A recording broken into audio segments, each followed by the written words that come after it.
Visit LibriVox.org. Chapter 1. Is it the Ghost? It was the evening on which Messieurs Debienne and Poligny, the managers of the opera, were giving a last gala performance to mark their retirement. Suddenly, the dressing-room of La Sorelli, one of the principal dancers, was invaded by half a dozen young ladies of the ballet, who had come up from the stage after dancing to cries of terror. Sorelli, who wished to be alone for a moment to run through the speech which she was to make to the resigning managers, looked around angrily at the mad and tumultuous crowd. It was little Jeanne, the girl with the tip-tilted nose and forget-me-not eyes, the rose-red cheeks and the lily-white neck and shoulders, who gave the explanation in a trembling voice. "It's the Ghost!" And she locked the door. Sorelli's dressing-room was fitted up with official, commonplace elegance. A pier-glass, a sofa, a dressing-table, and a cupboard or two provided the necessary furniture. On the walls hung a few engravings, relics of the mother, who had known the glories of the old opera in the Rue des Pelletiers, portraits of Vestris, Gardel, Dupont, Bigottini. But the room seemed a palace to the brats of the corps de ballet, who were lodged in common dressing-rooms, where they spent their time singing, quarrelling, smacking the dressers and hairdressers, and buying one another glasses of cassis, beer, or even rum, until the call-boy's bell rang. Sorelli was very superstitious.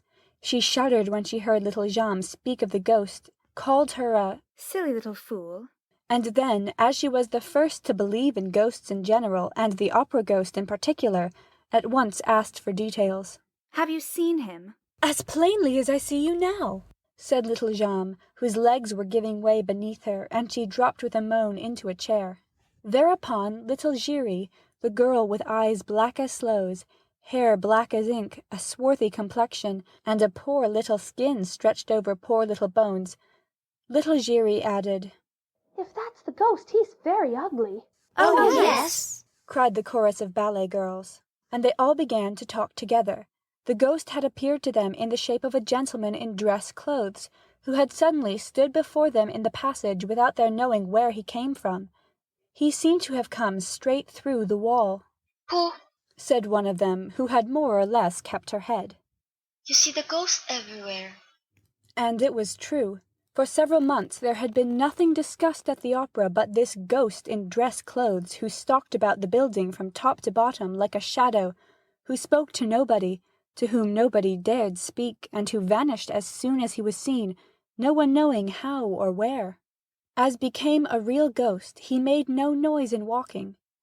People began by laughing and making fun of this spectre dressed like a man of fashion or an undertaker, but the ghost legend soon swelled to enormous proportions among the corps de ballet. All the girls pretended to have met this supernatural being more or less often, and those who laughed the loudest were not the most at ease. When he did not show himself, he betrayed his presence or his passing by accident, comic or serious, for which the general superstition held him responsible. Anyone met with a fall, or suffered a practical joke at the hands of one of the other girls, or lost a powder-puff, it was at once the fault of the Ghost, of the opera ghost. After all, who had seen him?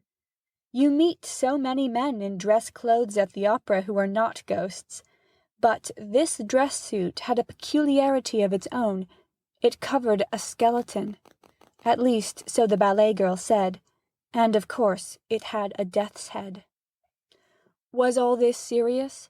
The truth is that the idea of the skeleton came from the description of the Ghost given by Joseph Bouquet, the chief scene-shifter, who had really seen the Ghost.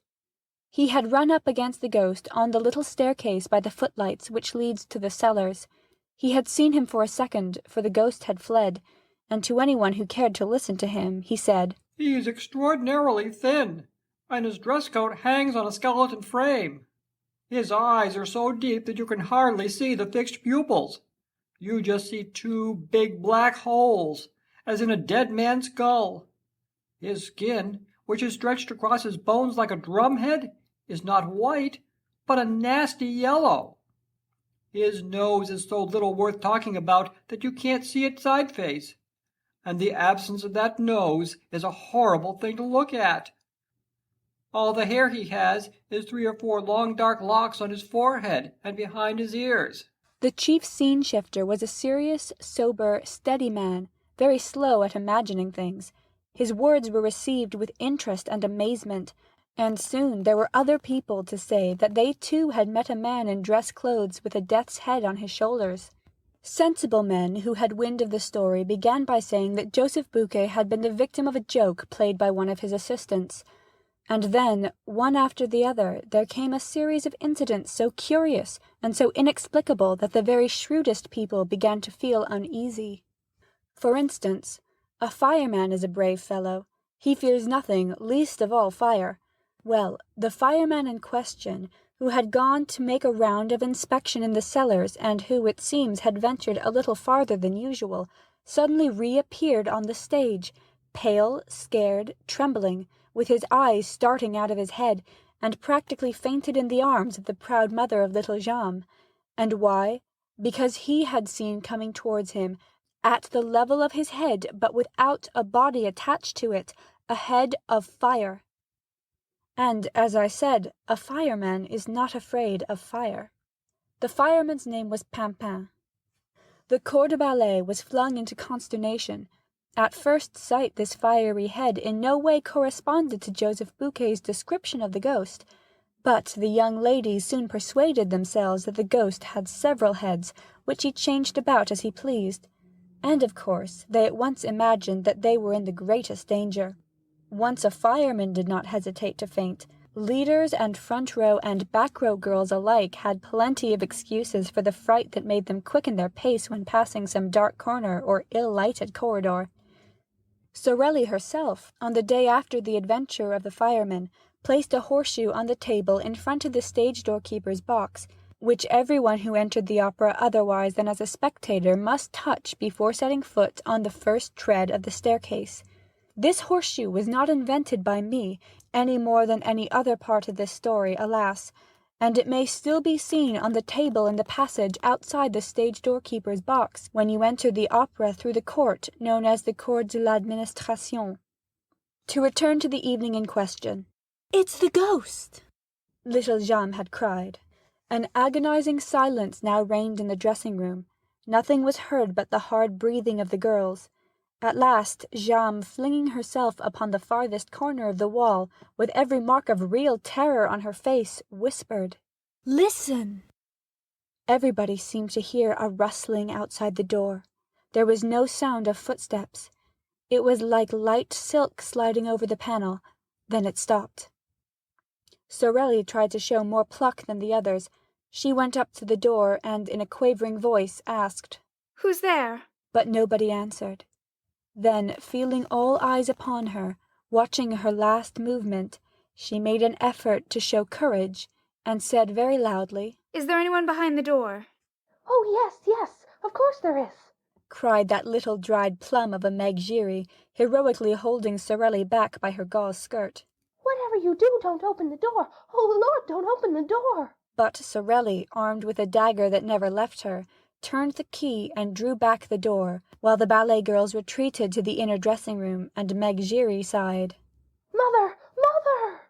Sorelli looked into the passage bravely. It was empty. A gas flame in its glass prison cast a red and suspicious light into the surrounding darkness, without succeeding in dispelling it, and the dancer slammed the door again with a deep sigh. "No," she said. "there is no one there." "Still we saw him," Jeanne declared, returning with timid little steps to her place beside Sorelli. "He must be somewhere prowling about. I shan't go back to dress. We had better all go down to the foyer together at once for the speech, and we will come up again together." And the child reverently touched the little coral finger-ring which she wore as a charm against bad luck, while Sorelli stealthily, with the tip of her pink thumb-nail, made a St. Andrew's cross on the wooden ring which adorned the fourth finger of her left hand.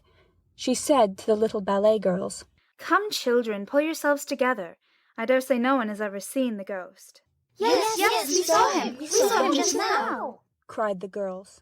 He had his death's head on his dress coat, just as when he appeared to Joseph Buquet. "And Gabriel saw him too," said Jeanne. "Only yesterday. Yesterday afternoon, in broad daylight.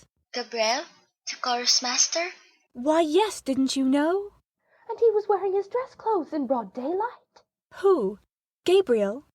Why no, the ghost. Certainly. Gabriel told me so himself. That's what he knew him by. Gabriel was in the stage manager's office. Suddenly, the door opened and the Persian entered. You know the Persian has the evil eye. Oh, yes, answered the little ballet girls in chorus, warding off ill luck by pointing their forefinger and little finger at the absent Persian, while their second and third fingers were bent on the palm and held down by the thumb. And you know how superstitious Gabriel is, continued Jeanne. However, he is always polite. When he meets the Persian, he just puts his hand in his pocket and touches his keys. Well, the moment the Persian appeared in the doorway, Gabriel gave one jump from his chair to the lock of the cupboard so as to touch iron. In doing so, he tore the whole skirt of his overcoat on a nail. Hurrying to get out of the room, he banged his forehead against a hat peg and gave himself a huge bump. Then, suddenly stepping back, he skinned his arm on the screen near the piano. He tried to lean on the piano, but the lid fell on his hands and crushed his fingers. He rushed out of the office like a madman, slipped on the staircase, and came down the whole of the first flight on his back. I was just passing with Mother. We picked him up. He was covered with bruises, and his face was all over blood. We were frightened out of our lives, but all at once he began to thank Providence that he had gotten off so cheaply. Then he told us what had frightened him. He had seen the ghost behind the Persian, the ghost with the death's head, just like Joseph Bouquet's description.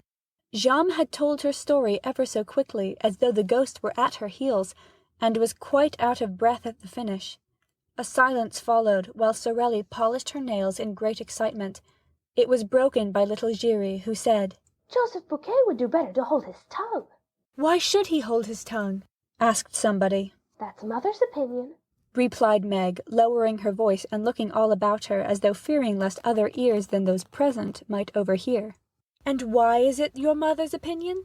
Hush! Mother says the ghost doesn't like being talked about. And why does your mother say so? Because... nothing. This reticence exasperated the curiosity of the young ladies, who crowded round little Giry, begging her to explain herself. They were there, side by side, leaning forward simultaneously in one movement of entreaty and fear, communicating their terror to one another, taking a keen pleasure in feeling their blood freeze in their veins. I swore not to tell, gasped Meg. But they left her no peace, and promised to keep the secret, until Meg, burning to say all she knew, began, with her eyes fixed on the door. Well, it's because of the private box. What private box? The ghost's box. Has the ghost box? Oh, do tell us, do tell us. Not so loud, said Meg. It's box 5, you know, the box on the grand tier, next to the stage box on the left. Oh, nonsense. I tell you it is.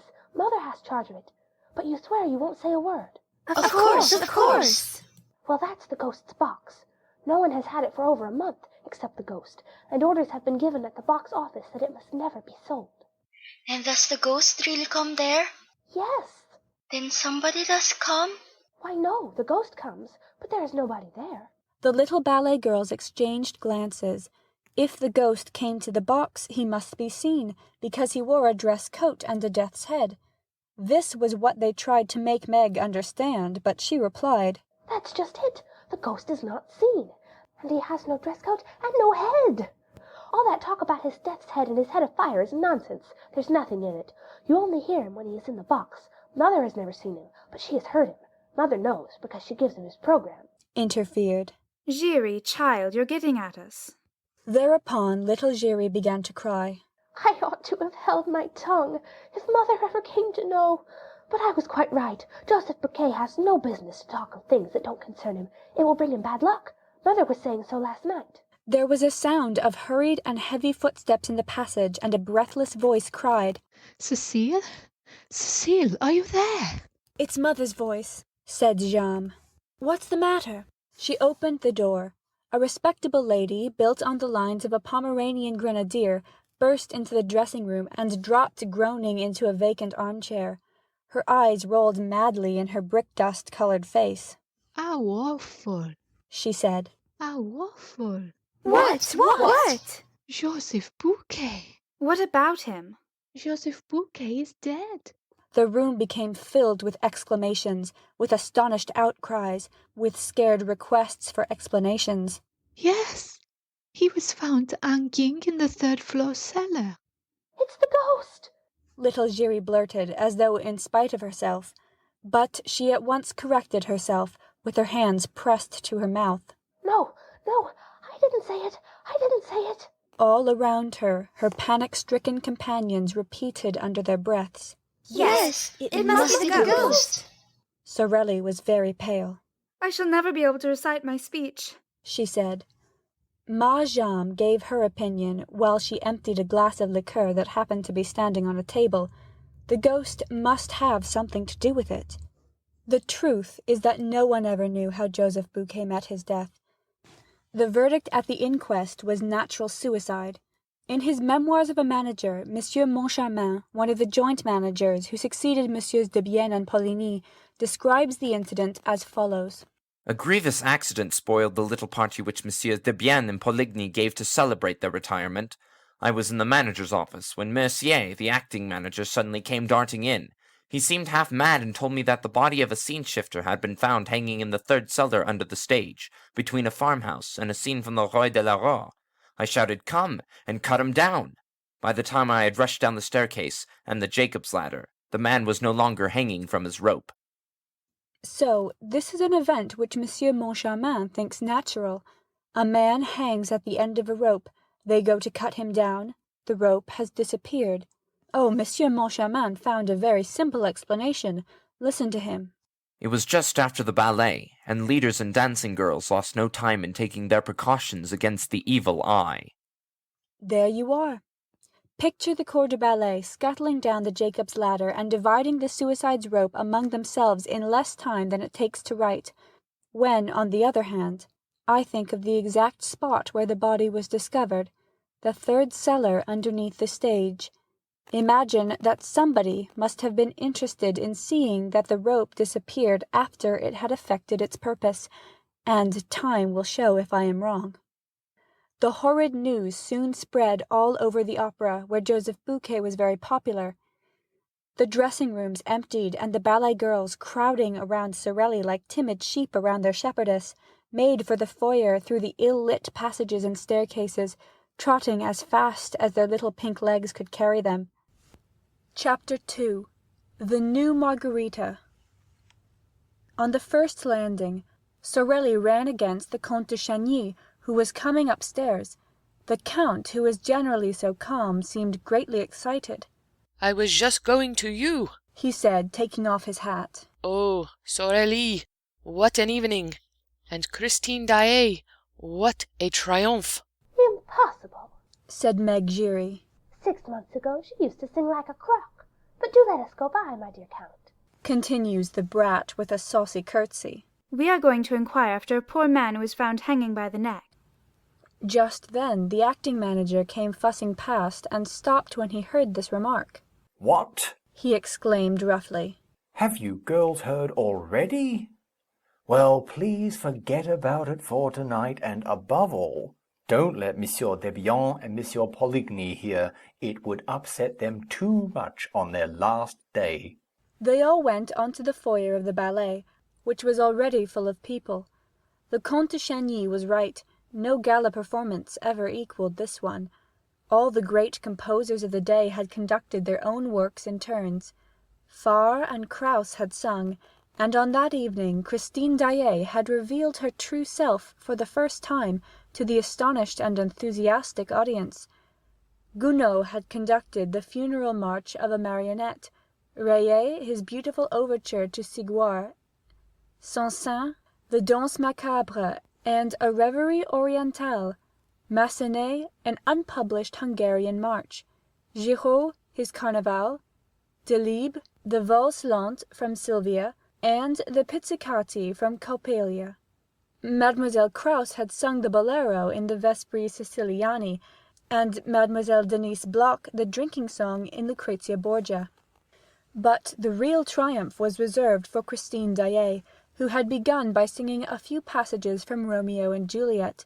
It was the first time that the young artist sang in this work of Gounod, which had not been transferred to the opera, and which was revived at the Opera Comique after it had been produced at the old Théâtre Lyrique by Madame Carvalho. Those who heard her say that her voice in these passages was seraphic, but this was nothing to the superhuman notes that she gave forth in the prison scene and the final trio in Faust, which she sang in the place of La Carlotta, who was ill. No one had ever heard or seen anything like it. Daaé revealed a new Margarita that night, a Margarita of splendor, a radiance hitherto unsuspected. The whole house went mad, rising to its feet, shouting, cheering, clapping, while Christine sobbed and fainted in the arms of her fellow singers, and had to be carried to her dressing-room. A few subscribers, however, protested. Why had so great a treasure been kept from them all that time? Till then, Christine Daaé had played a good Sibylle to Carlotta's rather too splendidly material Margarita, and it had needed Carlotta's incomprehensible and inexcusable absence from this gala night for the little Daaé, at a moment's warning, to show all that she could do in a part of the programme reserved for the Spanish diva. Well, what the subscribers wanted to know was, why had Debienne and Poligny appealed to Daaé when Carlotta was taken ill? Did they know of her hidden genius? And if they did know of it, why had they kept it hidden? And why had she kept it hidden? Oddly enough, she was not known to have a professor of singing at that moment. She had often said she meant to practice alone for the future. The whole thing was a mystery. The Comte de Chagny, standing up in his box, listened to all this frenzy and took part in it by loudly applauding. Philippe Georges Marie Comte de Chagny was just 41 years of age. He was a great aristocrat and a good-looking man, above middle height and with attractive features, in spite of his hard forehead and his rather cold eyes. He was exquisitely polite to the women and a little haughty to the men, who did not always forgive him for his successes in society. He had an excellent heart and an irreproachable conscience. On the death of old Count Philibert, he became the head of one of the oldest and most distinguished families in France, whose arms dated back to the 14th century. The Chagnys owned a great deal of property, and when the old count, who was a widower, died, it was no easy task for Philippe to accept the management of so large an estate. His two sisters and his brother Raoul would not hear of a division, and waived their claim to the shares, leaving themselves entirely in Philippe's hands, as though the right of primogeniture had never ceased to exist. When the two sisters married on the same day, they received their portion from their brother, not as a thing rightfully belonging to them, but as a dowry for which they thanked him. The Comtesse de Chagny, née Le Morogis de la Martinière, had died giving birth to Raoul, who was born 20 years after his elder brother. At the time of the old count's death, Raoul was 12 years of age. Philippe busied himself actively with the youngster's education. He was admirably assisted in this work first by his sisters, and afterward by an old aunt, a widow of a naval officer who lived at Brest, and gave young Raoul a taste for the sea. The lad entered the Borda training ship, finished his course with honours, and quietly made his trip round the world. Thanks to powerful influence, he had just been appointed a member of the official expedition on board the Requin, which was to be sent to the Arctic Circle in search of the survivors of the d'Artois expedition, of whom nothing had been heard for 3 years. Meanwhile, he was enjoying a long furlough which would not be over for 6 months, and already the dowagers of the Faubourg Saint-Germain were pitying the handsome and apparently delicate stripling for the hard work in store for him. The shyness of the sailor lad, I was almost saying his innocence, was remarkable. He seemed to have but just left the woman's apron strings. As a matter of fact, petted as he was by his two sisters and his old aunt, he had retained from this purely feminine education manners that were almost candid and stamped with a charm that nothing yet had been able to sully. He was a little over 21 years of age, and looked 18. He had a small fair moustache, beautiful blue eyes, and a complexion like a girl's. Philippe spoiled Raoul. To begin with, he was very proud of him and pleased to foresee a glorious career for his junior in the navy in which one of their ancestors, the famous Chagny de la Roche, had held the rank of admiral. He took advantage of the young man's leave of absence to show him Paris, with all its luxurious and artistic delights. The Count considered that, at Raoul's age, it is not good to be too good. Philippe himself had a character that was very well balanced in work and pleasure alike. His demeanour was always faultless, and he was incapable of setting his brother a bad example. He took him with him wherever he went. He even introduced him to the foyer of the ballet. I know that the Count was said to be on terms with Sorelli, but it could hardly be reckoned as a crime for this nobleman, a bachelor, with plenty of leisure, especially since his sisters were settled, to come and spend an hour or two after dinner in the company of a dancer, who, though not so very, very witty, had the finest eyes that ever were seen. And besides, there are places where a true Parisian, when he has the rank of the Comte de Chagny, is bound to show himself, and at that time the foyer of the ballet at the opera was one of those places. Lastly, Philippe would perhaps not have taken his brother behind the scenes of the opera if Raoul had not been the first to ask him, repeatedly renewing his request with a gentle obstinacy which the Count remembered at a later date. On that evening, Philippe, after applauding the Daaé, turned to Raoul and saw that he was quite pale. "Don't you see," said Raoul, "that the woman's fainting?" You look like fainting yourself, said the Count. What's the matter? But Raoul had recovered himself and was standing up. "Let's go and see," he said. "She never sang like that before." The Count gave his brother a curious smiling glance and seemed quite pleased. They were soon at the door leading from the house to the stage. Numbers of subscribers were slowly making their way through. Raoul tore his gloves without knowing what he was doing, and Philippe had much too kind a heart to laugh at him for his impatience. But now he understood why Raoul was absent-minded when spoke to, and why he always tried to turn every conversation to the subject of the opera. They reached the stage and pushed through the crowd of gentlemen, scene-shifters, supers, and chorus girls, Raoul leading the way, feeling that his heart no longer belonged to him, his face set with passion, while Count Philippe followed him with difficulty and continued to smile. At the back of the stage, Raoul had to stop before the inrush of the little troop of ballet girls who blocked the passage, which he was trying to enter. More than one chaffing phrase darted from little made-up lips, to which he did not reply, and at last he was able to pass, and dived into the semi-darkness of a corridor ringing with the name of "Daaé! Daaé!" The Count was surprised to find that Raoul knew his way. He had never taken him to Christine's himself, and came to the conclusion that Raoul must have gone there alone while the Count stayed talking in the foyer with Sorelli, who often asked him to wait until it was her time to "go on," and sometimes handed him the little gaiters in which she ran down from her dressing-room to preserve the spotlessness of her satin dancing shoes and her flesh-coloured tights. Sorelli had an excuse: she had lost her mother. Postponing his usual visit to Sorelli for a few minutes, the Count followed his brother down the passage that led to Daaé's dressing-room, and saw that it had never been so crammed as on that evening, when the whole house seemed excited by her success and also by her fainting fit. For the girl had not yet come to, and the doctor of the theatre had just arrived at the moment when Raoul entered at his heels. Christine, therefore, received first the aid of the one, while opening her eyes in the arms of the other.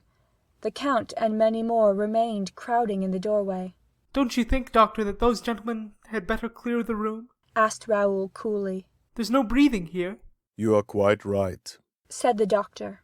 And he sent everyone away except Raoul and the maid, who looked at Raoul with eyes of the most undisguised astonishment. She had never seen him before, and yet dared not question him, and the doctor imagined that the young man was only acting as he did because he had the right to.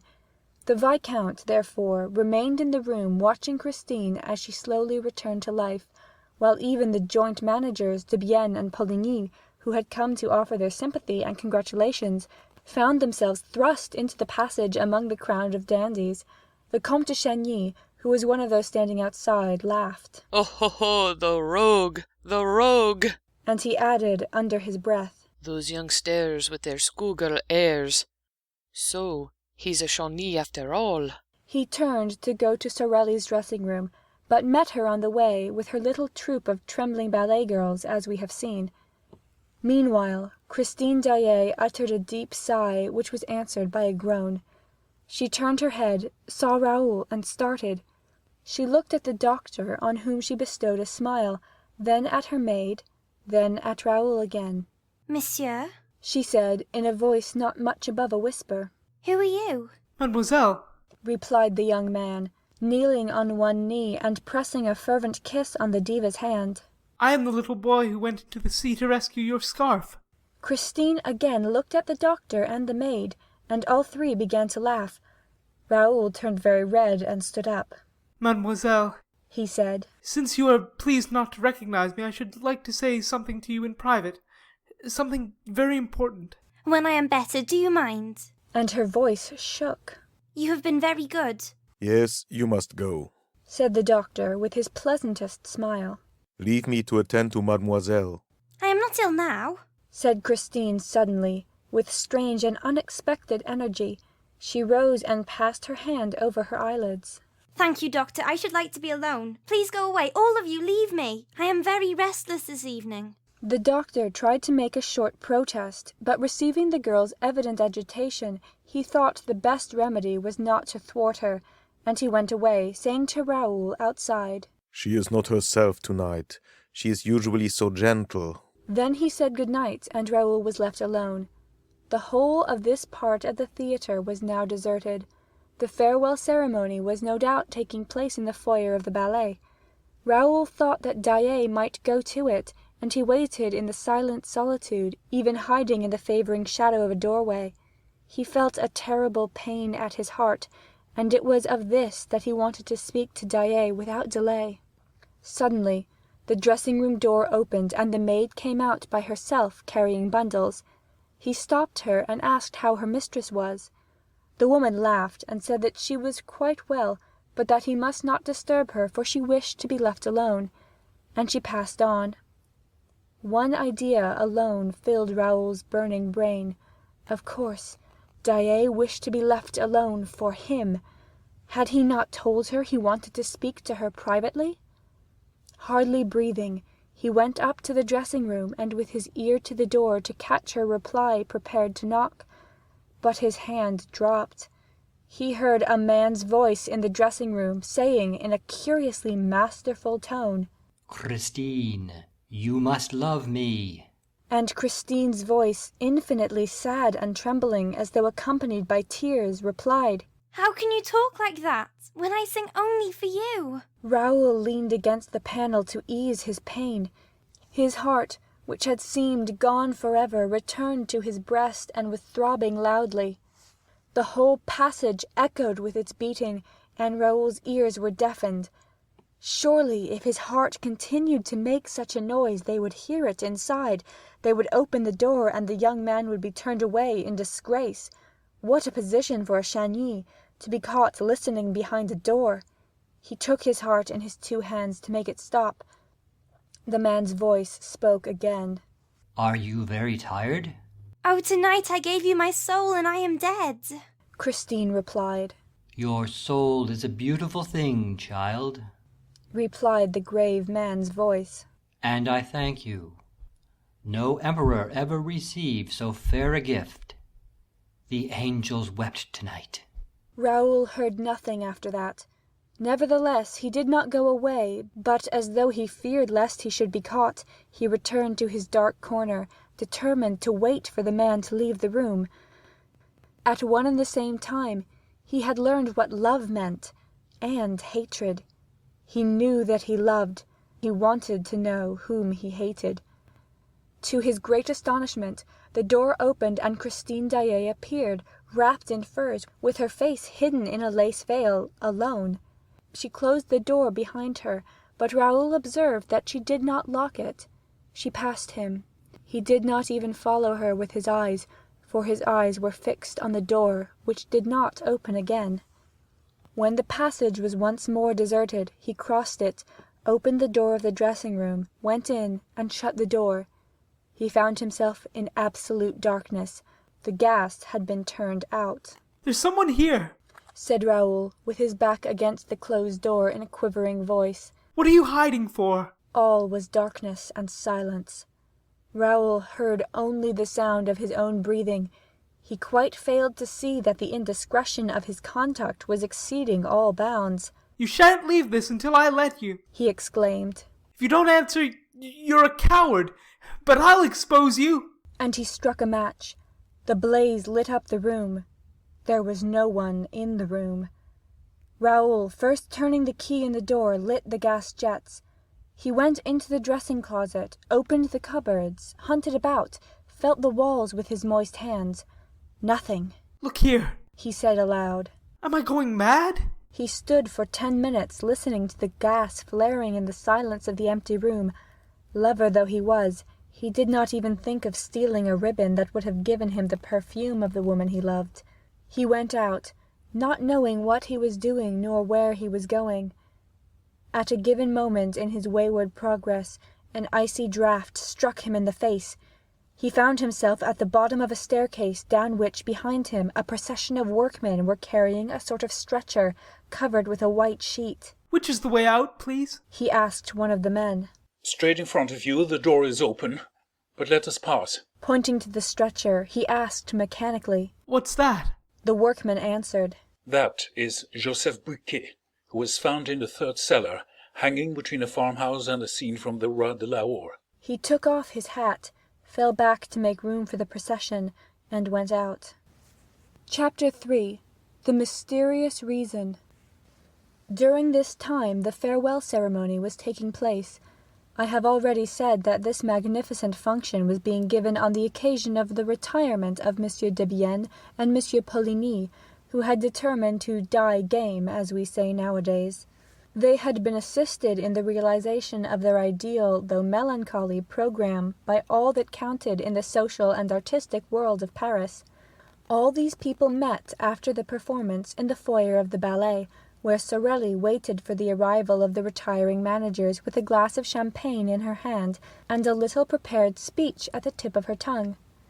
Behind her, the members of the corps de ballet, young and old, discussed the events of the day in whispers, or exchanged discreet signals with their friends, a noisy crowd of whom surrounded the supper tables, arranged along the slanting floor. A few of the dancers had already changed into ordinary dress, but most of them wore their skirts of gossamer gauze, and all had thought it the right thing to put on a special face for the occasion. All, that is, except little Jeanne, whose 15 summers, happy age, seemed already to have forgot the ghost and the death of Joseph Bouquet. She had never ceased to laugh and chatter, to hop about and play practical jokes until Messieurs Debienne and Poligny appeared on the steps of the foyer, when she was severely called to order by the impatient Sorelli. Everybody remarked that the retiring managers looked cheerful, as in the Paris way. None will ever be a true Parisian who has not learned to wear a mask of gaiety over his sorrows, and one of sadness, boredom, or indifference over his inward joy. You know that one of your friends is in trouble. Do not try to console him. He will tell you he is already comforted. But should he have met with good fortune, be careful how you congratulate him. He thinks it so natural that he is surprised that you should speak of it. In Paris, our lives are one masked ball, and the foyer of the ballet is the last place in which two men so knowing as M. Debienne and M. Poligny would have made the mistake of betraying their grief, however genuine it might be. And they were already smiling rather too broadly upon Sorelli, who had begun to recite her speech, when an exclamation from that little madcap of a Jammes broke the smile of the managers so brutally that the expression of distress and dismay that lay beneath it became apparent to all eyes.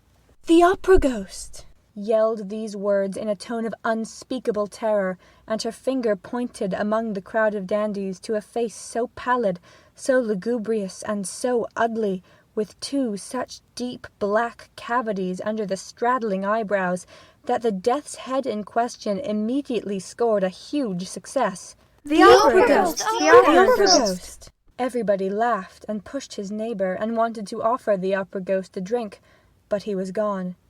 He had slipped through the crowd, and the others vainly hunted for him, while two gentlemen tried to calm little Jeanne, and while little Giry stood screaming like a peacock. Sorelli was furious. She had not been able to finish her speech. The managers had kissed her, thanked her, and run away as fast as the ghost himself. No one was surprised at this, for it was known that they were to go through the same ceremony on the floor above, in the foyer of the singers, and that finally they were themselves to receive their personal friends for the last time in the great lobby outside the manager's office, where a regular supper would be served. Here they found the new managers, Monsieur Armand Moncharmin and Monsieur Firmin Richard, whom they hardly knew. Nevertheless, they were lavish in protestations of friendship, and received 1,000 flattering compliments in reply, so that those of the guests who had feared that they had a rather tedious evening in store for them at once put on their brighter faces. The supper was almost gay, and a particularly clever speech of the representative of the government, mingling the glories of the past with the successes of the future, caused the greatest cordiality to prevail. The retiring managers had already handed over to their successors the 2 tiny master keys which opened all the doors, thousands of doors, of the opera house. And those little keys, the object of general curiosity, were being passed from hand to hand, when the attention of some of the guests was diverted by their discovery, at the end of the table, of that strange, wan, and fantastic face, with the hollow eyes which had already appeared in the foyer of the ballet, and been greeted by little Jeanne's exclamation, "The opera ghost!" There sat the ghost, as natural as he could be, except that he neither ate nor drank.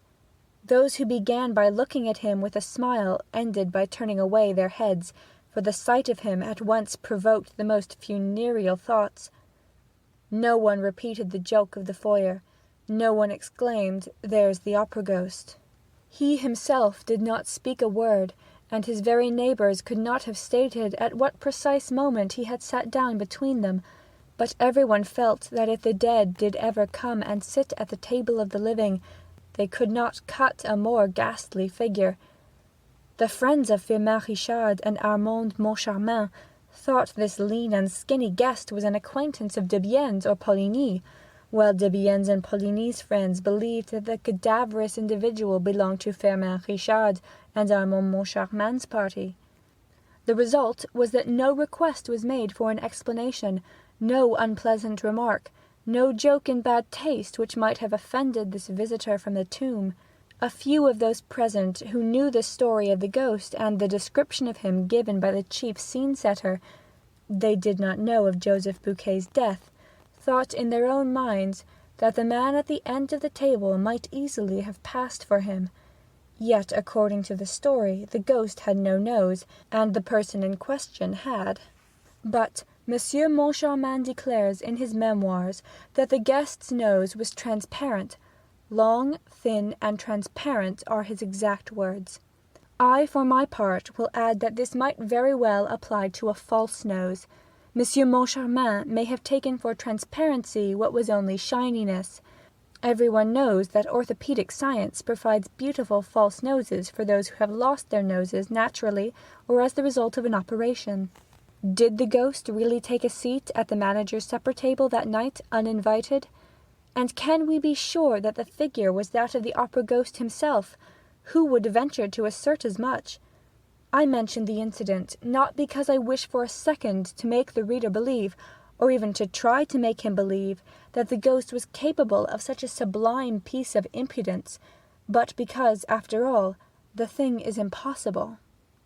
Monsieur Armand Moncharmin, in chapter 11 of his memoirs, says, "When I think of this first evening, I cannot separate the secret confined to us by Messieurs Debienne and Poligny in their office, from the presence at our supper of that ghostly person whom none of us knew." What happened was this. Messieurs Debienne and Poligny, sitting at the centre of the table, had not seen the man with the death's head. Suddenly he began to speak. "The ballet girls are right," he said. "The death of that poor Bouquet is perhaps not so natural as people think." And Poligny gave a start. Is Bouquet dead? They cried.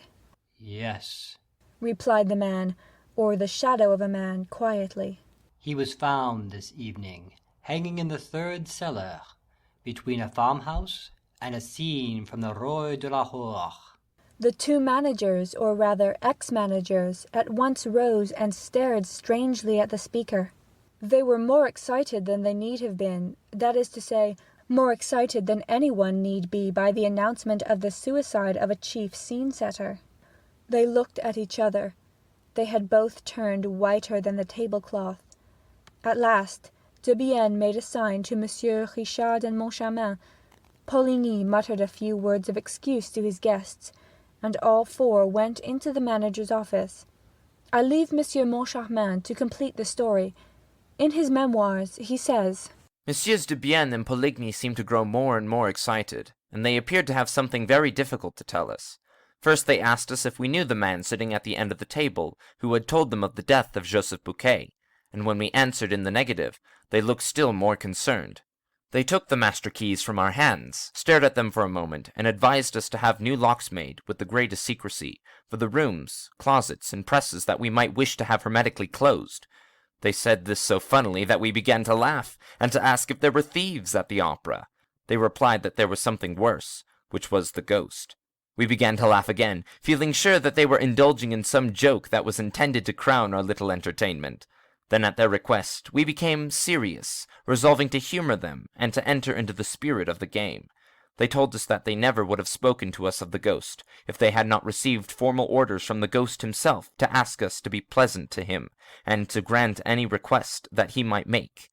However, in their relief at leaving a domain where that tyrannical shade held sway, they had hesitated until the last moment to tell us of this curious story, which our skeptical minds were certainly not prepared to entertain. But the announcement of the death of Joseph Bouquet had served them as a brutal reminder that whenever they had disregarded the ghost's wishes, some fantastic or disastrous event had brought them to a sense of their dependence. During these unexpected utterances, made in a tone of the most secret and important confidence, I looked at Richard. Richard in his student days had acquired a great reputation for practical joking, and he seemed to relish the dish which was being served up to him in his turn. He did not miss a morsel of it, though the seasoning was a little gruesome because of the death of Bouquet. He nodded his head sadly, while the others spoke, and his features assumed the air of a man who bitterly regretted having taken over the opera, now that he knew that there was a ghost mixed up in the business. I could think of nothing better than to give him a servile imitation of this attitude of despair. However, in spite of all our efforts, we could not, at the finish, help bursting out laughing in the faces of Messieurs Debienne and Poligny, who, seeing us pass straight from the gloomiest state of mind to one of the most insolent merriment, acted as though they thought that we had gone mad. The joke became a little tedious, and Richard asked half seriously and half in jest, But, after all, what does this ghost of yours want? Monsieur Poligny went to his desk, and returned with a copy of the memorandum book.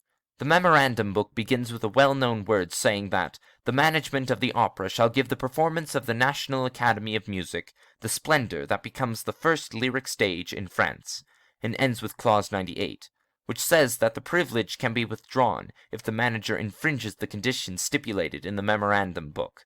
This is followed by the conditions, which are 4 in number. The copy produced by Monsieur Poligny was written in black ink, and exactly similar to that in our own possession, except that, at the end, it contained a paragraph in red ink, and in a queer, laboured handwriting, as though it had been produced by dipping the heads of matches into the ink, the writing of a child that has never got beyond the downstrokes, and has not learned to join its letters. This paragraph ran, word for word, as follows. Or if the manager, in any month, delay for more than a fortnight the payment of the allowance which he shall make to the opera ghost, an allowance of 20,000 francs a month, say 240,000 francs a year. Monsieur Poligny pointed with a hesitating finger to the last clause, which we certainly did not expect. Is that all? Does he not want anything else? Asked Richard with the greatest coolness. Yes, he does, replied Poligny. And he turned over the pages of the memorandum book until he came to the clause specifying the days on which certain private boxes were to be reserved for the free use of the President of the Republic, the ministers, and so on. At the end of this clause a line had been added, also in red ink. Box 5 on the grand tier shall be placed at the disposal of the opera ghost for every performance. When we saw this, there was nothing else for us to do but to rise from our chairs, shake our two predecessors warmly by the hand, and congratulate them on thinking of this charming little joke, which proved that the old French sense of humor was never likely to become extinct. Richard added that he now understood why Messieurs Debienne and Poligny were retiring from the management of the National Academy of Music. Business was impossible with so unreasonable a ghost. Certainly. 240,000 francs are not to be picked up for the asking, said Monsieur Poligny, without moving a muscle of his face. And have you considered what the loss over Box 5 meant to us? We did not sell it once. And not only that, but we had to return the subscription. Why, it's awful. We really can't work to keep ghosts. We prefer to go away. Yes, echoed Monsieur Debienne. We prefer to go away. Let us go. And he stood up. Richard said, But, after all, it seems to me that you were much too kind to the ghost. If I had such a troublesome ghost as that, I should not hesitate to have him arrested. But how? Where? They cried in chorus. We have never seen him. But when he comes to his box. We have never seen him in his box. Then sell it. Sell the opera ghost's box? Well, gentlemen, try it. Thereupon we all four left the office. Richard and I had never laughed so much in our lives. Chapter 4. Box 5. Armand Moncharmin wrote such voluminous memoirs during the fairly long period of his co-management that we may well ask if he ever found time to attend to the affairs of the opera otherwise than by telling what went on there. Monsieur Moncharmin did not know a note of music, but he called the Minister of Education and Fine Arts by his Christian name, had dabbled a little in society journalism, and enjoyed a considerable private income. Lastly, he was a charming fellow, and showed that he was not lacking in intelligence, for as soon as he made up his mind to be a sleeping partner in the opera, he selected the best possible active manager, and went straight to Firmin Richard. Firmin Richard was a very distinguished composer, who had published a number of successful pieces of all kinds, and who liked nearly every form of music and every sort of musician. Clearly, therefore, it was the duty of every sort of musician to like Monsieur Firmin Richard. The only things to be said against him were that he was rather masterful in his ways and endowed with a very hasty temper. The first few days which the partners spent at the opera were given over to the delight of finding themselves the head of so magnificent an enterprise, and they had forgotten all about that curious fantastic story of the ghost, when an incident occurred that proved to them that the joke, if joke it were, was not over. Monsieur Firmin Richard reached his office that morning at 11 o'clock. His secretary, Monsieur Remy, showed him half a dozen letters which he had not opened because they were marked private. One of the letters had at once attracted Richard's attention, not only because the envelope was addressed in red ink, but because he seemed to have seen the writing before. He soon remembered it was the red handwriting in which the memorandum book had been so curiously completed. He recognized the clumsy, childish hand. He opened the letter and read, Dear Monsieur Manager, I am sorry to have to trouble you at a time when you must be so very busy, renewing important engagements, signing fresh ones, and generally displaying your excellent taste. I know what you have done for Carlotta, Sorelli, and little Gemmes, and for a few others whose admirable qualities of talent or genius you have suspected. Of course, when I use these words, I do not mean to apply them to La Carlotta, who sings like a squirt, and who ought never to have been allowed to leave the Ambassadeurs and the Café Joquin, nor to La Sorelli, who owes her success mainly to the coach-builders, nor to little Gemmes, who dances like a calf in a field. And I am not speaking of Christine Daaé either. though her genius is certain, whereas your jealousy prevents her from creating any important part. When all is said, you are free to conduct your little business as you think best, are you not? All the same, I should like to take advantage of the fact that you have not yet turned Christine Daaé out of doors by hearing her this evening in the part of the Belle, as that of Margarita has been forbidden her since her triumph of the other evening. And I will ask you not to dispose of my box today, nor on the following days, for I cannot end this letter without telling you how disagreeably surprised I have been, once or twice, to hear, on arriving at the opera, that my box has been sold, at the box office, by your orders. I did not protest, first, because I dislike scandal, and second, because I thought that your predecessors, Messieurs Debenay and Polonais, who were always charming to me, had neglected, before leaving, to mention my little fads to you.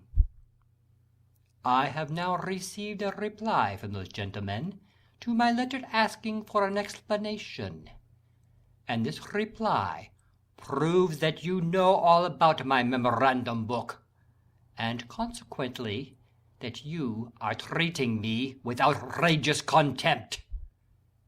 If you wish to live in peace, you must not begin by taking away my private box. Believe me to be, dear Monsieur Manager, without prejudice to these little observations, your most humble and obedient servant, Opera Ghost. The letter was accompanied by a cutting from the agony column of the Revue Théâtrale, which ran, O.G. There is no excuse for R&M. We told them, and left your memorandum book in their hands. Kind regards. They are keeping up the joke? said Monsieur Richard. But I don't call it funny. What does it all mean? Asked Monsieur Moncharmin. Do they imagine that because they have been managers of the opera, we are going to let them have a box for an indefinite period? I am not in the mood to let myself be laughed that long, said Firmin Richard. It's harmless enough, observed Armand Moncharmin. What is it they really want, a box for tonight? Monsieur Firmin Richard told his secretary to send box 5 on the grand tier to Messieurs Debienne and Poligny, if it was not sold. It was not. It was sent off to them. Debienne lived at the corner of the Rue Scribe and the Boulevard des Capucines, Poligny in the Rue Aubert. O ghosts, 2 letters had been posted at the Boulevard des Capucines post office, as Moncharmin remarked after examining the envelopes. You see, said Richard. They shrugged their shoulders, and regretted that 2 men of that age should amuse themselves with such childish tricks. They might have been civil for all that, said Moncharmin. Did you notice how they treat us with regard to Carlotta, Sorelli, and little Jams? Why, dear fellow, these 2 are mad with jealousy. To think that they went to the expense of an advertisement in the Revue Théâtrale. Have they nothing better to do? By the way, said Moncharmin, they seem to be greatly interested in that little Christine Daaé. You know as well as I do that she has the reputation of being quite good, said Richard. Reputations are easily obtained, replied Moncharmin. Haven't I a reputation for knowing all about music? And I don't know one key from another. Don't be afraid. You never had that reputation, Richard declared. Thereupon he ordered the artist to be shown in, who for the last 2 hours had been walking up and down the outside of the door, behind which fame and fortune, or dismissal, awaited them. The whole day was spent in discussing, negotiating, signing, or cancelling contracts, and the 2 overworked managers went to bed early, without so much as casting a glance at box 5 to see whether Monsieur Debienne and Monsieur Poligny were enjoying the performance. Next morning, the managers received a card of thanks from the ghost. Dear Monsieur Manager, Thanks. Charming evening. Tea exquisite. Choruses want waking up. Carlotta a splendid commonplace instrument. We'll write you soon for the 240,000 francs. Or 233,424 francs, 70 centimes to be correct. Monsieur Debenay and Monsieur Plurnet have sent me the 6,573 francs, 30 centimes, representing the first 10 days of my allowance for the current year. Their privileges finished on the evening of the 10th inst. Kind regards, O.G. On the other hand, there was a letter from Messieurs de Bienne and Poligny. Gentlemen, we are much obliged for your kind thought of us, but you will easily understand that the prospect of again hearing Faust, pleasant though it is to ex-managers of the opera, cannot make us forget that we have no right to occupy Box 5 on the Grand Tier, which is the exclusive property of him of whom we spoke to you when we went through the memorandum book with you for the last time. See Clause 98, final paragraph. Accept, gentlemen, etc. Oh, these fellows are beginning to annoy me, shouted Firmin Richard, snatching up the letter, and that evening Box 5 was sold. The next morning, Monsieur Richard and Moncharmin, on reaching their office, found an inspector's report relating to an incident that had happened the night before, in Box 5. I give the essential part of the report. I was obliged to call in a municipal guard twice this evening, to clear Box 5 on the Grand Tier, once at the beginning and once in the middle of the second act. The occupants who arrived as the curtain rose on the second act created a regular scandal by their laughter and their ridiculous observations.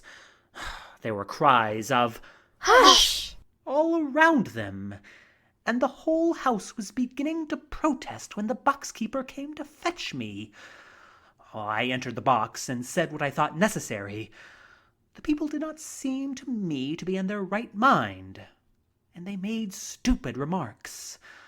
I said that if the noise was repeated, I should be compelled to clear the box.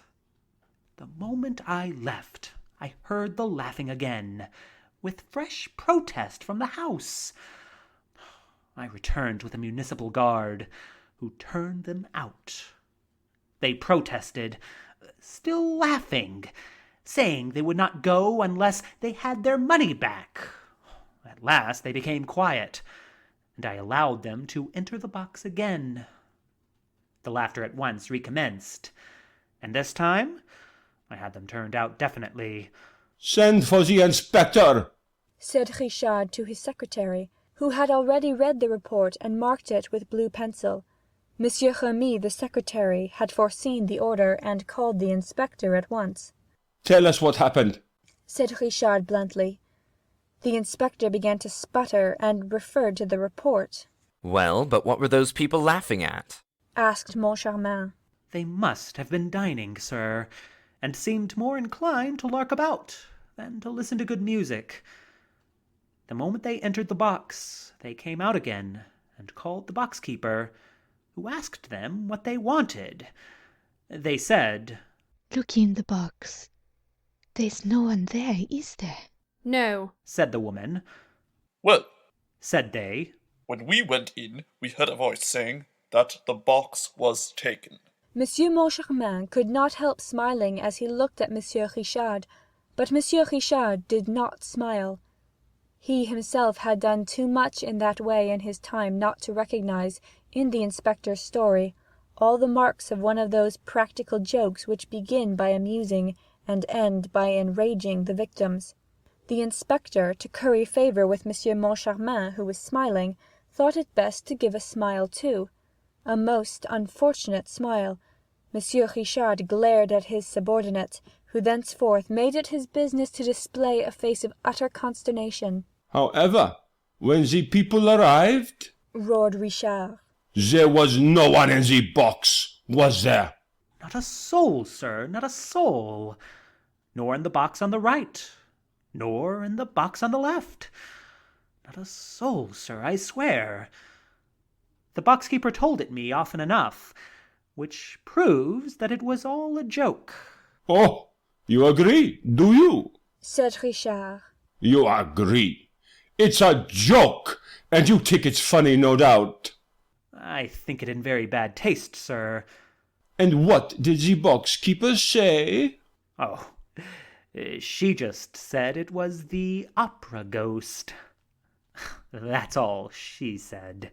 And the inspector grinned, but he soon found that he had made a mistake in grinning, for the words had no sooner left his mouth than Monsieur Richard, from gloomy, became furious. Send for the box-keeper, he shouted. Send for her, this minute, and bring her to me here, and turn all of those people out. The inspector tried to protest, but Richard closed his mouth with an angry order to hold his tongue. Then, when the wretched man's lips seemed shut forever, the manager commanded him to open them once more. Who is this opera ghost? He snarled, but the inspector was by this time incapable of speaking a word. He managed to convey by a despairing gesture that he knew nothing about it, or rather that he did not wish to know. Have you ever seen him? Have you seen the opera ghost? The inspector, by means of a vigorous shake of the head, denied ever having seen the ghost in question. Very well, said Monsieur Richard coldly. The inspector's eyes started out of his head, as though to ask why the manager had uttered that ominous. Very well. Because I'm going to settle the account of anyone who has not seen him, explained the manager. As he seems to be everywhere, I can't have people telling me that they see him nowhere. I like people to work for me when I employ them. Having said this, Monsieur Richard paid no attention to the inspector, and discussed various matters of business with his acting manager, who had entered the room meanwhile. The inspector thought he could go, and was gently, oh, so gently, sidling towards the door, when Monsieur Richard nailed the man to the floor with a thundering, Stay where you are. Monsieur Remy had sent for the box-keeper to the Rue de Provence, close to the opera, where she was engaged as a porteress. She soon made her appearance. What's your name? Madame Giry. You know me well enough, sir. I'm the mother of little Giry. Little Meg, what? This was said in so rough and solemn a tone that for a moment Monsieur Richard was impressed. He looked at Madame Giry, in her faded shawl, her worn shoes, her old taffeta dress and dingy bonnet. It was quite evident from the manager's attitude that he either did not know or could not remember having met Madame Giry, nor even little Giry, nor even little Meg. But Madame Giry's pride was so great that the celebrated box-keeper imagined that everybody knew her. Never heard of her, the manager declared. But that's no reason, Madame Giry, why I shouldn't ask you what happened last night to make you and the inspector call in a municipal guard. I was just wanting to see you, sir, and talk to you about it, so that you mightn't have the same unpleasantness as Monsieur Debienne and Monsieur Polony. They wouldn't listen to me either at first. I'm not asking you about all that. I'm asking you what happened last night. Madame Giry turned purple with indignation. Never had she been spoken to like that. She rose as though to go, gathering up the folds of her skirt and waving the feathers of her dingy bonnet with dignity, but, changing her mind, she sat down again and said in a haughty voice, I'll tell you what happened. The ghost was annoyed again. Thereupon, as Monsieur Richard was on the point of bursting out, Monsieur Moncharmin interfered and conducted the interrogatory, whence it appeared that Madame Giry thought it quite natural that a voice should be heard to say that a box was taken when there was nobody in the box. She was unable to explain this phenomenon, which was not new to her, except by the intervention of the ghost. Nobody could see the ghost in his box, but everybody could hear him. She had often heard him, and they could believe her, for she always spoke the truth. They could ask Monsieur Debienne and Monsieur Poligny, and anyone who knew her, and also Monsieur Isidore Sac, who had had a leg broken by the ghost. Indeed. said Moncharmin, interrupting her. Did the ghost break poor Isidore Sach's leg? Madame Giry opened her eyes with astonishment at such ignorance. However, she consented to enlighten those two poor innocents. The thing had happened in Monsieur Debienne and Monsieur Poligny's time, also in Box 5, and also during a performance of Faust. Madame Giry coughed, cleared her throat. It sounded as though she were preparing to sing the whole of Gounod's score, and began. It was like this, sir. That night, Monsieur Maniera and his lady, the jewellers in the Rue Mocador, were sitting in the front of the box, with their great friend, Monsieur Isidore Sach, sitting behind Madame Maniera. Mephistopheles was singing. Madame Giry here burst into song herself. Katharina, while you play at sleeping. And then Monsieur Maniera heard a voice in his right ear. His wife was on his left, saying, Aha! Julie's not playing at sleeping. His wife happened to be called Julie. So, Monsieur Maniera turns to the right to see who was talking to him like that. Nobody there. He rubs his ear and asks himself if he's dreaming. Then Mephistopheles went on with his serenade. But perhaps I'm boring you, gentlemen. No, go on. You are too good, gentlemen. With a smirk. Well then, Mephistopheles went on with his serenade. Madame Giry burst into song again. Saint, unclose thy portals holy, and accord the bliss to a mortal bending lowly of a pardon kiss. And then Monsieur Maniera again hears the voice in his right ear, saying this time, Ha ha! Julie wouldn't mind according a kiss to Isidore. Then he turns round again, but this time to the left, and what do you think he sees? Isidore, who had taken his lady's hand and was covering it with kisses through the little round place in the glove. Like this, gentlemen. Rapturously kissing the bit of palm left bare in the middle of her thread gloves. Then they had a lively time between them. Bang, bang! Monsieur Maniera, who was big and strong like you, Monsieur Richard, gave 2 blows to Monsieur Isidore Sach, who was small and weak like Monsieur Moncharmin, saving his presence. There was a great uproar. People in the house shouted, That'll do! Stop them! You'll kill him! Then, at last, Monsieur Isidore Sach managed to run away. Then the ghost had not broken his leg?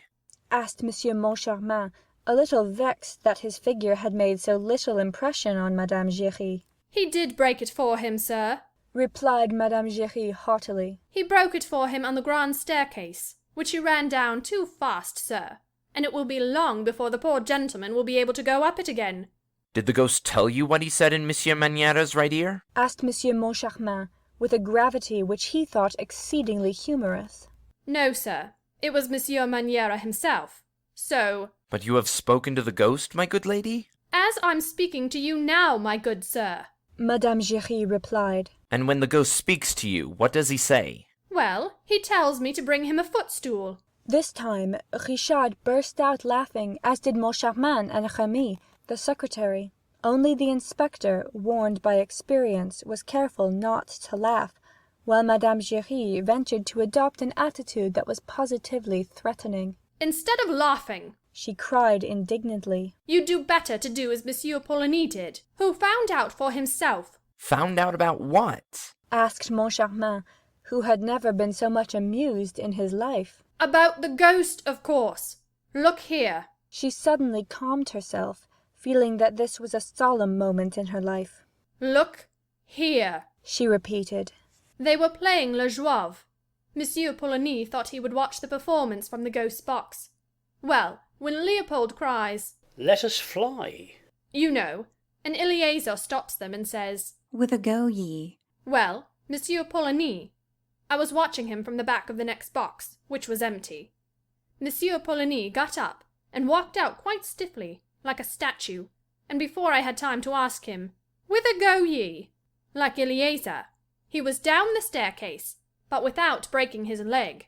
Still, that doesn't let us know how the opera ghost came to ask you for a footstool, insisted Monsieur Moncharmin. Well, from that evening, no one tried to take the ghost's private box from him.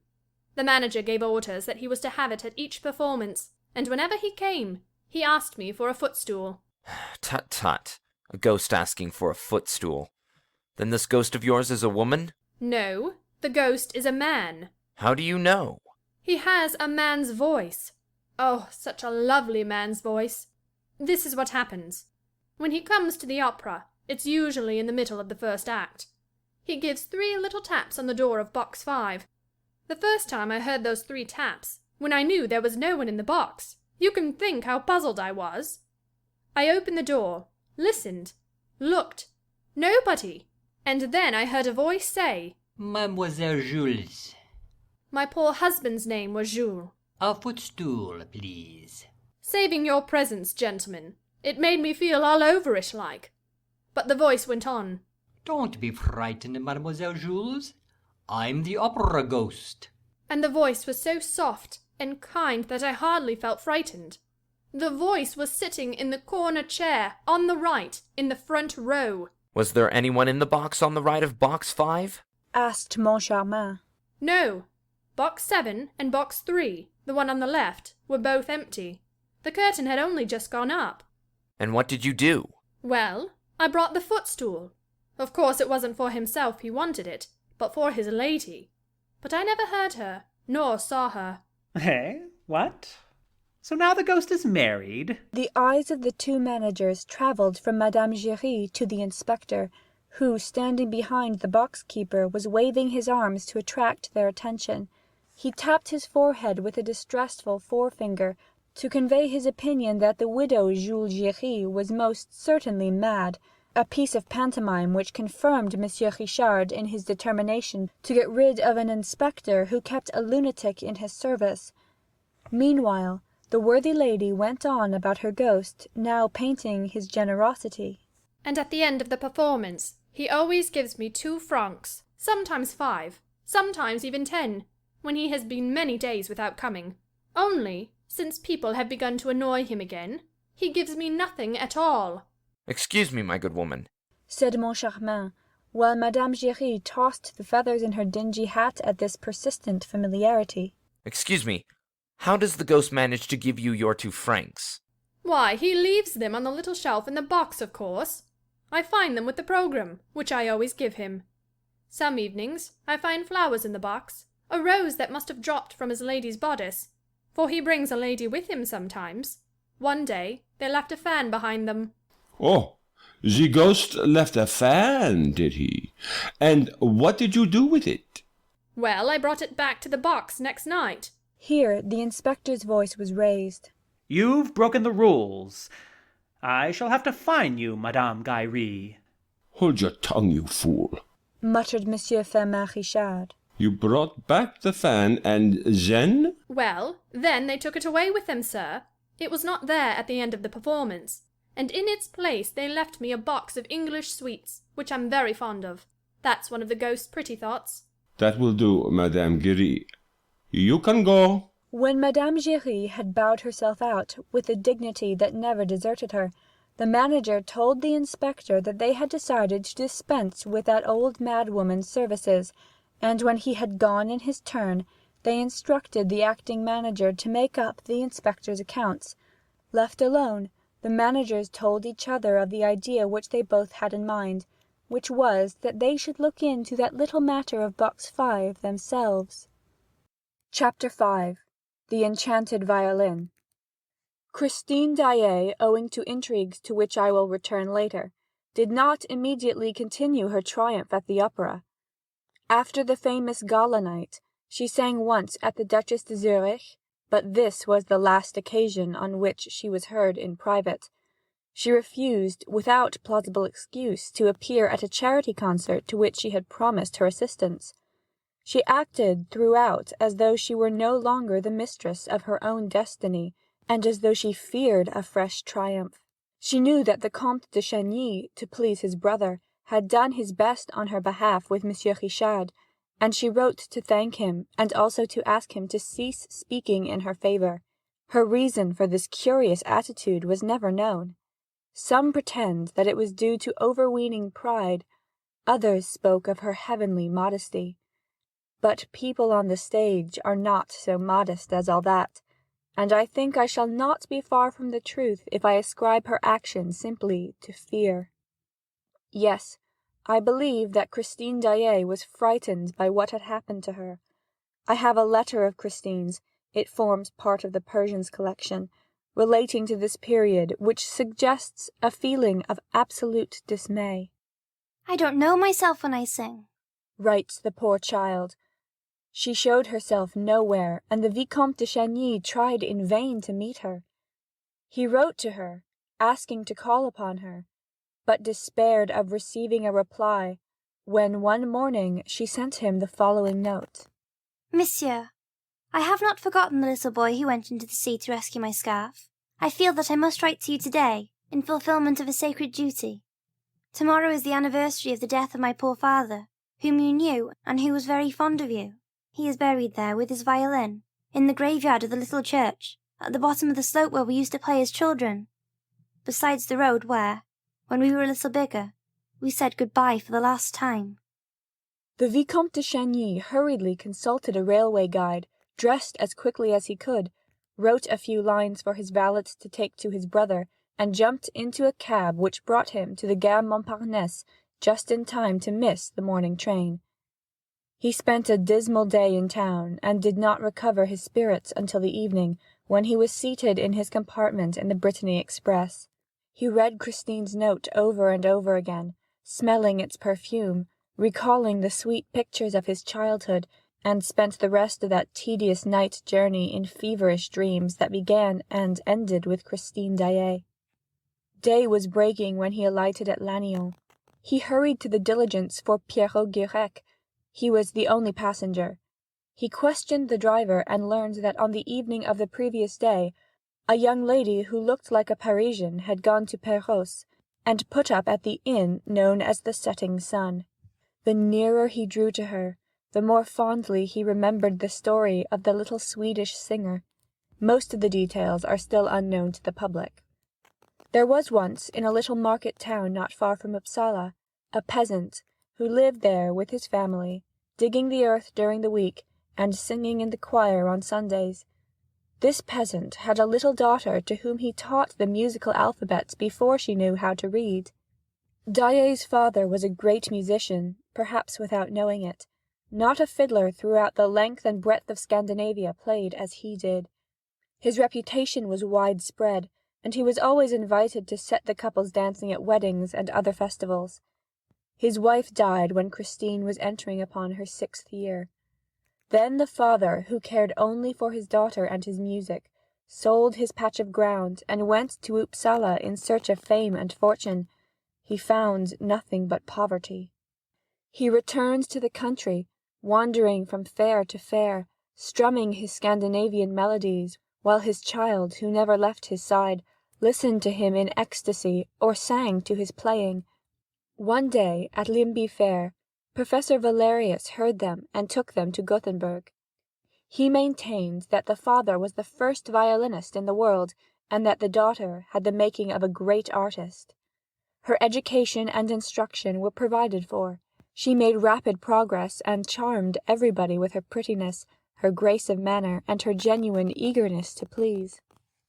When Valerius and his wife went to settle in France, they took Daaé and Christine with them. Mamma Valerius treated Christine as her daughter. As for Daaé, he began to pine away with homesickness. He never went out of doors in Paris, but lived in a sort of dream which he kept up with his violin. For hours at a time, he remained locked up in his bedroom with his daughter, fiddling and singing very, very softly. Sometimes Mamma Valerius would come and listen behind the door, wipe away a tear, and go downstairs on tiptoes, sighing for her Scandinavian skies. Daaé did not seem to recover his strength until the summer, when the whole family went to stay at Perros-Guirec, in a far-away corner of Brittany, where the sea was of the same colour as in his own country. Often he would play his saddest tunes on the beach, and pretend that the sea stopped its roaring to listen to them. And then he induced Mamma Valerius to indulge a queer whim of his.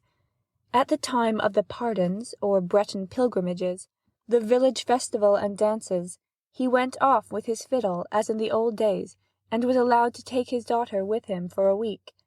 They gave the smallest hamlets music to last them for a year, and slept at night in a barn, refusing a bed at the inn, lying close together on the straw as when they were so poor in Sweden.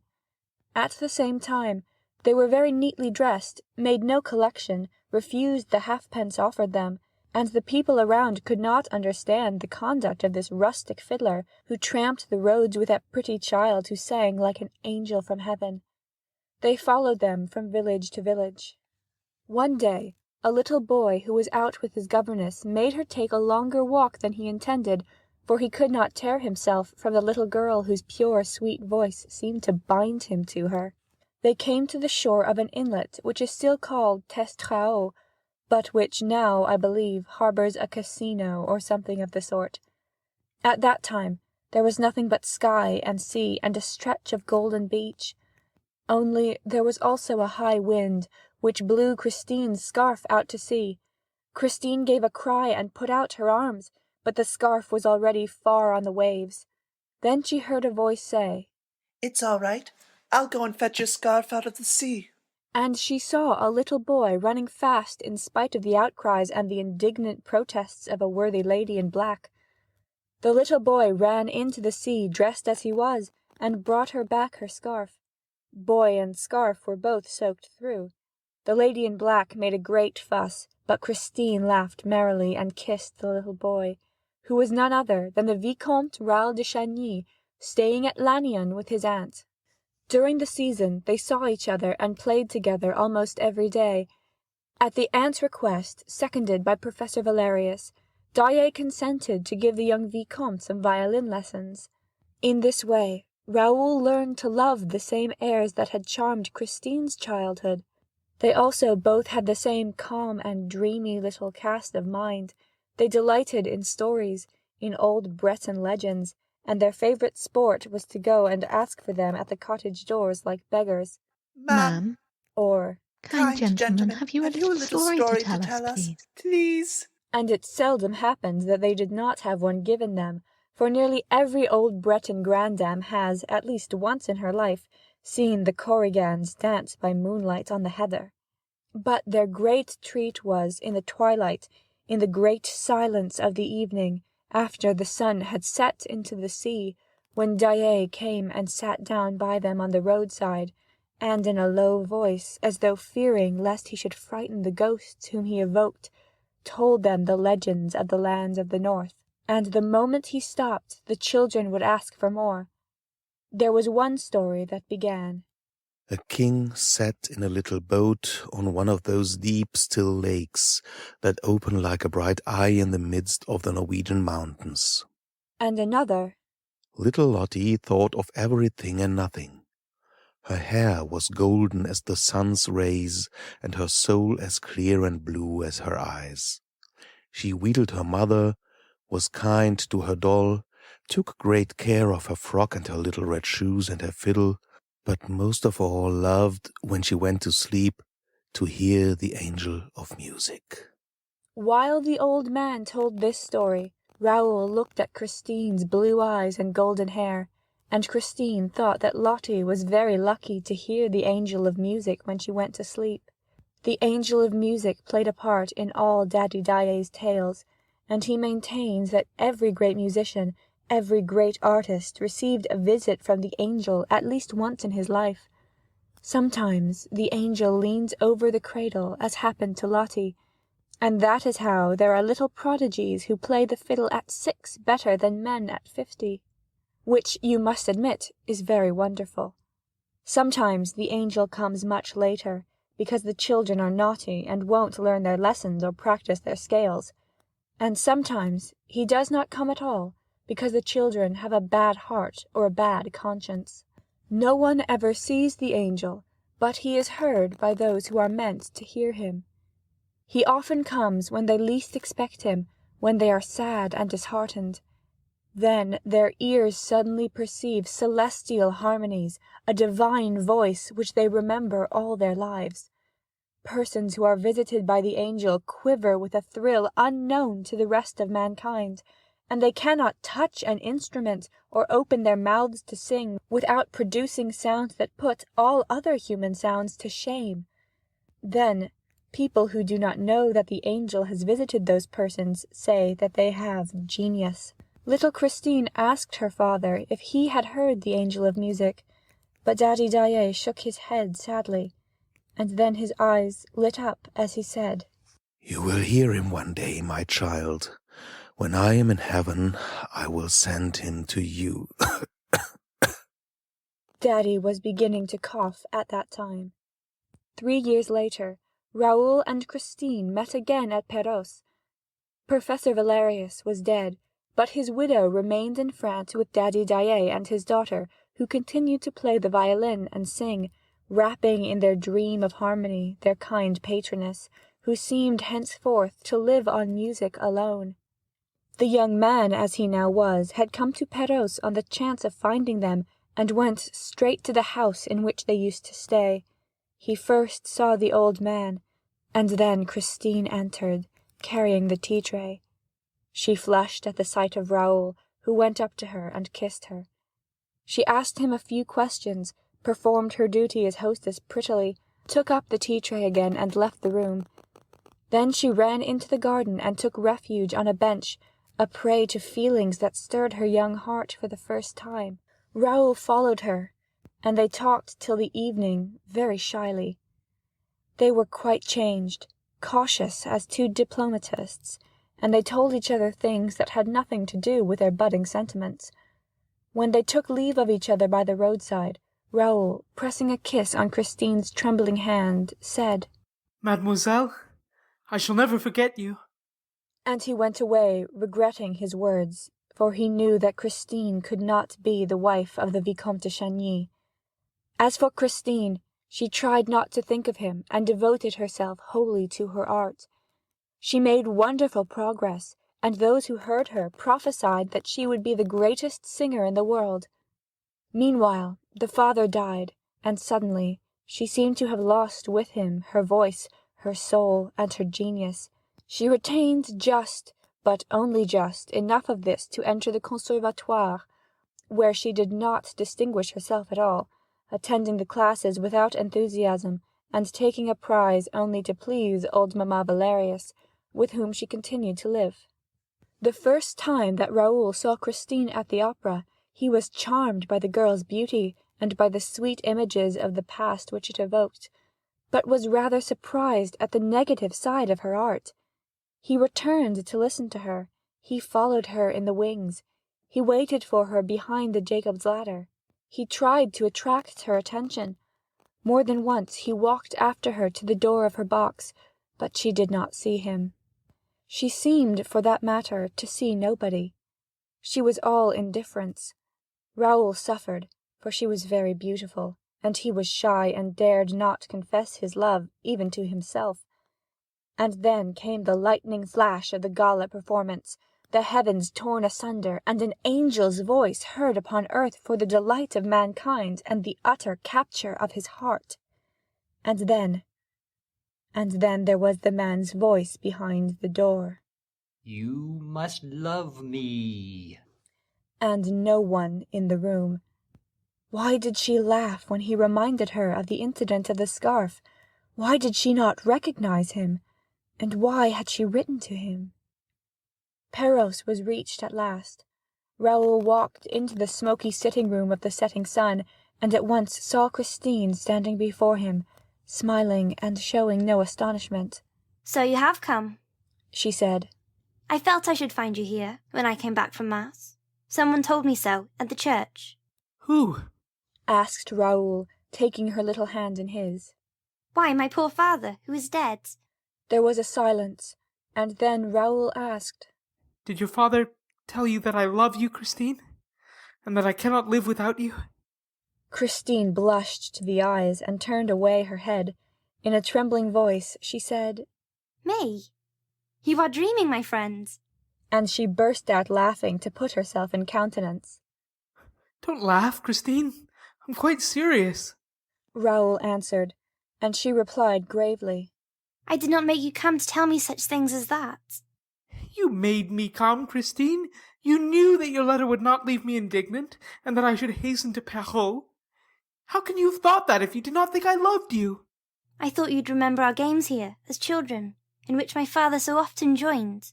I really don't know what I thought. Perhaps I was wrong to write to you.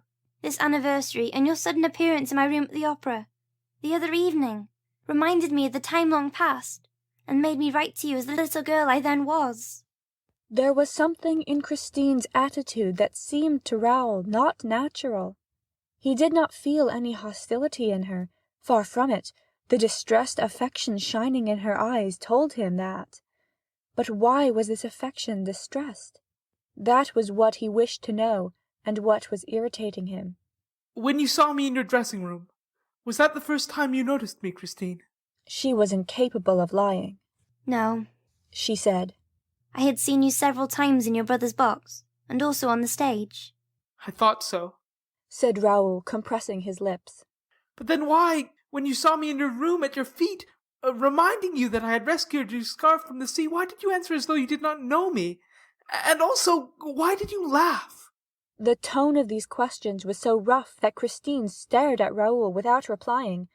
The young man himself was aghast at the sudden quarrel which he dared to raise at the very moment when he had resolved to speak words of gentleness, love, and submission to Christine.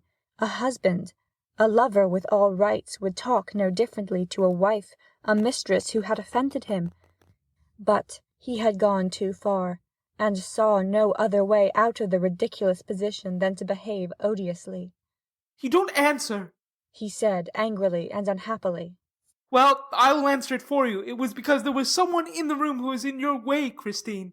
Someone that you did not wish to know that you could be interested in anyone else. If anyone was in my way, my friend. Christine broke in coldly.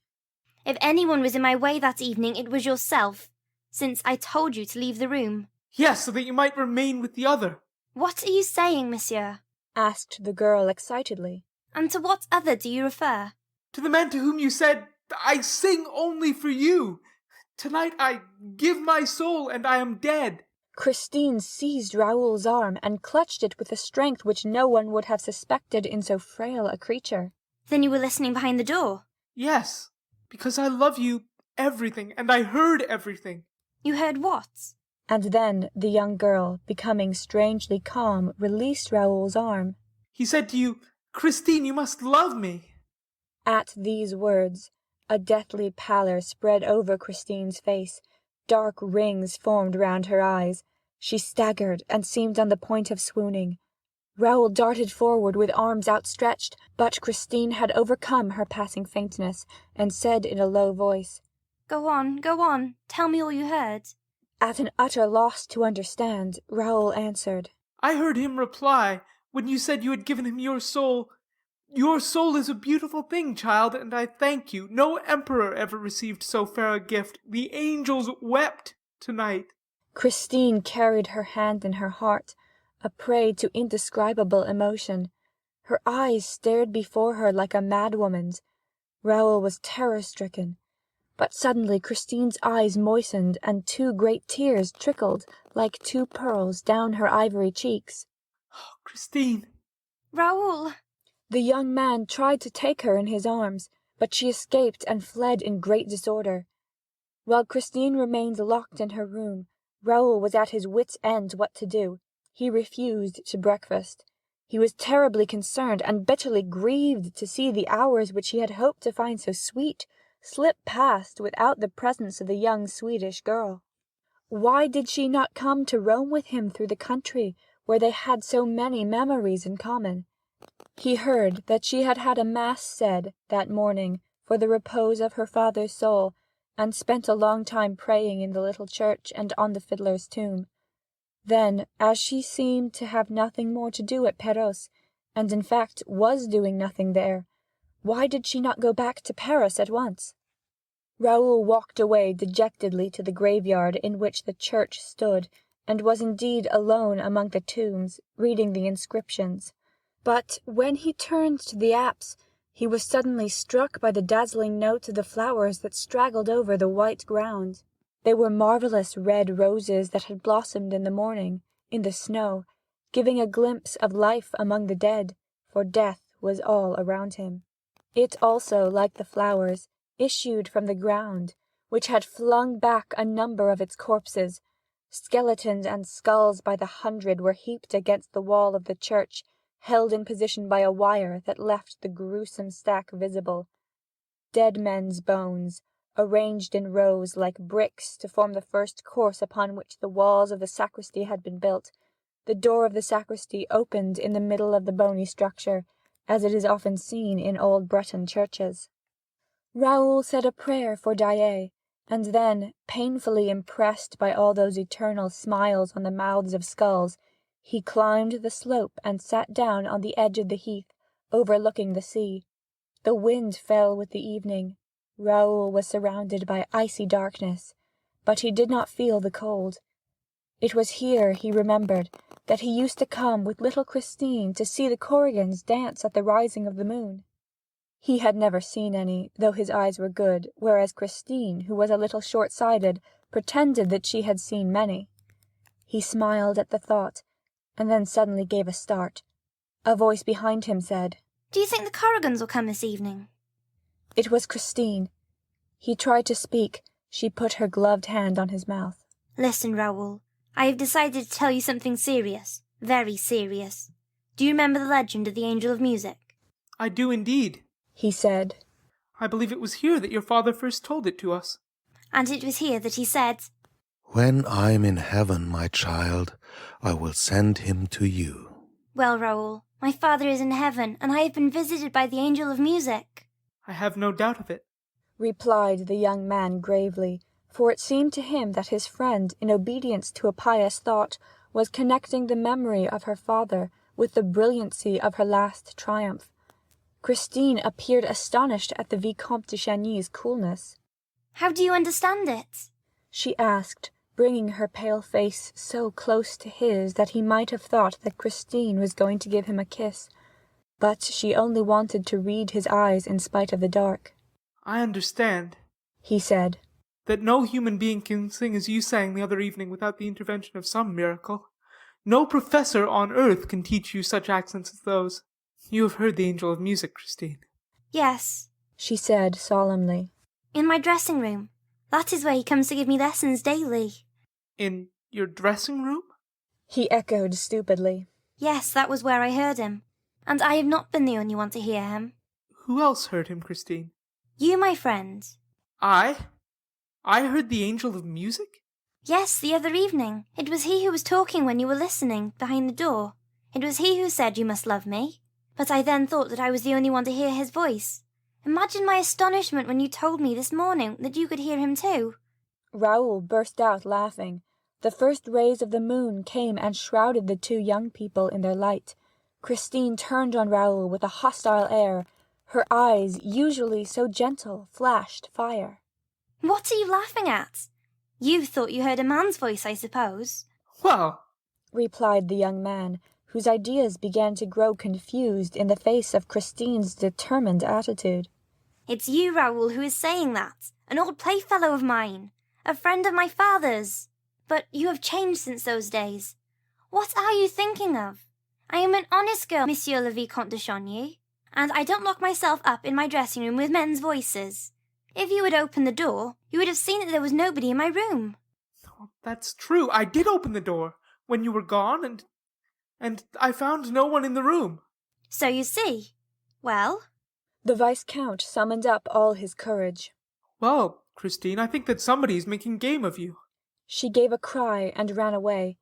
He ran after her, but in a tone of fierce anger she called out, "Leave me! Leave me!" and she disappeared. Raoul returned to the inn feeling very weary, very low-spirited, and very sad. He was told that Christine had gone to her bedroom, saying that she would not be down to dinner. Raoul dined alone, in a very gloomy mood. Then he went to his room and tried to read, went to bed and tried to sleep. There was no sound in the next room. The hours passed slowly. It was about 11:30 when he distinctly heard someone moving with a light, stealthy step in the room next to his. Then Christine had not gone to bed. Without troubling for a reason, Raoul dressed, taking care not to make a sound, and waited. Waited for what? How could he tell? But his heart thumped in his chest when he heard Christine's door turning slowly on its hinges. Where could she be going at this hour, when everyone was fast asleep at Perros? Softly opening the door, he saw Christine's white form in the moonlight slipping along the passage. She went down the stairs, and he leaned over the baluster above her. Suddenly he heard two voices in rapid conversation. He caught one sentence. "Thou layest a key." It was the landlady's voice. The door facing the sea was opened and locked again. Then all was still. Raoul ran back to his room and threw back the window. Christine's white form stood on the deserted quay. The first floor of the setting sun was at no great height, and a tree growing against the wall held out its branches to Raoul's impatient arms, and enabled him to climb down, unknown to the landlady. Her amazement, therefore, was all the greater when the next morning the young man was brought back to her half frozen, more dead than alive, and when she learned that he had been found stretched at full length on the steps of the high altar of the little church. She ran at once to tell Christine, who hurried down, and with the help of the landlady did her best to revive him. He soon opened his eyes, and was not long in recovering when he saw his friend's charming face leaning over him. A few weeks later, when the tragedy at the opera compelled the intervention of the public prosecutor, M. Mifroid, the commissary of police, examined the Vicomte de Chagny, touching the events of the night at Perros. I quote the questions and answers as given in the official report, pp. 150 et seq. Did Mademoiselle Daaé not see you come down from your room by the curious road which you selected? No, monsieur. No, although when walking behind her I took no pains to deaden the sound of my footsteps. In fact, I was anxious that she should turn round and see me. I realized that I had no excuse for following her, and that this way of spying on her was unworthy of me. But she seemed not to hear me, and acted exactly as though I were not there. She quietly left the quay, and then suddenly walked quickly up the road. The church clock had struck 11:45, and I thought that this must have made her hurry, for she began almost to run, and continued hastening until she came to the church. Was the gate open? Yes, monsieur, and this surprised me, but did not seem to surprise Mademoiselle Daaé. Was there no one in the churchyard? I did not see anyone, and if there had been, I must have seen him. The moon was shining on the snow, and made the night quite light. Was it possible for anyone to hide behind the tombstones? No, monsieur. They were quite small, poor tombstones, partly hidden under the snow, with their crosses just above the level of the ground. The only shadows were those of the crosses and ourselves. The church stood out quite brightly. I never saw so clear a night. It was very fine and very cold, and one could see everything. Are you at all superstitious? No, monsieur, I am a practicing Catholic. In what condition of mind were you? Very healthy and peaceful, I assure you. Mademoiselle Daaé's curious action in going out at that hour had worried me at first, but as soon as I saw her go to the churchyard, I thought that she meant to fulfill some pious duty on her father's grave, and I considered this so natural that I recovered all my calmness. I was only surprised that she had not heard me walking behind her, for my footsteps were quite audible on the hard snow. But she must have been taken up with her intentions, and I resolved not to disturb her. She knelt down by her father's grave, made the sign of the cross, and began to pray. At that moment it struck midnight. At the last stroke I saw Mademoiselle Daaé lift her eyes to the sky and stretch out her arms as though in ecstasy. I was wondering what the reason could be, when I myself raised my head, and everything within me seemed drawn toward the invisible, which was playing the most perfect music. Christine and I knew that music. We had heard it as children, but it had never been executed with such divine art, even by Monsieur Daaé. I remembered all that Christine had told me of the angel of music. The air was the resurrection of Lazarus, which old Monsieur Daaé used to play us in his hours of melancholy and of faith. If Christine's angel had existed, he could not have played better that night, on the late musician's violin. When the music stopped, I seemed to hear a noise from the skulls in the heap of bones. It was as though they were chuckling, and I could not help shuddering. Did it not occur to you that the musician might be hiding behind that very heap of bones? It was the one thought that did occur to me, monsieur. So much so that I omitted to follow Mademoiselle Daaé when she stood up and walked slowly to the gate. She was so much absorbed just then that I am not surprised that she did not see me. Then what happened that you were found in the morning lying half dead on the steps of the high altar? First, a skull rolled to my feet. Then another. Then another. It was as if I were the mark of that ghastly game of bowls, and I had an idea that false step must have destroyed the balance of the structure behind which our musician was concealed. This surmise seemed to be confirmed when I saw a shadow suddenly glide along the sacristy wall. I ran up. The shadow had already pushed open the door and entered the church, but I was quicker than the shadow and caught hold of a corner of its cloak. At that moment we were just in front of the high altar, and the moonbeams fell straight upon us through the stained glass windows of the apse. As I did not let go of the cloak, the shadow turned round, and I saw a terrible death's head, which darted a look at me from a pair of scorching eyes. I felt as if I were face to face with Satan, and in the presence of this unearthly apparition, my heart gave way, my courage failed me, and I remember nothing more until I recovered consciousness at the setting sun. Chapter 6. A Visit to Box 5. We left Monsieur Firmin Richard and Monsieur Armand Moncharmin at the moment when they were deciding to look into that matter of Box 5. Leaving behind them the broad staircase which leads from the lobby outside the manager's offices to the stage and its dependencies, they crossed the stage, went out by the subscriber's door, and entered the house through the little passage on the left. Then they made their way through the front rows of stalls and looked at Box 5 on the grand tier. They could not see it well, because it was half in darkness, and because the great covers were flung over the red velvet of the ledges of all the boxes. They were almost alone in the huge gloomy house, and a great silence surrounded them. It was the time when most of the stage hands go out for a drink. The staff had left the boards for the moment, leaving a scene half set. A few rays of light, a wan, sinister light, that seemed to have been stolen from an expiring luminary, fell through some opening or other upon an old tower that raised its pasteboard battlements on the stage. Everything, in this deceptive light, adopted a fantastic shape. In the orchestra stalls, the drugget covering them looked like an angry sea, whose glaucous waves had been suddenly rendered stationary by a secret order from the storm phantom, who, as everybody knows, is called Adamastor. Messieurs Moncharmin and Richard were the shipwrecked mariners amid this motionless turmoil of a calico sea. They made for the left boxes, ploughing their way like sailors who leave their ship and try to struggle to the shore. The 8 great polished columns stood up in the dusk like so many huge piles supporting the threatening, crumbling, big-bellied cliffs, whose layers were represented by the circular, parallel waving lines of the balconies of the grand, first and second tiers of boxes.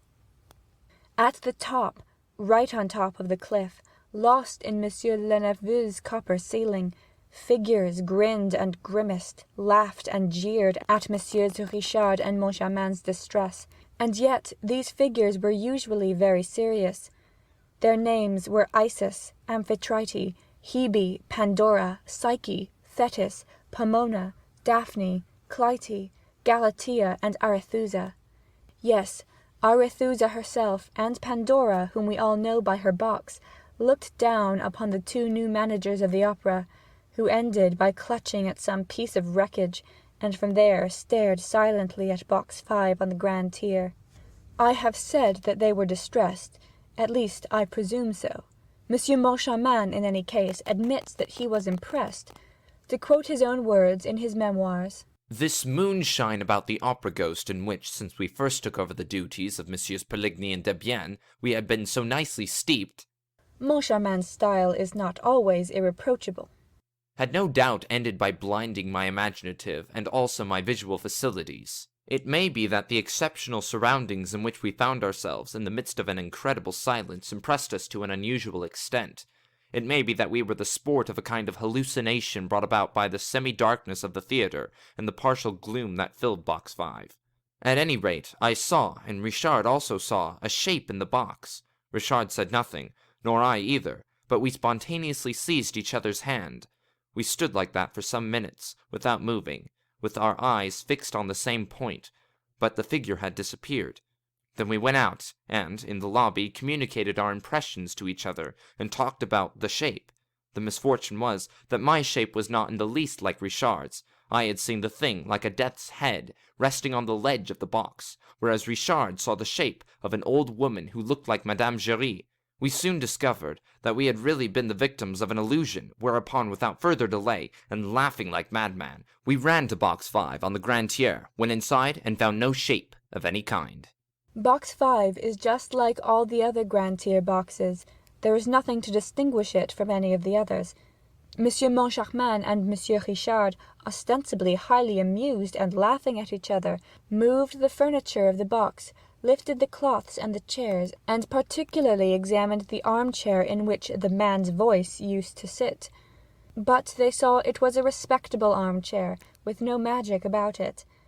Altogether, the box was the most ordinary box in the world, with its red hangings, its chairs, its carpet, and its ledge covered in red velvet.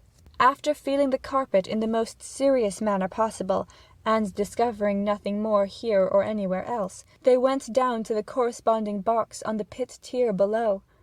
In Box 5 on the pit tier, which is just inside the first exit from the stalls on the left, they found nothing worth mentioning either. Those people are all making fools of us. Firmin Richard ended by exclaiming, It will be Faust on Saturday. Let us both see the performance from Box 5 on the Grand Tier. Chapter 7 Faust and What Followed. On the Saturday morning, on reaching their office, the joint managers found a letter from OG worded in these terms. My dear managers, so it is to be war between us. If you still care for peace, here is my ultimatum. It consists of the 4 following conditions. 1. You must give me back my private box, and I wish it to be at my free disposal from henceforward. 2. The part of Margarita shall be sung this evening by Christine Daaé. Never mind about Carlotta, she will be ill. 3. I absolutely insist upon the good and loyal services of Mademoiselle Giry, my box-keeper, whom you will reinstate in her functions forthwith. 4. Let me know by a letter handed to Mademoiselle Giry, who will see that it reaches me, that you accept, as your predecessors did, the conditions in my memorandum book relating to my monthly allowance. I will inform you later how you are to pay it to me. If you refuse, you will give Faust tonight in a house with a curse upon it. Take my advice and be warned in time. O.G. Look here, I'm getting sick of him, shouted Richard, bringing his fists down on his office table. Just then Mercier, the acting manager, entered. Lachenel would like to see one of you gentlemen, he said. He says that his business is urgent, and he seems quite upset. Who's Lachenel? Asked Richard. He's your stud groom. What do you mean, my stud groom? Yes, sir, explained Mercier. There are several grooms at the opera, and Monsieur Lachenel is at the head of them. And what does his groom do? He has the chief management of the stable. What stable? Why, yours, sir, the stable of the opera. Is there a stable at the opera? Upon my word, I didn't know. Where is it? In the cellars on the rotunda side. It's a very important department. We have 12 horses. 12 horses? And what for, in heaven's name? Why, we want trained horses for the processions in the Jules, the Profeta, and so on. Horses used to the boards. It is the groom's business to teach them. Monsieur Lachenel is very clever at it. He used to manage Franconi's stables. Very well, but what does he want? I don't know. I never saw him in such a state. He can come in. Monsieur Lachenel came in, carrying a riding whip, with which he struck his right boot in an irritable manner. Good morning, Monsieur Lachenel, said Richard, somewhat impressed. To what do we owe the honour of your visit? Mr. Manager, I have come to ask that you get rid of those whole stable. What? You want to get rid of our horses? I'm not talking of the horses, but of the stablemen. How many stablemen have you, Monsieur Lachenel? 6 stablemen. That's at least 2 too many. These are places, Mercier interposed, created and forced upon us by the Under-Secretary for Fine Arts. They are filled by protégés of the government, and, if I may venture to... I don't care a hang for the government, roared Richard. We don't need more than 4 stablemen for 12 horses. 11, said the head riding-master, correcting him. 12, repeated Richard. 11, repeated Lachenel. Oh, the acting manager told me that you had 12 horses. I did have 12, but I have only 11 since Caesar was stolen. And Monsieur Lachenel gave himself a great smack on the boot with his whip. Has Caesar been stolen? cried the acting manager. Caesar, the white horse in the Profeta? There are not 2 Caesars, said the stud groom dryly.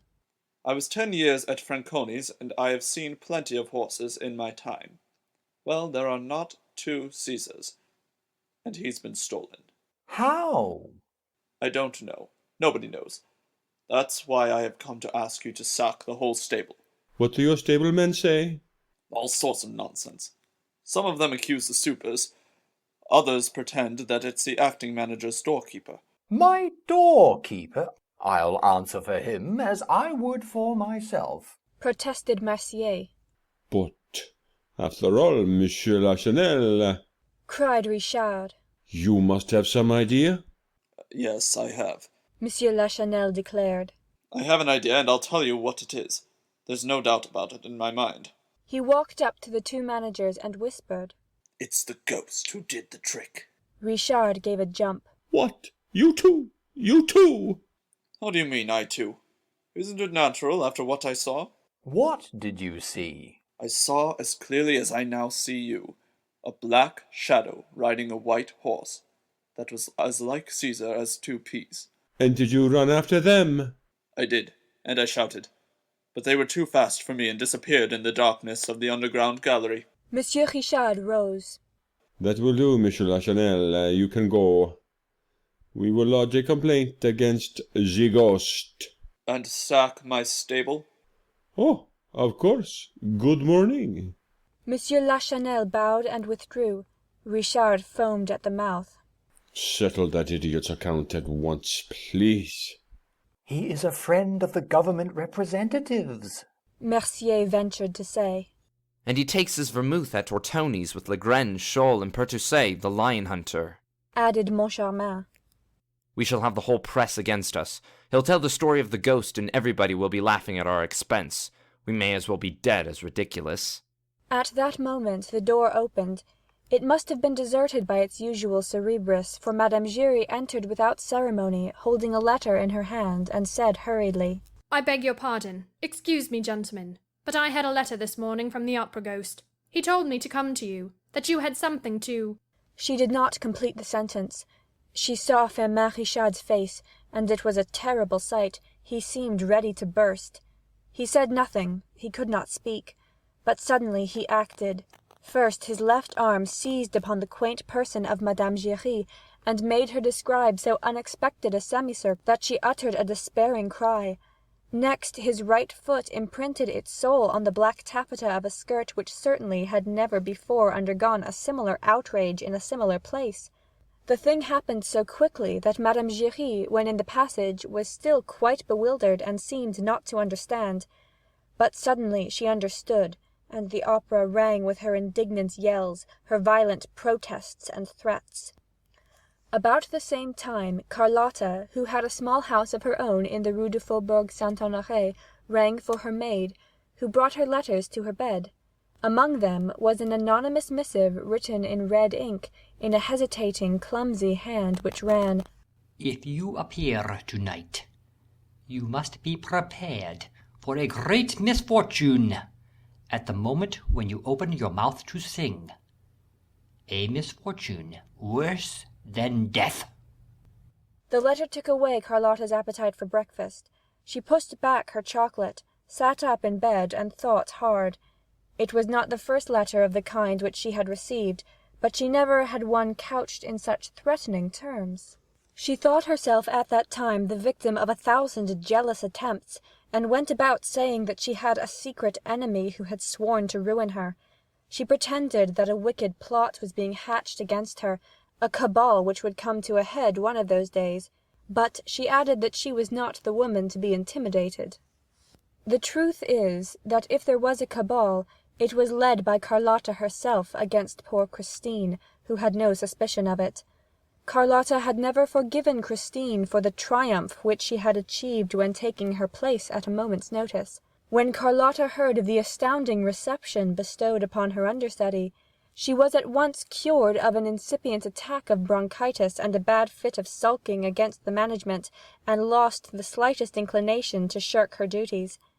From that time she worked with all her might to smother her rival, enlisting the services of influential friends to persuade the managers not to give Christine an opportunity for a fresh triumph.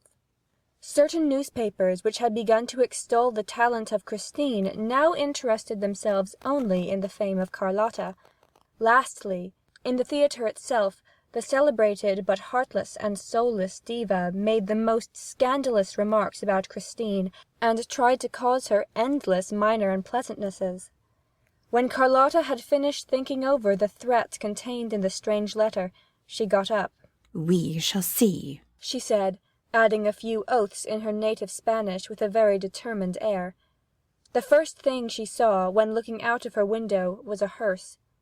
She was very superstitious, and the hearse and the letter convinced her that she was running the most serious dangers that evening. She collected all her supporters, told them that she was threatened at the evening's performance with a plot organized by Christine Daaé, and declared that they must play a trick upon that chit by filling the house with her, Carlotta's, admirers. She had no lack of them, had she? She relied upon them to hold themselves prepared for any eventuality, and to silence the adversaries, if, as she feared, they created a disturbance.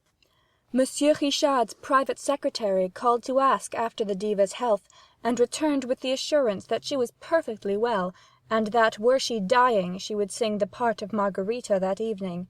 The secretary urged her, in his chief's name, to commit no imprudence, to stay at home all day, and to be careful of draughts, and Carlotta could not help, after he had gone, comparing this unusual and unexpected advice with the threats contained in the letter. It was 5 o'clock when the post brought a second anonymous letter in the same hand as the first. It was short, and said simply, "You have a bad cold. If you are wise, you will see that it is madness to try to sing tonight." Carlotta sneered, shrugged her handsome shoulders, and sang 2 or 3 notes to reassure herself. Her friends were faithful to their promise. They were all at the opera that night, but looked round in vain for the fierce conspirators whom they were instructed to suppress. The only unusual thing was the presence of Monsieur Richard and Monsieur Moncharmin in box 5. Carlotta's friends thought that, perhaps, the managers had wind, on their side, of the proposed disturbance, and they had determined to be in the house so as to stop it then and there. But this was unjustifiable supposition, as the reader knows. Monsieur Richard and Monsieur Moncharmin were thinking of nothing but their ghost. Vain, in vain do I call through my vigil weary on creation and its Lord. Never reply will break the silence dreary, no sign, no single word.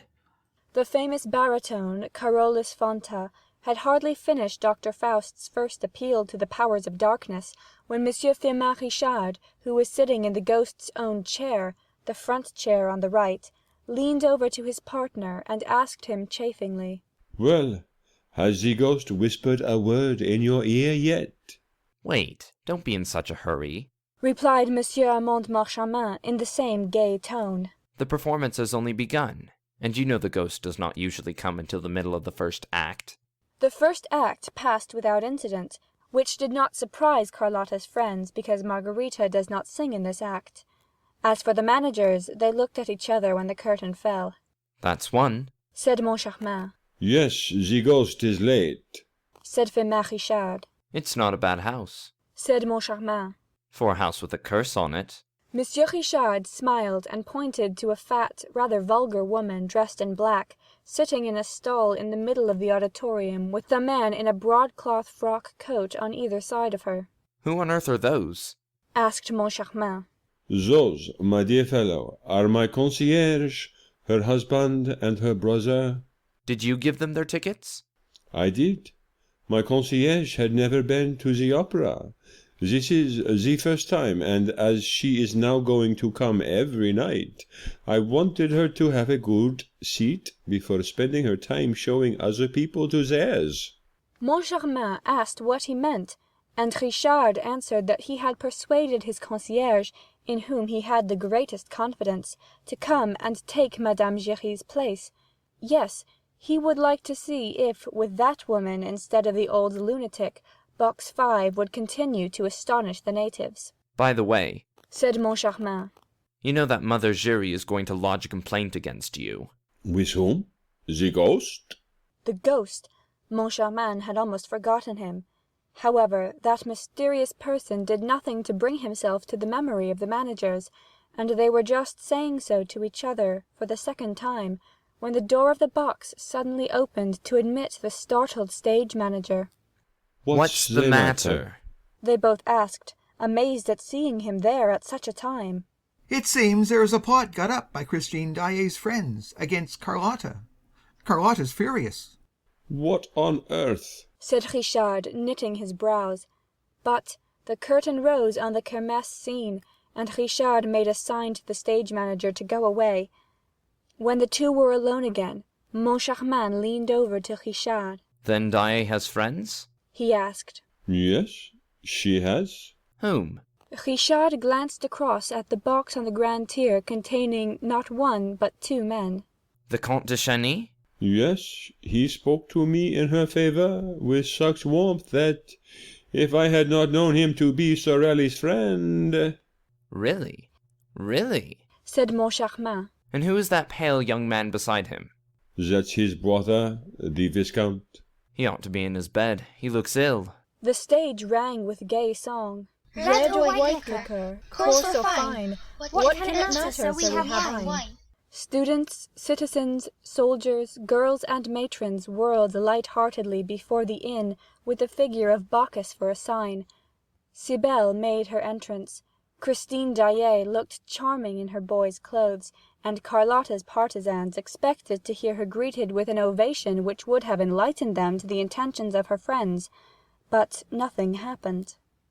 On the other hand, when Margarita crossed the stage and sang the only 2 lines allotted to her in the second act, "No, my lord, not a lady am I, nor yet a beauty, and do not need an arm to help me on my way," Carlotta was received with enthusiastic applause. It was so unexpected and so uncalled for that those who knew nothing about the rumours looked at one another and asked what was happening, and this act also was finished without incident. Then everybody said, "Of course, it will be during the next act." Some, who seemed to be better informed than the rest, declared that the row would begin with the ballad of the King of Thule, and rushed to the subscribers' entrance to warn Carlotta. The managers left the box during the entr'acte to find out more about the cabal of which the stage manager had spoken, but they soon returned to their seats, shrugging their shoulders and treating the whole affair as silly. The first thing they saw on entering the box was a box of English sweets on the little shelf of the ledge. Who had put it there? They asked the box-keepers, but none of them knew. Then they went back to the shelf, and next to the box of sweets found an opera-glass. They looked at each other. They had no inclination to laugh. All that Madame Giry had told them returned to their memory, and then they seemed to feel a curious sort of draught around them. They sat down in silence. The scene represented Margarita's garden. Gently flowers in the dew, be message from me. As she sang these first two lines with her bunch of roses and lilacs in her hand, Christine, raising her head, saw the Vicomte de Chagny in his box, and from that moment her voice seemed less sure, less crystal clear than usual. Something seemed to deaden and dull her singing. "What a queer girl she is," said one of Carlotta's friends in the stalls, almost aloud. "The other day she was divine, and tonight she's simply bleating. She has no experience, no training." Gently flowers, lie there, and tell her from me. The Viscount put his head under his hands and wept. The Count behind him viciously gnawed his moustache, shrugged his shoulders and frowned. For him, usually so cold and correct, to betray his inner feelings like that by outward signs, the Count must be very angry.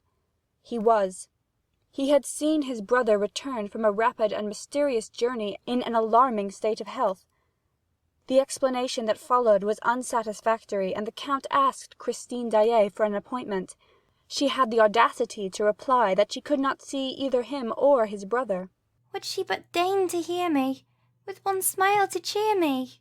"The little baggage," growled the Count, and he wondered what she wanted, what she was hoping for.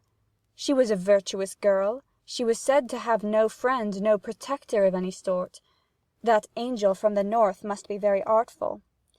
Raoul, behind the curtain of his hands that veiled his boyish tears, thought only of the letter which he had received on his return to Paris, where Christine, fleeing from Perros like a thief in the night, had arrived before him.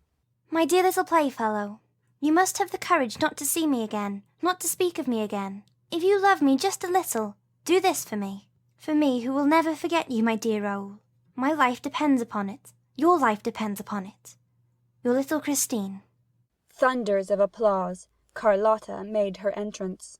I wish I could but know who he was that addressed me, if he was noble, or at least what his name is. When Margarita had finished singing the ballad of the King of Thule, she was loudly cheered, and again when she came to the end of the jewel song. Ah, the joy of past compare, these jewels bright to wear. Thenceforth, certain of herself, certain of her friends in the house, certain of her voice and her success, fearing nothing, Carlotta flung herself into the part without restraint of modesty. She was no longer Margarita, she was Carmen. She was applauded all the more, and her debut with Faust seemed about to bring her a new success, when suddenly a terrible thing happened. Faust had knelt on one knee.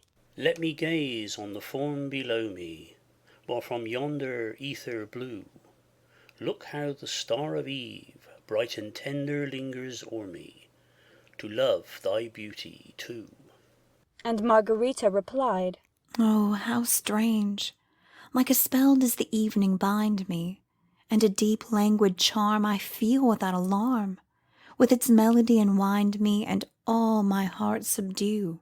At that moment, at that identical moment, the terrible thing happened. Carlotta croaked like a toad. Cluck! There was consternation on Carlotta's face, and consternation on the faces of all the audience. The two managers in their box could not suppress an exclamation of horror. Everyone felt that the thing was not natural, that there was witchcraft behind it. That toad smelt of brimstone. Poor, wretched, despairing, crushed Carlotta. The uproar in the house was indescribable. If the thing had happened to anyone but Carlotta, she would have been hooted. But everybody knew how perfect an instrument her voice was, and there was no display of anger, but only one of horror and dismay, the sort of dismay which men would have felt if they had witnessed the catastrophe that broke the arms of the Venus de Milo, and even then they would have seen and understood. But here that toad was incomprehensible, so much so that after some seconds spent in asking herself if she had really heard that note, that sound, that infernal noise issue from her throat, she tried to persuade herself that it was not so, that she was the victim of an illusion of the ear, and not an act of treachery on the part of her voice. Meanwhile, in box 5, Moncharmin and Richard had turned very pale. This extraordinary and inexplicable incident filled them with a dread which was the more mysterious inasmuch as for some little while they had fallen in with the direct influence of the ghost. They had felt his breath. Moncharmin's hair stood on end. Richard wiped the perspiration from his forehead. Yes, the ghost was there, around them, behind them, beside them. They felt his presence without seeing him. They heard his breath close, close, close to them. They were sure that there were 3 people in the box. They trembled. They thought of running away. They dared not. They dared not make a move or exchange a word that would have told the ghost that they knew he was there. What was going to happen? This happened. Koak. Their joint exclamation of horror was heard all over the house. They felt that they were smarting under the ghost's attacks. Leaning over the ledge of their box, they stared at Carlotta as though they did not recognize her. That infernal girl must have given the signal for some catastrophe. Ah, they were waiting for the catastrophe. The ghost had told them it would come. The house had a curse upon it. The 2 managers gasped and panted under the weight of the catastrophe. Richard's stifled voice was heard calling to Carlotta. Well, go on. No, Carlotta did not go on. Bravely, heroically, she started afresh on the fatal line at the end of which the toad had appeared. An awful silence succeeded the uproar. Carlotta's voice alone once more filled the resounding house. I feel without alarm. The audience also felt, but not without alarm. I feel without alarm. I feel without alarm with its melody and wind me and all my heart The toad had also started afresh. The house broke into a wild tumult. The 2 managers collapsed in their chairs and dared not even turn round. They had not the strength. The ghost was chuckling behind their backs. And at last they distinctly heard his voice in their right ears, the impossible voice, the mouthless voice, saying, "She is singing tonight to bring the chandelier down." With one accord they raised their eyes to the ceiling and uttered a terrible cry. The chandelier, the immense mass of the chandelier, was slipping down, coming towards them at the call of the fiendish voice. Released from its hook, it plunged from the ceiling and came smashing into the middle of the stalls, amid 1,000 shouts of terror. A wild rush for the doors followed. The papers of the day state that there were numbers wounded and 1 killed. The chandelier had crashed down upon the head of that wretched woman who had come to the opera for the first time in her life, the one whom Monsieur Richard had appointed to succeed Madame Giry, the ghost's box-keeper, in her functions. She died on the spot, and the next morning a newspaper appeared with this heading: 200 kilos on the head of a concierge. That was her sole epitaph. Chapter 8. The Mysterious Brougham. That tragic evening was bad for everybody. Carlotta fell ill. As for Christine Daaé, she disappeared after the performance. A fortnight elapsed, during which she was neither seen at the opera nor outside. Raoul, of course, was the first to be astonished at the prima donna's absence. He wrote to her at Madame Valeria's flat, and received no reply. His grief increased, and he ended by being seriously alarmed at never seeing her name on the programme. Faust was played without her. One afternoon he went to the manager's office to ask the reason of Christine's disappearance. He found them both looking extremely worried. Their own friends did not recognize them. They had lost all their gaiety and spirits. They were seen crossing the stage with hanging heads, careworn brows, pale cheeks, as though pursued by some abominable thought, or a prey to some persistent sport of fate. The fall of the chandelier had involved them in no little responsibility, but it was difficult to make them speak about it. The inquest had ended in a verdict of accidental death, caused by the wear and tear of the chains by which the chandelier hung from the ceiling, but it was the duty of both the old and the new managers to have discovered this wear and tear, and to have remedied it in time. And I feel bound to say that Messieurs Richard and Moncharmin at this time appeared so changed, so absent-minded, so mysterious, so incomprehensible, that many of the subscribers thought that some event, even more horrible than the fall of the chandelier, must have affected their state of mind. In their daily intercourse they showed themselves very impatient, except with Madame Giry, who had been reinstated in her functions. And their reception of the Vicomte de Chagny, when he came to ask about Christine, was anything but cordial. They merely told him that she was taking a holiday. He asked how long the holiday was for, and they replied curtly that it was for an unlimited period, as Mademoiselle Daaé had requested a leave of absence for reasons of health. "Then she is ill!" he cried. "What is the matter with her?" "We don't know." "Didn't you send the doctor of the opera to see her?" "No. She did not ask for him, and as we trust her, we took her word." Raoul left the building a prey to the gloomiest thoughts. He had resolved, come what might, to go and inquire of Mamma Valerius. He remembered the strong phrases in Christine's letter forbidding him to make any attempt to see her. But what he had seen at Perros, what he had heard behind the dressing-room door, his conversation with Christine at the edge of the moor, made him suspect some machination which, devilish though it might be, was none the less human. The girl's highly strung imagination, her affectionate and credulous mind, the primitive education which had surrounded her childhood with a circle of legends, the constant brooding over her dead father, and above all, the state of sublime ecstasy into which music threw her from the moment that this art was made manifest to her in certain exceptional conditions, as in the churchyard at Perros, all this seemed to him to constitute a moral ground only too favourable for the malevolent designs of some mysterious and unscrupulous person. Of whom was Christine Daaé the victim? This was the very reasonable question which Raoul put to himself as he hurried off to Mamma Valerius.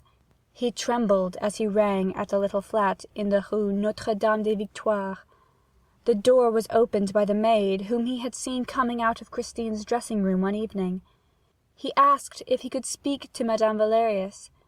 He was told that she was ill in bed and was not receiving visitors. "Take in my card, please," he said. The maid soon returned and showed him into a small and scantily furnished drawing-room in which portraits of Professor Valerius and old Daaé hung on opposite walls. "Madame begs Monsieur le Vicomte to excuse her," said the servant. "She can only see him in her bedroom, because she can no longer stand on her poor legs." 5 minutes later, Raoul was ushered into an ill-lit room where he at once recognized the good, kind face of Christine's benefactress in the semi-darkness of an alcove. Mamma Valerius's hair was now quite white, but her eyes had grown no older. Never, on the contrary, had their expression been so bright, so pure, so childlike. "Monsieur de Chagny," she cried gaily, putting out both her hands to her visitor. "Ah, it's heaven that sends you here. We can talk of her." The last sentence sounded very gloomy in the young man's ears. He at once asked, "Madame, where is Christine?" And the old lady replied calmly, "She is with her good genius." "What good genius?" exclaimed poor Raoul. "Why, the angel of music." The Viscount dropped into a chair. Really? Christine was with the angel of music? And there lay Mamma Valerius in bed, smiling to him, and putting her finger to her lips to warn him to be silent. And she added, "You must not tell anybody." "You can rely on me," said Raoul. He hardly knew what he was saying, for his ideas about Christine, already greatly confused, were becoming more and more entangled, and it seemed as if everything was beginning to turn around him, around the room, around that extraordinary good lady with the white hair and the forget-me-not eyes. I know I can," she said, with a happy laugh. "But why don't you come near me, as you used to do when you were a little boy? Give me your hands, as when you brought me the story of little Lottie, which Daddy Daaé had told you. I am very fond of you, Monsieur Raoul, you know, and so is Christine, too."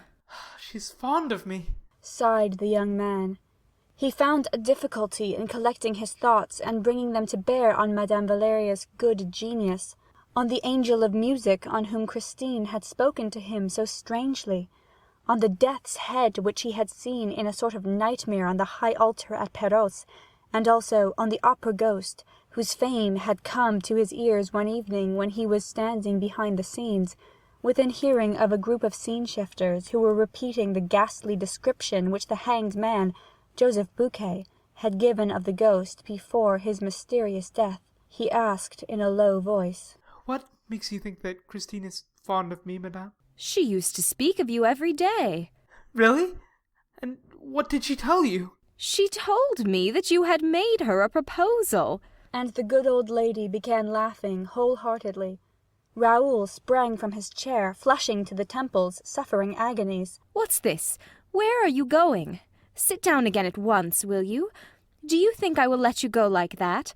If you're angry with me for laughing, I beg your pardon. After all, what has happened isn't your fault. Didn't you know? Did you think that Christine was free?" "Is Christine engaged to be married?" the wretched Raoul asked in a choking voice. Why no. You know as well as I do that Christine couldn't marry, even if she wanted to." "But I don't know anything about it. Why can't Christine marry?" "Because of the angel of music, of course." I don't follow." "Yes, he forbids her to." "He forbids her? The angel of music forbids her to marry?" "Oh, he forbids her without forbidding her. It's like this. He tells her that if she got married, she would never hear him again. That's all. And that he would go away forever. So you understand, she can't let the angel of music go. It's quite natural." "Yes," echoed Raoul submissively. "It's quite natural." "Besides, I thought Christine had told you all that when she met you at Perros, where she went with her good genius." "Oh, she went to Perros with her good genius, did she?" "That is to say, he arranged to meet her down there, in Perros churchyard, at Daaé's grave. He promised to play her the resurrection of Lazarus on her father's violin." Raoul de Chagny rose, and with a very authoritative air pronounced these peremptory words. "Madame, will you have the goodness to tell me where that genius lives?" The old lady did not seem surprised at this indiscreet command. She raised her eyes and said, "In heaven." Such simplicity baffled him. He did not know what to say in the presence of this candid and perfect faith in a genius who came down nightly from heaven to haunt the dressing-rooms at the opera. He now realized the possible state of mind of a girl brought up between a superstitious fiddler and a visionary old lady, and he shuddered when he thought of the consequences of it all. "Is Christine still a good girl?" he asked suddenly, in spite of himself. "I swear it, as I hope to be saved," exclaimed the old woman, who this time seemed to be incensed. "And if you doubt it, sir, I don't know what you are here for." Raoul tore at his gloves. "How long has she known this genius?" "About 3 months. Yes, it's quite 3 months since he began to give her lessons." The Viscount threw up his arms with a gesture of despair. "The genius gives her lessons? And where, pray?" "Now that she has gone away with him, I can't say. But up to a fortnight ago it was in Christine's dressing room. It would be impossible in this little flat. The whole house would hear them. Whereas, at the opera, at 8 o'clock in the morning, there is no one about, do you see?" "Yes, I see, cried the Viscount, and he hurriedly took leave of Madame Valerius, who asked herself if the young nobleman was not a little off his head. He walked home to his brother's house in a pitiful state. He could have struck himself, banged his head against the walls, to think that he had believed in her innocence, in her purity. The angel of music, he knew him now, he saw him. It was beyond a doubt some unspeakable tenor, a good-looking jackanapes who mouthed and simpered as he sang. He thought himself as absurd and wretched as he could be. Oh, what a miserable, little, insignificant, silly young man was Monsieur le Vicomte de Chagny, thought Raoul furiously. And she, what a bold and damnable sly creature. His brother was waiting for him, and Raoul fell into his arms like a child. The Count consoled him without asking for explanations, and Raoul would certainly have long hesitated before telling him the story of the angel of music. His brother suggested taking him out to dinner. Overcome as he was with despair, Raoul would probably have refused any invitation that evening, if the Count had not, as an inducement, told him that the lady of his thoughts had been seen the night before, in the company of the other sex in the Bois. At first, the Viscount refused to believe, but he received such exact details that he ceased protesting. She had been seen, it appeared, driving in a brougham with the window down. She seemed to be slowly taking in the icy night air. There was a glorious moon shining. She was recognized beyond a doubt. As for her companion, only his shadowy outline was distinguished leaning back in the dark. The carriage was going at a walking pace in a lonely drive behind the grand stand at Longchamp. Raoul, dressed in frantic haste, prepared to forget his distress by flinging himself, as people say, into the vortex of pleasure. Alas, he was a very sorry guest, and leaving his brother early, found himself by 10 o'clock in the evening in a cab behind the Longchamp racecourse. It was bitterly cold. The road seemed deserted and very bright under the moonlight. He told the driver to wait for him patiently at the corner of a near turning, and hiding himself as well as he could, stood stamping his feet to keep warm. He had been indulging in this healthy exercise for half an hour or so, when a carriage turned the corner of the road and came quietly in his direction at a walking pace. As it approached, he saw that a woman was leaning her head from the window, and suddenly the moon shed a pale gleam over her features. Christine! The sacred name of his love had sprung from his heart and his lips. He could not keep it back. He would have given anything to withdraw it, for that name, proclaimed in the stillness of the night, had acted as though it were a preconcerted signal for a furious rush on the part of the whole turnout, which dashed past him before he could put into execution his plan of leaping at the horses' heads. The carriage window had been closed, and the girl's face had disappeared, and the brougham, behind which he was now running, was no more than a black spot on the white road. He called out again, "Christine!" No reply, and he stopped in the midst of the silence. With a lackluster eye he stared down that cold, desolate road into the pale, dead night. Nothing was colder than his heart, nothing half so dead. He had loved an angel, and now he despised a woman. Raoul, how that little fairy of the north has trifled with you! Was it really necessary to have so fresh and so young a face, a forehead so shy and always ready to cover itself with a pink blush of modesty in order to pass in the lonely night, in a carriage and pair, accompanied by a mysterious lover? Surely there should be some limit to hypocrisy and lying. She had passed without answering his cry, and he was thinking of dying, and he was 20 years old. His valet found him in the morning sitting on his bed.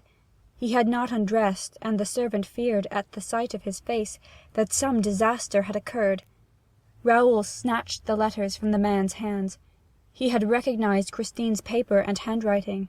She said, "Dear, go to the masked ball in the opera on the night after tomorrow. At 12 o'clock, be in the little room behind the chimney place of the big crush room.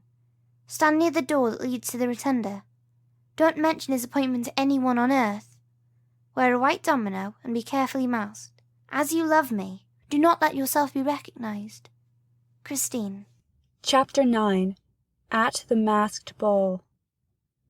The envelope was covered with mud and unstamped. It bore the words, "To be handed to Monsieur le Vicomte Raoul de Chagny," with the address in pencil. It must have been flung out in the hope that a passer-by would pick up the note and deliver it, which was what had happened. The note had been picked up on the pavement of the Place de l'Opéra. Raoul read it over again with fevered eyes. No more was needed to revive his hope. The sombre picture which he had for a moment imagined of a Christine forgetting her duty to herself made way for his original concept of an unfortunate, innocent child, the victim of imprudence and exaggerated sensibility. To what extent, at this time, was she really a victim? Whose prisoner was she? Into what whirlpool had she been dragged?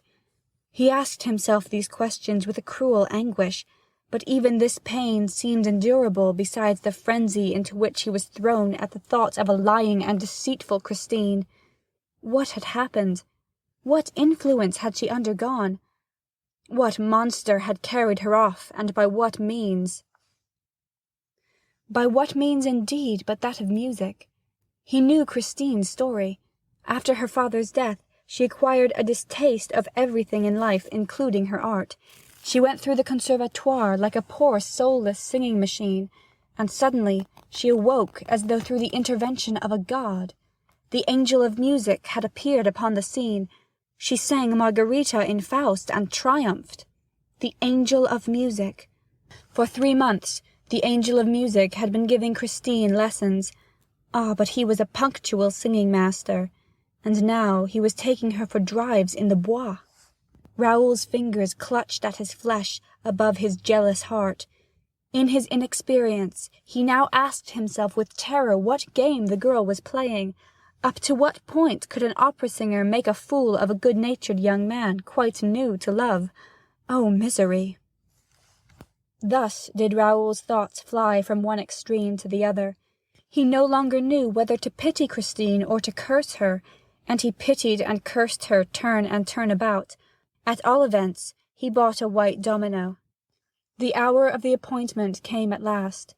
With his face in a mask trimmed with long, thick lace, looking like a Pierrot in his white wrap, the Viscount thought himself very ridiculous. Men of the world did not go to the opera ball in fancy dress. It was absurd. One thought, however, consoled the Viscount. He would certainly never be recognized. This ball was an exceptional affair, given some time before Shrovetide, in honor of the anniversary of the birth of a famous draftsman, and it was expected to be much gayer, noisier, more bohemian than the ordinary masked ball. Numbers of artists had arranged to go, accompanied by a whole cohort of models and pupils, who by midnight began to create a tremendous din. Raoul climbed the grand staircase at 5 minutes to 12, did not linger to look at the motley dresses displayed all the way up the marble steps, one of the richest settings in the world, allowed no facetious mask to draw him into a war of wits, replied to no jests, and shook off the bold familiarity of a number of couples who had already become a trifle too gay. Crossing the big crush room and escaping from a mad whirl of dancers in which he was caught for a moment, he at last entered the room mentioned in Christine's letter. He found it crammed, for this small space was the point where all those who were going to supper in the rotunda crossed those who were returning from taking a glass of champagne. The fun here waxed fast and furious. Raoul leaned against the doorpost and waited. He did not wait long. A black domino passed and gave a squeeze to the tips of his fingers. He understood that it was she and followed her. "Is that you, Christine?" he asked between his teeth. The black domino turned round promptly and raised her fingers to her lips, no doubt to warn him not to mention her name again. Raoul continued to follow her in silence. He was afraid of losing her after meeting her again in such strange circumstances. His grudge against her was gone. He no longer doubted that she had nothing to reproach herself with. However peculiar and inexplicable her conduct might seem, he was ready to make any display of clemency, forgiveness, or cowardice. He was in love, and no doubt he would soon receive a very natural explanation of her curious absence. The black domino turned back from time to time to see if the white domino was still following. As Raoul once more passed through the great crush-room, this time in the wake of his guide, he could not help noticing a group crowding round a person whose disguise, eccentric air, and gruesome appearance were causing a sensation. It was a man dressed all in scarlet, with a huge hat and feathers on the top of a wonderful death's head. From his shoulders hung an immense red velvet cloak, which trailed along the floor like a king's train, and on his cloak was embroidered in gold letters, which everyone read and repeated aloud. Don't touch me. I am Red Death, stalking abroad. Then one, greatly daring, did try to touch him, but a skeleton hand shot out of a crimson sleeve and violently seized the rash one's wrist, and he, feeling the clutch of the knuckle-bones, the furious grasp of death, uttered a cry of pain and terror. When the Red Death released him at last, he ran away like a very madman, pursued by the jeers of the bystanders. It was at this moment that Raoul passed in front of the funereal masquerader, who had just happened to turn in his direction, and he nearly exclaimed, "The death's head of Guirec!" He had recognized him. He wanted to dart forward, forgetting Christine, but the black domino, who also seemed a prey to some strange excitement, caught him by the arm and dragged him from the crush-room, far from the mad crowd through which Red Death was stalking. The black domino kept turning back, and apparently on 2 occasions saw something that startled her, for she hurried her pace and Raoul's as though they were being pursued. They went up 2 floors. Here the stairs and corridors were almost deserted. The black domino opened the door of a private box and beckoned to the white domino to follow her.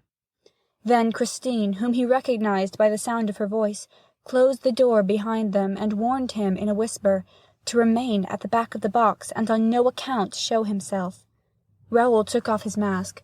Christine kept hers on. And when Raoul was about to ask her to remove it, he was surprised to see her put her ear to the partition and listen eagerly for a sound outside. Then she opened the door ajar, looked out into the corridor, and in a low voice said, "He must have gone up higher." Suddenly she exclaimed, "He is coming down again." She tried to close the door, but Raoul prevented her, for he had seen, on the top of the staircase that led to the floor above, a red foot, followed by another, and slowly, majestically, the whole scarlet dress of Red Death met his eyes, and he once more saw the death's head of Guirec. "It's he!" he exclaimed. "This time he shall not escape me." "Whom do you mean by he?" she asked in a changed voice. "Who shall not escape you?" Raoul tried to overcome the girl's resistance by force, but she repelled him with a strength which he would not have suspected in her. He understood, or thought he understood, and at once lost his temper. "Who?" he repeated angrily. "Why, he! The man who hides behind that hideous mask of death! The evil genius of the churchyard at Perrault! Red Death! In a word, madam, your friend, your angel of music! But I shall snatch off his mask, as I shall snatch off my own, and this time we shall look each other in the face, he and I, with no veil and no lies between us, and I shall know whom you love and who loves you." He burst into a mad laugh, while Christine gave him a disconsolate moan behind her velvet mask. With a tragic gesture, she flung out her 2 arms, which fixed a barrier of white flesh against the door. "In the name of our love, Raoul, you shall not pass." He stopped. What had she said? In the name of their love? Never before had she confessed that she loved him, and yet she had had opportunities enough. Pooh! Her only object was to gain a few seconds. She wished to give the Red Death time to escape, and in accents of childish hatred he said, "You lie, madam, for you do not love me, and you never loved me. What a poor fellow I must be to let you mock and flout me as you have done. Why did you give me every reason for hope at Perrault? For honest hope, madam, for I am an honest man, and I believed you to be an honest woman, when your only intention was to deceive me. Alas, you have deceived us all.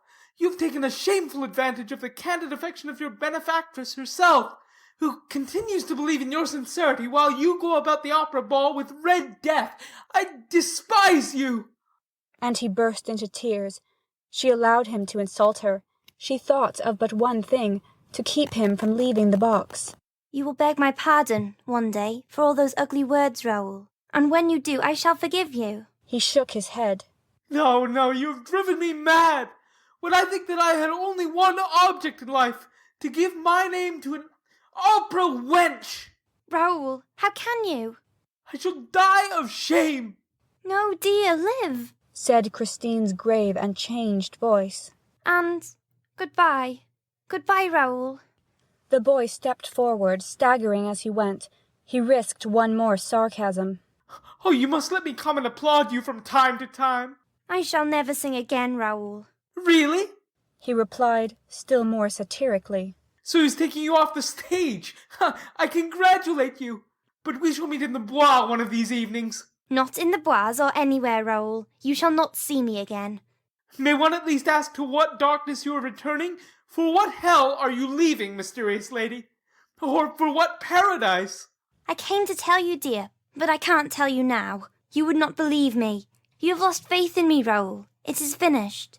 She spoke in such a despairing voice that the lad began to feel remorse for his cruelty. But look here, he cried. Can't you tell me what all this means? You're free. There's no one to interfere with you. You can go about Paris. You can put on a domino to come to the ball. Why do you not go home? What have you been doing this past fortnight? What is this tale about the angel of music which you've been telling Mamma Valerius? Someone may have taken you in, played upon your innocence. I was a witness of it myself at Parot. But you know what to believe now. You seem to me quite sensible, Christine. You know what you're doing. And meanwhile, Mamma Valerius lies waiting for you at home and appealing to your good genius. Explain yourself, Christine, I beg of you. Anyone might have been deceived, as I was. What is this farce? Christine simply took off her mask and said, Dear, it is a tragedy. Raoul now saw her face and could not restrain an exclamation of surprise and terror. The fresh complexion of former days was gone.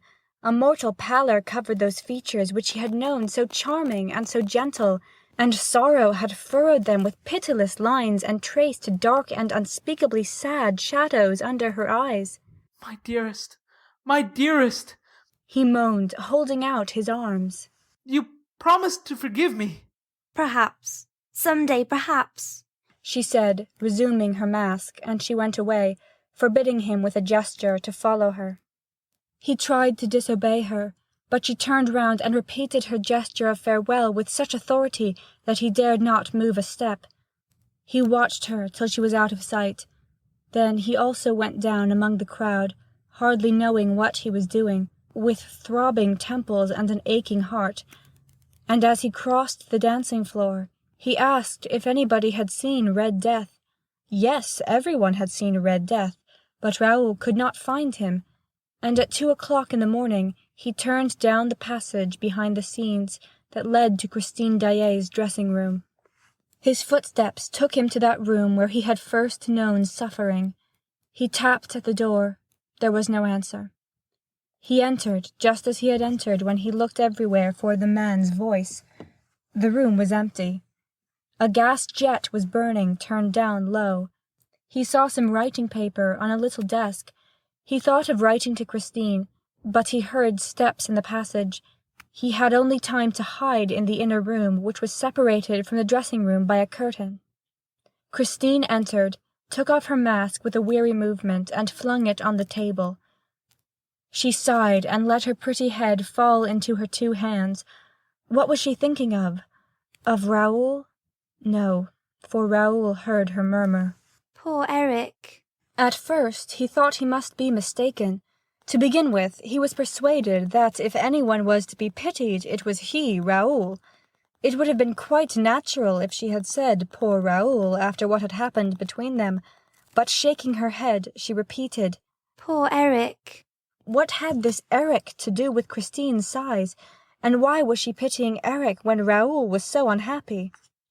Christine began to write, deliberately, calmly, and so placidly that Raoul, who was still trembling from the effects of the tragedy that separated them, was painfully impressed. What coolness! he said to himself.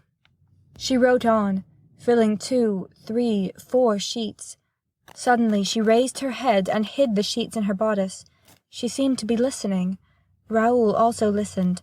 Whence came that strange sound, that distant rhythm? A faint singing seemed to issue from the walls.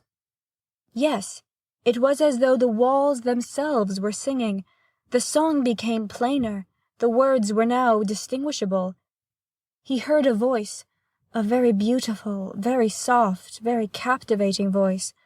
But for all its softness, it remained a male voice. The voice came nearer and nearer. It came through the wall. It approached. And now the voice was in the room, in front of Christine. Christine rose and addressed the voice as though speaking to someone. "Here I am, Erik," she said. "I am ready, but you are late." Raoul, peeping from behind the curtain, could not believe his eyes, which showed him nothing. Christine's face lit up. A smile of happiness appeared upon her bloodless lips, a smile like that of sick people when they receive the first hope of recovery. The voice without a body went on singing, and certainly Raoul had never in his life heard anything more absolutely and heroically sweet, more gloriously insidious, more delicate, more powerful, in short, more irresistibly triumphant. He listened to it in a fever, and now he began to understand how Christine Daaé was able to appear one evening before the stupefied audience with accents of beauty hitherto unknown, of superhuman exaltation, while doubtless still under the influence of the mysterious and invisible master. The voice was singing the wedding night song from Romeo and Juliet. Raoul saw Christine stretch out her arms to the voice as she had done in Perros churchyard to the invisible violin playing the resurrection of Lazarus, and nothing could describe the passion with which the voice sang. "Fate links thee to me, forever and a day." The strains went through Raoul's heart, struggling against the charm that seemed to deprive him of all his will and all his energy, and almost of his lucidity at the moment when he needed them most. He succeeded in drawing back the curtain that hid him, and he walked to where Christine stood. She herself was moving to the back of the room, the whole wall of which was occupied by a great mirror that reflected her image, but not his, for he was just behind her, and entirely covered by her. "Fate links thee to me, forever and a day." Christine walked towards her image in the glass, and the image came towards her. The two Christines, the real one and the reflection, ended by touching, and Raoul put out his arms to clasp the two in one embrace. But, by a sort of dazzling miracle that sent him staggering, Raoul was suddenly flung back, when an icy blast swept over his face. He saw not 2, but 4, 8, 20 Christines spinning round him, laughing at him, and fleeing so swiftly that he could not touch one of them. At last, everything stood still again, and he saw himself in the glass, but Christine had disappeared. He rushed up to the glass. He struck at the walls. Nobody. And meanwhile the room still echoed with a distant, passionate singing. "Faith links thee to me, forever and a day." Which way had Christine gone? Which way would she return? Would she return? Alas, had she not declared to him that everything was finished? And was the voice not repeating, "Fate links thee to me, forever and a day." To me?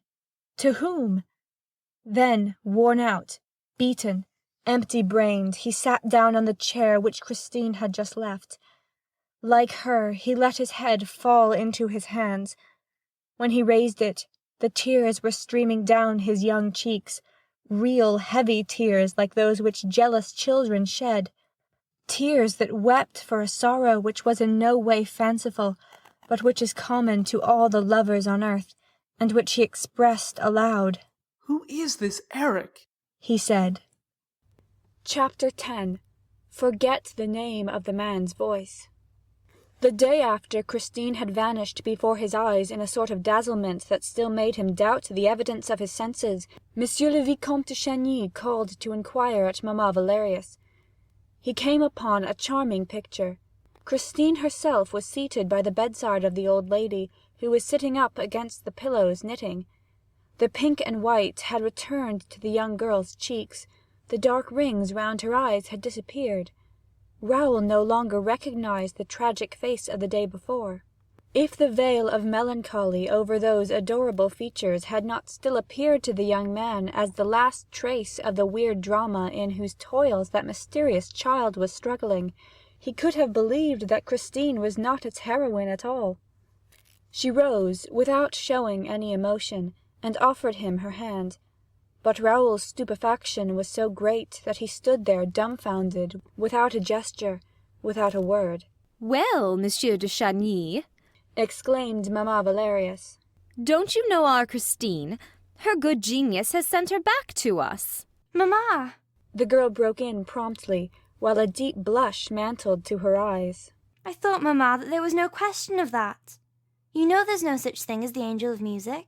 But, child, he gave you lessons for 3 months. Mamma, I have promised to explain everything to you one of these days, and I hope to do so, but you've promised me, until that day, to be silent and to ask me no questions whatever. Provided that you promised never to leave me again. But have you promised that, Christine? Mamma, all this cannot interest Monsieur de Chagny. On the contrary, mademoiselle, said the young man, in a voice which he tried to make firm and brave, but which still trembled. Anything that concerns you interests me to an extent which perhaps you will one day understand.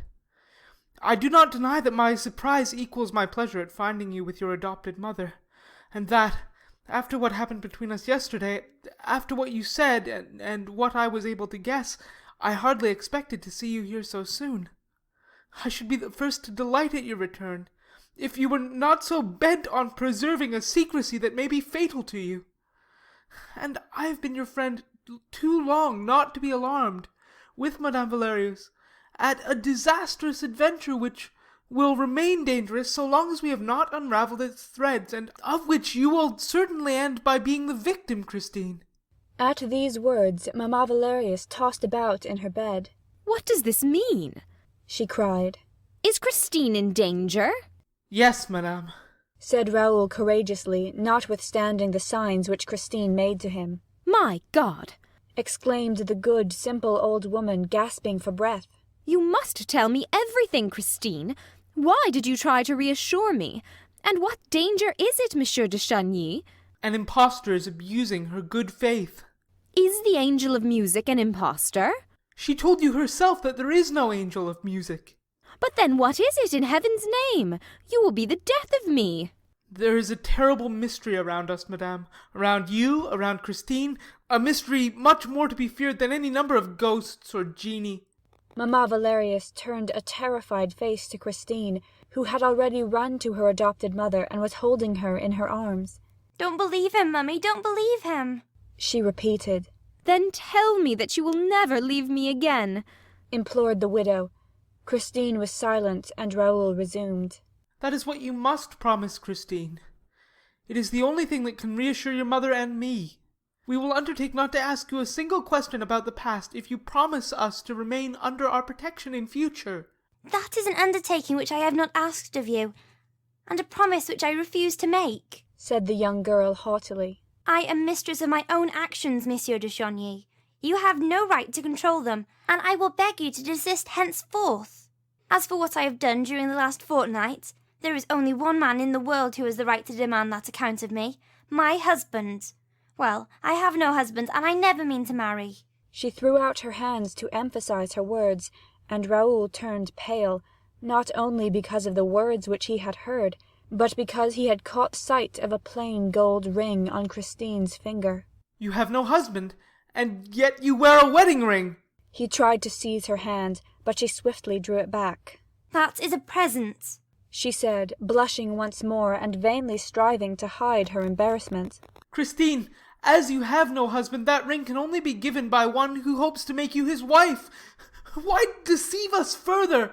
Why torture me still more? That ring is a promise, and that promise has been accepted. That's what I said, exclaimed the old lady. And what did she answer, madame? What I choose, said Christine, driven to exasperation. Don't you think, monsieur, that this cross-examination has lasted long enough? As far as I'm concerned. Raoul was afraid to let her finish her speech. He interrupted her. I beg your pardon for speaking as I did, mademoiselle. You know the good intentions that make me meddle just now in matters which you no doubt think have nothing to do with me. But allow me to tell you what I have seen, and I have seen more than you suspect, Christine. Or what I thought I saw. For, to tell you the truth, I have sometimes been inclined to doubt the evidence of my eyes. Well, what did you see, sir? Or think you saw? I saw your ecstasy at the sound of the voice, Christine. The voice that came from the wall or the next room to yours. Yes, your ecstasy, and that is what makes me alarmed on your behalf. You're under a very dangerous spell, and yet it seems that you are aware of the imposture because you say today that there is no angel of music. Well, in that case, Christine, why did you follow him that time? Why did you stand up with radiant features as though you were really hearing angels? It is a very dangerous voice, Christine, for I myself, when I heard it, was so much fascinated by it that you vanished before my eyes without my seeing which way you passed. Christine, in the name of heaven, in the name of your Father who is in heaven now, and who loved you so dearly, and who loved me too, Christine, tell your benefactress and me, to whom does that voice belong? If you do, we will save you in spite of yourself. Come, Christine, the name of the man who had the audacity to put a ring on your finger. Monsieur de Chauny, the girl declared coldly. You shall never know. Thereupon, seeing the hostility with which her ward had addressed the Viscount, Mamma Valerius suddenly took Christine's part. And if she does love that man, Monsieur le Vicomte, even then it is no business of yours. Alas, madame, Raoul humbly replied, unable to restrain his tears. Alas, I believe that Christine really does love him, but it is not only that which drives me to despair. For what I am not certain of, madame, is that the man whom Christine loves is worthy of her love. It is for me to be the judge of that, monsieur, said Christine, looking Raoul angrily in the face. When a man, continued Raoul, adopts such romantic methods to entice a young girl's affections, the man must be either a villain or the girl a fool. Is that it? Christine! Raoul, why are you condemning a man whom you have never seen, whom no one knows, and about whom you yourself know nothing? Yes, Christine. Yes. I at least know the name that you thought to keep from me forever. The name of your angel of music, mademoiselle, is Erik. Christine at once betrayed herself. She turned as white as a sheet and stammered. Who told you? You yourself. How do you mean? By pitying him the other night, the night of the masked ball. When you went to your dressing room, did you not say poor Erik? Well, Christine, there was a poor Raoul who overheard you. This is the second time you have listened behind the door, Monsieur de Chauny. I was not behind the door. I was in the dressing room, in the inner room, mademoiselle. Oh, unhappy man, moaned the girl, showing every sign of unspeakable terror. Unhappy man, do you want to be killed? Perhaps. Raoul uttered this perhaps with so much love and despair in his voice that Christine could not keep back a sob. She took his hands and looked at him with all the pure affection of which she was capable. Raoul, she said, forget the man's voice, and do not remember its name. You must never try to fathom the mystery of the man's voice. Is the mystery so very terrible? There is no more awful mystery on this earth. Swear to me that you will make no attempt to find out. She insisted. Swear to me that you will never come to my dressing room, unless I send for you. Then you promise to send for me? Sometimes, Christine? I promise. When? Tomorrow. Then I swear to do as you ask. He kissed her hands and went away, cursing Erik and resolving to be patient. Chapter 11.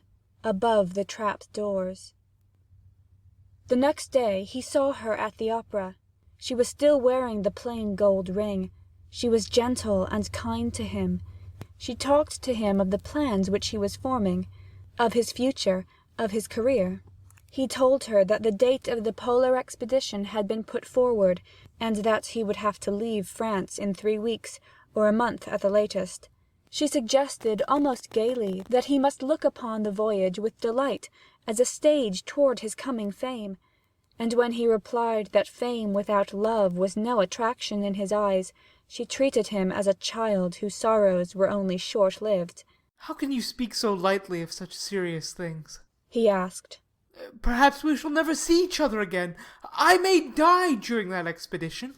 "Or I," she said simply. She no longer smiled or jested. She seemed to be thinking of some new thing that had entered her mind for the first time. Her eyes were all aglow with it. "What are you thinking of, Christine?" "I am thinking we shall not see each other again." "And does that make you so radiant?" "And that, in a month, we shall have to say goodbye forever."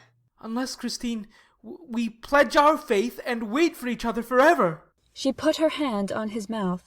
"Hush, Raoul. You know there is no question of that. And we shall never be married. That is understood." She seemed suddenly almost unable to contain an overpowering gaiety.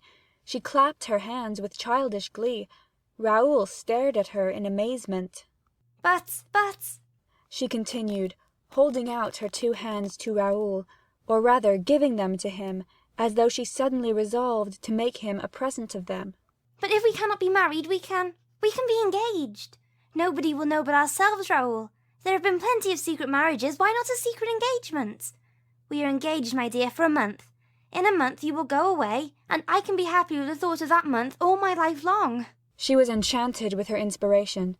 Then she became serious again. "This," she said, "is a happiness that will harm no one." Raoul jumped at the idea. He bowed to Christine and said, "Mademoiselle, I have the honor to ask for your hand."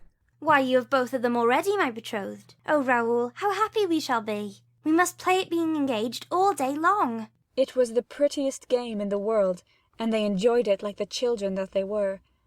Oh, the wonderful speeches that they made to each other, and the eternal vows they exchanged. They played at hearts as other children might play at ball, only, as it was really their two hearts that they flung to and fro, they had to be very, very handy to catch them each time without hurting them.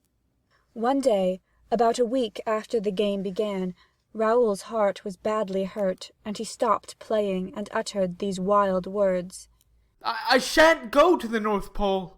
Christine, who in her innocence had not dreamed of such a possibility, suddenly discovered the danger of the game and reproached herself bitterly. She did not say a word in reply to Raoul's remark, and went straight home. This happened in the afternoon, in the singers' dressing-room, where they met every day, and where they amused themselves by dining on 3 biscuits, 2 glasses of port, and a bunch of violets. In the evening she did not sing, and he did not receive his usual letter, though they had arranged to write to each other daily during that month. The next morning he ran off to Mamma Valerius, who told him that Christine had gone away for 2 days. She had left at 5 o'clock the day before. Raoul was distracted. He hated Mamma Valerius for giving him such news as that with stupefying calmness. He tried to sound her, but the old lady obviously knew nothing. Christine returned on the following day. She returned in triumph. She renewed her extraordinary success of the gala performance. Since the adventure of the toad, Carlotta had not been able to appear on stage. The terror of a fresh coac filled her heart, and deprived her of all her power of singing, and the theatre that had witnessed her incomprehensible disgrace had become odious to her. She contrived to cancel her contract. Daaé was offered the vacant place for the time. She received thunders of applause in the Juive. The Viscount, who of course was present, was the only one to suffer on hearing the 1,000 echoes of this fresh triumph, for Christine still wore her plain gold ring. A distant voice whispered in the young man's ear, "She is wearing the ring again tonight, and you did not give it to her. She gave her soul again tonight, and did not give it to you. If she will not tell you what she has been doing the past 2 days, you must go and ask Erik." He ran behind the scenes and placed himself in her way.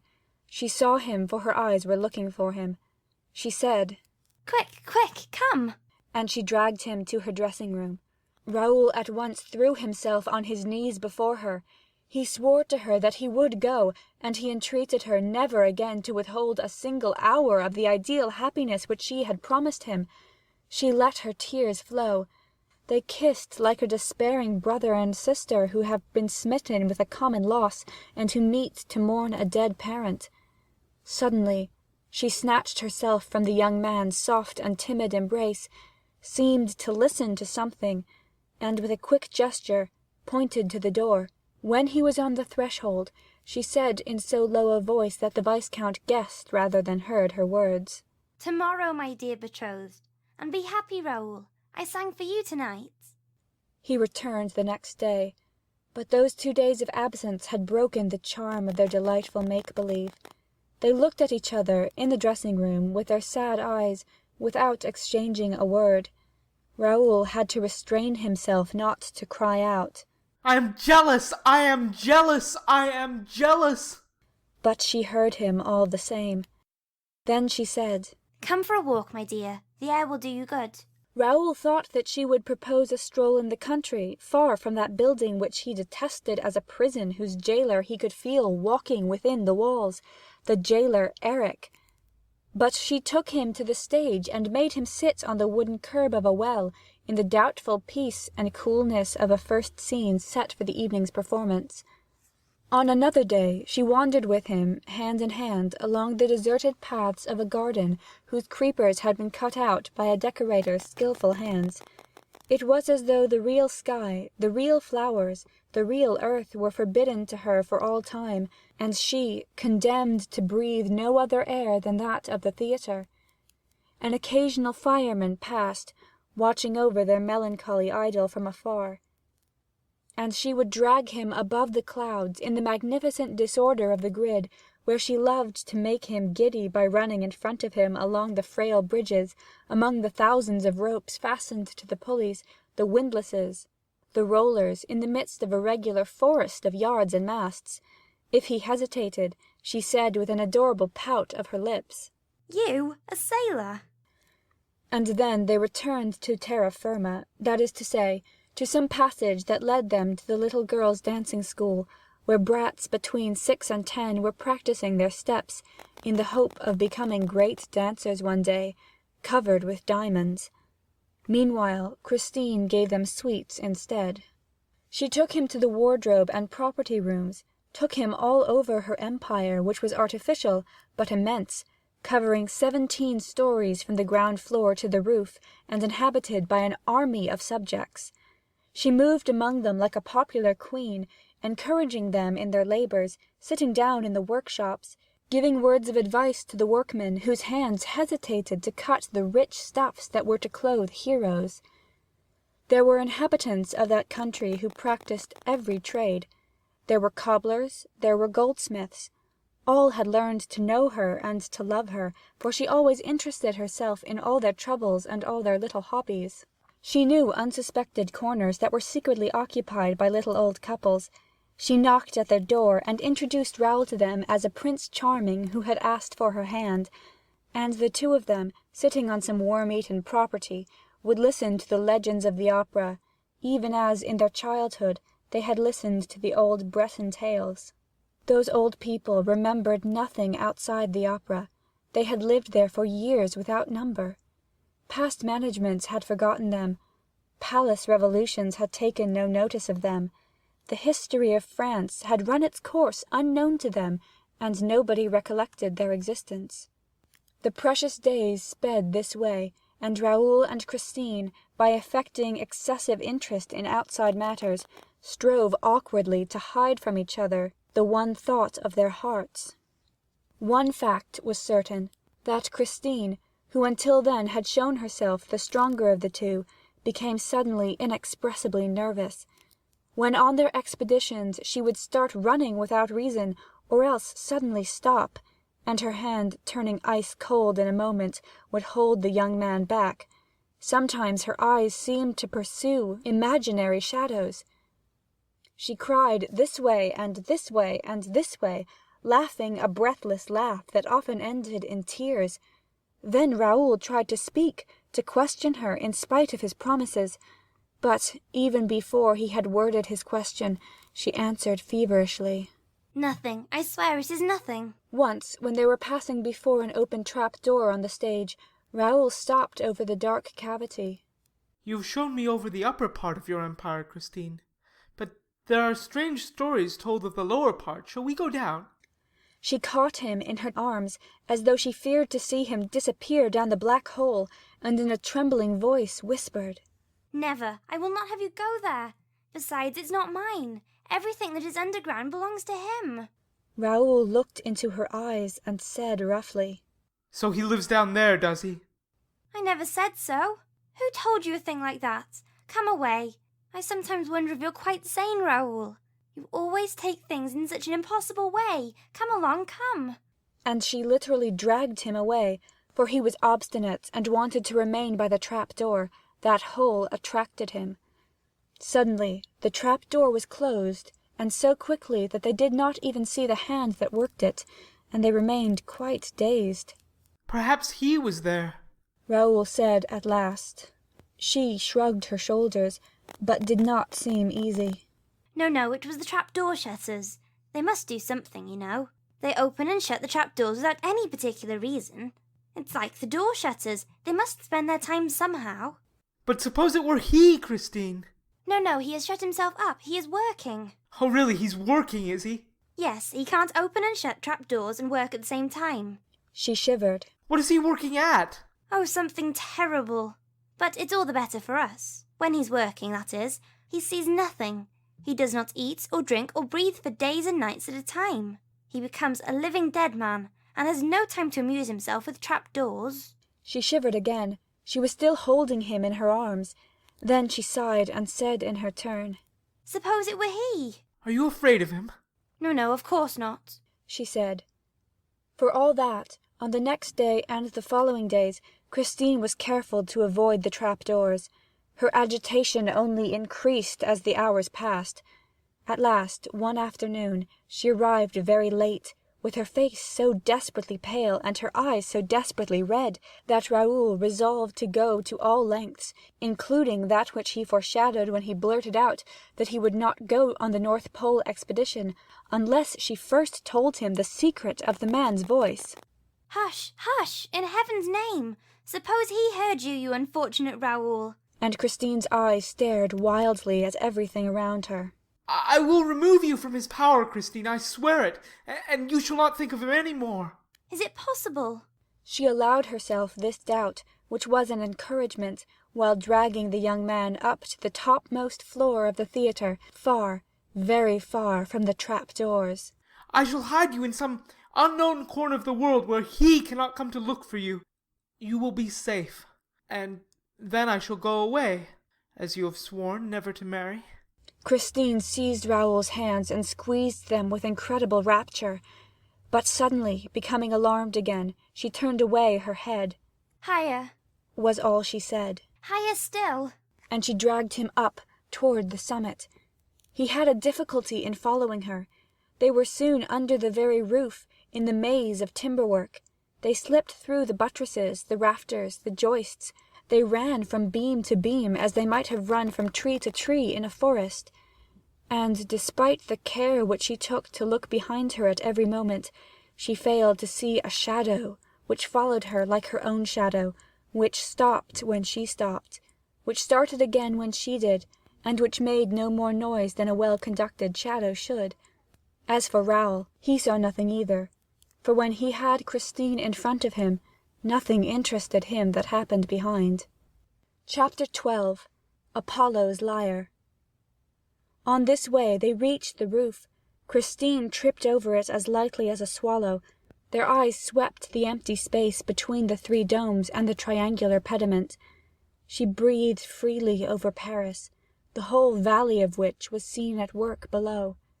She called Raoul to come quite close to her, and they walked side by side along the zinc streets, in the leaden avenues. They looked at their twin shapes in the huge tanks full of stagnant water, where in the hot weather the little boys of the ballet, a score or so, learned to swim and dive. The shadow had followed behind them, clinging to their steps, and the two children little suspected its presence when they at last sat down, trustingly, under the mighty protection of Apollo, who, with a great bronze gesture, lifted his huge lyre to the heart of a crimson sky. It was a gorgeous spring evening. Clouds, which had just received their gossamer robe of gold and purple from the setting sun, drifted slowly by, and Christine said to Raoul, "Soon we shall go farther and faster than the clouds, to the end of the world, and then you will leave me, Raoul. But if when the moment comes to take me away, I refuse to go with you, well, you must carry me off by force." Are you afraid that you will change your mind, Christine? "I don't know," she said, shaking her head in an odd fashion, and she shivered and nestled in his arms with a moan. "I am afraid now of going back with him, in the ground." What compels you to go back, Christine? "If I did not go, terrible misfortunes may happen. But I can't do it, I can't do it. I know one ought to be sorry for people who live underground, but he is too horrible. And yet the time is at hand.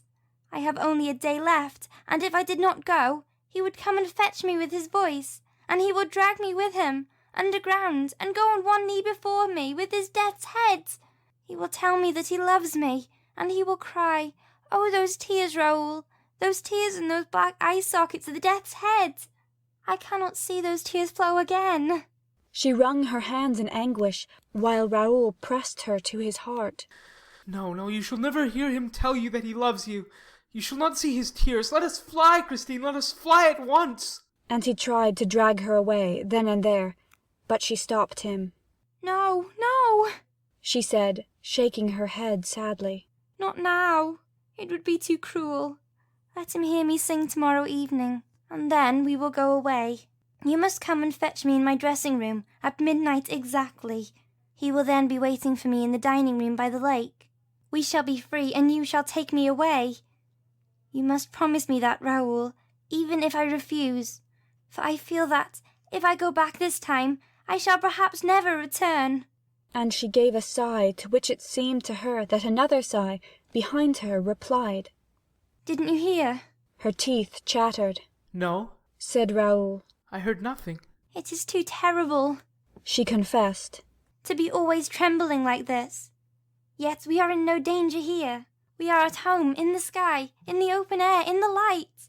The sun is flaming, and night birds cannot bear to look at the sun. I have never seen him by daylight.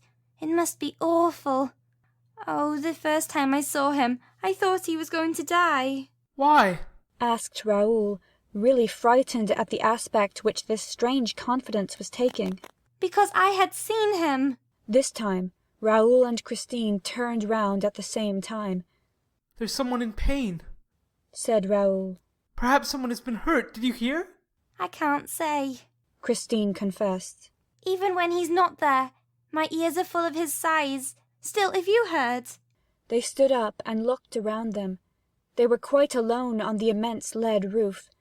They sat down again, and Raoul said, "Tell me how you saw him first." "I had heard him for 3 months without seeing him. The first time I heard it, I thought, as you did, that adorable voice was singing in another room. I went out and looked everywhere, but, as you know, Raoul, my dressing room is very much by itself. I could not find the voice outside my room, whereas it went on steadily inside, and it not only sang, but it spoke to me and answered my questions like a real man's voice, with this difference, that it was as beautiful as the voice of an angel. I had never got the angel of music whom my poor father had promised to send me as soon as he was dead. I really think that Mamma Valerius was a little bit to blame. I told her about it, and she at once said, 'It must be the angel. At any rate, you can do no harm by asking him.' I did so, and the man's voice replied that yes, it was the angel of music, the voice which I had been expecting, and which my father had promised me. From that time onwards, the voice and I became great friends. It asked leave to give me lessons every day. I agreed and never failed to keep the appointment which it gave me in my dressing room. You had no idea, though you have heard the voice, of what those lessons were like." "No, I have no idea," said Raoul. "What was your accompaniment?" "We were accompanied by a music which I do not know. It was behind the walls and wonderfully accurate. The voice seemed to understand mine exactly, to note precisely where my father had left off teaching me. In a few weeks' time, I hardly knew myself when I sang. I was even frightened. I seemed to dread a sort of witchcraft behind it, but Mamma Valerius reassured me. She said she knew I was much too simple a girl to give the devil a hold on me. My progress, by the voice's own order, was kept a secret between the voice, Mamma Valerius, and myself. It was a curious thing, but outside the dressing room I sang with my ordinary everyday voice, and nobody noticed anything. I did all that the voice asked. It said, "Wait and see. We shall astonish Paris." I waited and lived on in a sort of ecstatic dream. It was then that I saw you for the first time, in my house. I was so glad I had never thought of concealing my delight when I reached my dressing room. Unfortunately, the voice was there before me, and soon noticed by my airs that something had happened. It asked what the matter was, and I saw no reason to keep our story secret or conceal the place you filled in my heart. Then the voice was silent. I called to it, but it did not reply. I begged and entreated, but in vain. I was terrified lest it had gone for good. I wished to heaven it had, dear. That night I went home in a desperate condition. I told Mamma Valerius, who said, "Why, of course, the voice is jealous." And that, dear, first revealed to me that I loved you. Christine stopped and laid her head on Raoul's shoulder. They sat like that for a moment in silence, and they did not see, did not perceive the movement, at a few steps from them, of the creeping shadow of two great black wings, a shadow that came along the roof so near them that it could have stifled them by closing over them. The next day, Christine continued with a sigh, I went back to my dressing room in a very pensive frame of mind. The voice was there, spoke to me with great sadness, and told me plainly that, if I must bestow my heart on earth, there was nothing for the voice to do but go back to heaven. And it said this was such an accent of human sorrow that I ought there and then to have suspected and began to believe that I was the victim of my deluded senses.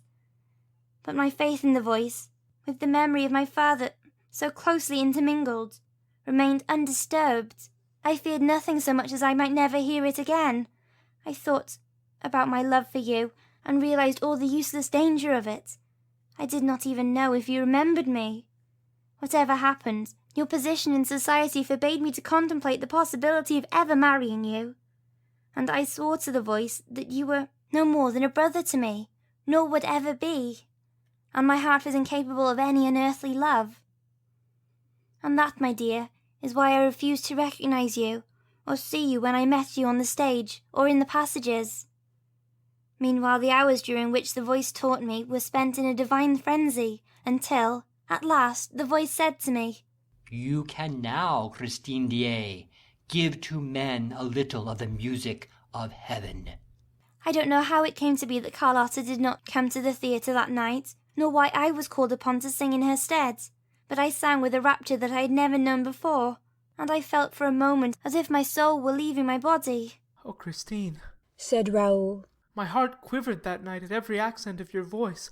I saw the tears stream down your cheeks, and I wept with you." I felt myself fainting, said Christine. I closed my eyes. When I opened them, you were by my side. But the voice was also there, Raoul. I was afraid for your sake, and again I would not recognize you, and began to laugh when you reminded me that you had picked up my scarf from the sea. Alas, there was no deceiving the voice. The voice recognized you, and the voice was jealous. It said that if I did not love you, I would not avoid you, but treat you like any other old friend. It made me scene upon scene. At last I said to the voice, "That will do. I am going to Perros tomorrow to pray on my father's grave, and I shall ask Monsieur Raoul de Chagny to come with me." "Do as you please, for I shall be at Perros too, for I am wherever you are, Christine.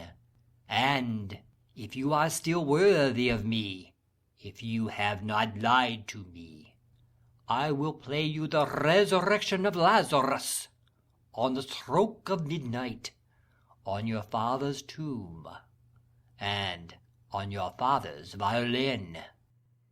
That, dear, is how I came to write you the letter which brought you to Perros. How could I have been so beguiled? How was it, when I saw the personal and selfish point of view of the voice, that I did not suspect it was some impostor? Alas, I was no longer mistress of myself. I had become his thing. How could you sing like that while crying? Cried Raoul. But after all, you soon came to know the truth. Why did you not at once rid yourself of that abominable nightmare? Know the truth, Raoul? Rid myself of that nightmare? But my poor boy, I was not caught in the nightmare until the day I learnt the truth. Pity me, Raoul, pity me. You remember the terrible evening when Carlotta thought she had been turned into a toad on stage, and when the house was suddenly plunged into darkness through the chandelier crashing to the floor. There were killed and wounded that night, and the whole theatre rang with terrified screams. My first thought was of you and the voice. I was once easy where you were concerned, for I had seen you in your brother's box, and I knew you were not in danger. But the voice had told me it would be at the performance, and I was really afraid for it, just as if it was an ordinary person who was capable of dying. I thought to myself, the chandelier may have fallen upon the voice. I was then on the stage, and was nearly running into the house to look for the voice amongst the killed and wounded, when I thought that, if the voice was safe, it would surely be in my dressing room, and I rushed to my room. The voice was not there. I locked the door, and with tears in my eyes besought it, if it was still alive, to manifest itself to me. The voice did not reply, but suddenly I heard a long, beautiful wail which I knew well. It was the plaint of Lazarus when, at the sound of the Redeemer's voice, he begins to open his eyes and see the light of day. It is the music which you and I, Raoul, heard at Perros. And then the voice began to sing the leading phrase. Come and believe in me. Whoso believes in me shall live. Walk. Whoso hath believed in me shall never die. I cannot tell you the effect that music had upon me. It seemed to command me, personally, to stand up and come to it. It retreated, and I followed. Come and believe in me. I believed in it. I came, and, this is the extraordinary thing, my dressing room, as I moved, seemed to lengthen out. Evidently it must have been an effect of mirrors, for I had the mirror in front of me. And suddenly, I was outside the room without knowing how. Without knowing how? Christine, you really must stop dreaming. I was not dreaming, dear. I was outside the room without knowing how. You who saw me disappear from my room one evening may be able to explain it, but I cannot. I can only tell you that, suddenly, there was no mirror before me and no dressing room. I was in a dark passage. I was frightened and cried out. It was quite dark, but for a faint red glimmer on the distant corner of the wall. I cried out. My voice was the only sound, for the singing and the violin had stopped. And suddenly, a hand was laid on mine, or rather, a stone-cold bony thing that seized my wrist and did not let go. I cried out. An arm took me round the waist and supported me. I struggled for a little while, and then gave up in the attempt. I was dragging myself towards the little light, and then I saw that I was in the hands of a man, wrapped in a large cloak and wearing a mask that hid his whole face. I made one last effort, with limbs stiffened. My mouth opened to a scream, but a hand closed around it, a hand which I felt on my lips, on my skin, a hand which smelt of death, and then I fainted away. When I opened my eyes, we were still surrounded by darkness. A lantern, standing on the ground, showed a bubbling well. The water splashing from the well disappeared almost at once, under the floor where I was lying, with my head on the knee of the man with the black cloak and the black mask. He was bathing my temples, and his hands smelt of death. I tried to push them away, and asked, "Who are you? Where is the voice?" His only answer was a sigh. Suddenly a hot breath passed over my face, and I perceived a white shape, besides the man's black shape, in the darkness. The black shape lifted me onto the white shape, a glad neighing greeted my astounded ears, and I murmured, "César." The animal quivered. Raoul, I was lying half back on the saddle, and I had recognized the white horse from the Profita, which I had so often fed sugar and sweets. I remembered that, one evening, there was a rumour around the theatre that the horse had disappeared, and that it had been stolen by the opera ghost. I believed in the voice, but I had never believed in the ghost. Now, however, I began to wonder with a shiver whether I was going to be the ghost's prisoner. I called upon the voice to help me, for I should never have imagined the voice and the ghost were one. You have heard about the opera ghost, have you not, Raoul? Yes, but tell me what happened when you were on the white horse of the Profeta. I made no movement and let myself go. The black shape held me up, and I made no effort to escape. A curious feeling of peacefulness came over me, and I thought that I must be under the influence of some cordial. I had the full command of my senses, and my eyes became used to the darkness, which was lit, here and there, by fitful gleams. I calculated that we were in a long circular gallery, probably running down the opera, which was immense, underground. I had once been down into those cellars, but had stopped at the 3rd floor, though there were 2 lower still, large enough to hold a town.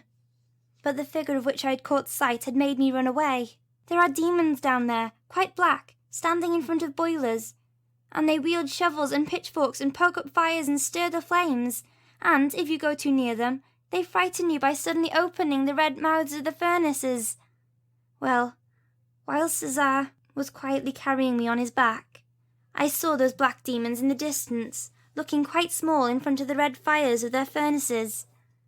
They came into sight, disappearing again, into sight again, as we went on our winding way. At last they disappeared altogether. The shape was still holding me up, and César walked on, unled and sure-footed. I could not tell you, even approximately, how long this ride lasted.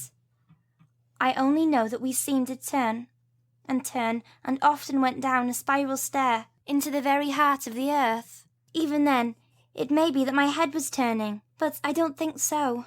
No, my mind was quite clear. At last, César raised his nostrils, sniffed the air, and quickened his pace a little. I felt a moistness in the air, and César stopped. The darkness had lifted. A sort of bluey light surrounded us. We were at the edge of a lake, whose leaden waters stretched into the distance, into the darkness. But the blue light lit up the bank, and I saw a little boat fastened to an iron ring on the wharf. A boat? Yes, but I knew that all that existed, and there was nothing supernatural about an underground lake and a boat. But think of the exceptional circumstances of which I arrived upon that shore. I don't know whether the effect of the cordial had worn off when the man's shape lifted me onto the boat, but the terror began all over again. My gruesome escort must have noticed it, for he sent César back, and I heard his hoofs trampling up the staircase, while the man jumped into the boat and tied the ropes that held it and seized the oars. He rowed with a quick, powerful stroke. His eyes, under the mask, never left me. We slipped across the noiseless water, in the bluey lights which I told you of. Then we were in the dark again, and we touched shore, and I was once more taken up in the man's arms. I cried aloud. Then suddenly I was silent, dazed by the light. Yes, a dazzling light in the midst of which I had been put down. I sprang to my feet. I was in the middle of a drawing-room that seemed to me to be decorated, adorned and furnished with nothing but flowers, flowers both magnificent and stupid, because of the silk ribbons that tied them to the baskets, like those which they sell in the shops and the boulevards. They were much too civilized flowers, like the ones I was used to finding in my dressing-room after the first night. And in the midst of these flowers stood the black shape of the man in the mask, his arms crossed, and he said, "Don't be afraid, Christine. You are in no danger." It was the voice. My anger equalled my amazement. I rushed at the mask and tried to snatch it away, so as to see the face of the voice. The man said, "You are in no danger, so long as you do not touch the mask." And, taking me gently by the wrist, he forced me into a chair, then went down on his knees before me and said nothing more. His humility gave me back some of my courage, and the light restored me to the realities of life.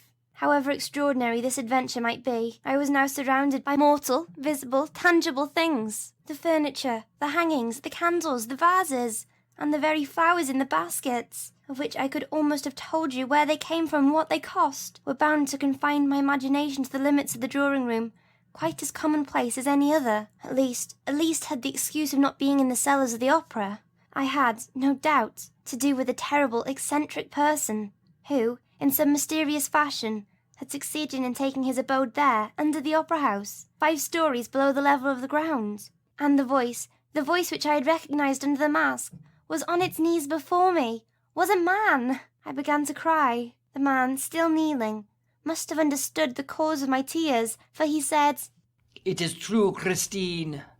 I am not an angel, nor a genius, nor a ghost. I am Erik. Christine's narrative was again interrupted. An echo behind them seemed to repeat the word after her. Erik. What echo? They both turned round and saw that night had fallen. Raoul made a movement as though to rise, but Christine kept him beside her. Don't go, she said. I want you to know everything here. Why here, Christine? I'm afraid of your catching cold. We have nothing to fear except the trapdoors, dear. And here we are miles away from the trapdoors. And I am not allowed to see you outside the theatre. This is not a time to annoy him. We must not arouse his suspicion. Christine, something tells me that we are wrong to wait till tomorrow evening, and that we ought to fly at once. I tell you that, if he does not hear me sing tomorrow, it will cause him infinite pain. It is difficult not to cause him pain, and yet to escape from him for good. You are right in that, Raoul. For certain he will die of my flight. And she added in a dull voice, But then it counts in both ways, for we risk killing us. Does he love you so much? He would commit murder for me. But one can find out where he lives, one can go in search of him. Now that we know that Erik is not a ghost, one can speak to him and force him to answer. Christine shook her head. No. There is nothing to be done with Erik except to run away. Then why, when you were able to run away, did you go back to him? Because I had to, and you will understand when I tell you how I left him. Oh, I hate him, cried Raoul. And you, Christine, tell me, do you hate him too? No, said Christine simply. No, of course not. Why, you love him. Your fear, your terror, all of that is just love, and love of the most exquisite kind. The kind which people do not admit even to themselves, said Raoul bitterly. The kind that gives you a thrill when you think of it. Picture it, a man who lives in a palace underground. And he gave a leer. Then you want me to go back there? Said the young girl cruelly. Take care, Raoul. I have told you I should never return. There was an appalling silence between the three of them, the two who spoke, and the shadow who listened behind them. Before answering that, said Raoul at last, speaking very slowly, I should like to know with what feeling he inspires you, since you do not hate him. With horror, she said. That is the terrible thing about it. He fills me with horror, and I do not hate him. How could I hate him, Raoul? Think of Erik at my feet in the house on the lake, underground. He accuses himself, he curses himself, he implores my forgiveness. He confesses his cheat. He loves me. He lays at my feet an immense and tragic love. He has carried me off for love. He has imprisoned me with him, underground, for love. But he respects me. He crawls, he moans, he weeps. And when I stood up, Raoul, and told him I could only despise him if he did not, then and there give me back my liberty, he offered it. He offered to show me the mysterious road, only he rose too. And I was made to remember that he was not an angel, nor a ghost, nor a genius. He remained the voice. For he sang. I listened and stayed. That night we did not exchange another word. He sang me to sleep. When I woke up I was alone, lying on the sofa, in a simply furnished little bedroom, with an ordinary mahogany bedstead, lit by a lamp standing on a marble top on an old Louis Philippe chest of drawers. I soon discovered that I was a prisoner, and that the only outlet of my room led to a very comfortable bathroom. On returning to the bedroom, I saw on the chest of drawers a note in red ink which said, My dear Christine, you need have no concern as to your fate. You have no better, no more respectful friend in the world than myself. You are alone at present in this home which is yours. I am going out shopping to fetch you all the things that you can need. I felt sure that I had fallen in the hands of a madman. I ran round my little apartment, looking for a way to escape which I could not find. I upbraided myself for my absurd superstition, which had caused me to fall into the trap. I was inclined to laugh and cry at the same time. This is the state of mind which Erik found me. After giving 3 taps of the wall, he walked in quietly through the door, which I did not notice until he left it open. He had his arms full of boxes and parcels and arranged them on the bed in a leisurely fashion. while I overwhelmed him with abuse and called upon him to take off his mask if it covered the face of an honest man. He replied serenely, "You shall never see Erik's face." And he reproached me with not having finished dressing at that time of day. He was good enough to tell me that it was 2 o'clock in the afternoon. He said he would give me half an hour, and while he spoke, wound up my watch and set it for me, after which he asked me to come into the dining room, where a nice lunch was waiting for us. I was very angry, slammed the door in his face and went into the bathroom. When I came out again, feeling greatly refreshed, Erik said that he loved me, but that he would never tell me so except when I allowed him, and that the rest of the time would be devoted to music. "What do you mean, rest of the time?" I asked. 5 days, he said with decision. I asked him if I should then be free. He said, "You will be free, Christine, for when those 5 days are past, you will have learned not to see me, and then, from time to time, you will come to see your poor Erik." He pointed at the chair opposite him, at the little table, and I sat down, feeling greatly perturbed. However, I ate a few prawns and a wing of chicken, and drank half a glass of Tokay, which he had himself, he told me, bought from the Königsberg cellars. He did not eat or drink. I asked him what his nationality was, and if the name Erik did not point to a Scandinavian origin. He said that he had no name, or no country, and that he had taken the name of Erik by accident. After lunch, he rose and gave me the tips of his fingers, saying that he would like to show me over his flat, but I snatched away my hands and gave a cry. What I had touched was cold, and, at the same time, bony, and I remembered that his hands smelt of death. "Oh, forgive me," he moaned, and he opened a door before me. "This is my bedroom, if you care to see it. It is rather curious." His manners, his words, his attitudes gave me confidence, and I went in without hesitation. I felt as if I were entering the room of a dead person. The walls were hung with black, but instead of white trimmings that were usually set off at that funeral upholstery, there was an enormous stave of music with the notes of Dies Irae, many times repeated. In the middle of the room was a canopy, from which hung curtains of red brocaded stuff, and, under the canopy, an open coffin. "That is where I sleep," said Erik. "One has to get used to everything in life, even to eternity." The sight upset me so much that I turned away my head. Then I saw the keyboard of the organ which filled one side of the wall. On the desk was a music book covered in red notes. I asked leave to look at it, and read Don Juan Triumphant. "Yes," he said. "I compose sometimes. I began that work 20 years ago. When I have finished, I shall take it away with me in that coffin, and never wake up again." "You must work at it as seldom as you can," I said. He replied, "I sometimes work at it for 14 days and nights together, during which I live on music alone, and then I rest for years at a time." "Will you play me something from your Don Juan Triumphant?" I asked him, thinking it would please him. "You must never ask me that," he said in a gloomy voice. "I will play you Mozart, if you like, which will only make you weep. But my Don Juan, Christine, burns, and yet he is not struck by fire from heaven." Thereupon we returned to the drawing-room. I noticed that there was no mirror in the whole apartment. I was going to remark upon this, but Erik sat down at the piano and said, "You see, Christine, there is some music that is so terrible that it consumes all those who approach it. Fortunately, you have not come to that music yet, for you would lose all your pretty coloring, and nobody would know you when you return to Paris. Let us sing something from the opera, Christine Daaé." He spoke these last words as though he were flinging an insult at me. "What did you do?" I had no time to think about the meaning he put into those words. We at once began to duet in Othello, and already the catastrophe was upon us.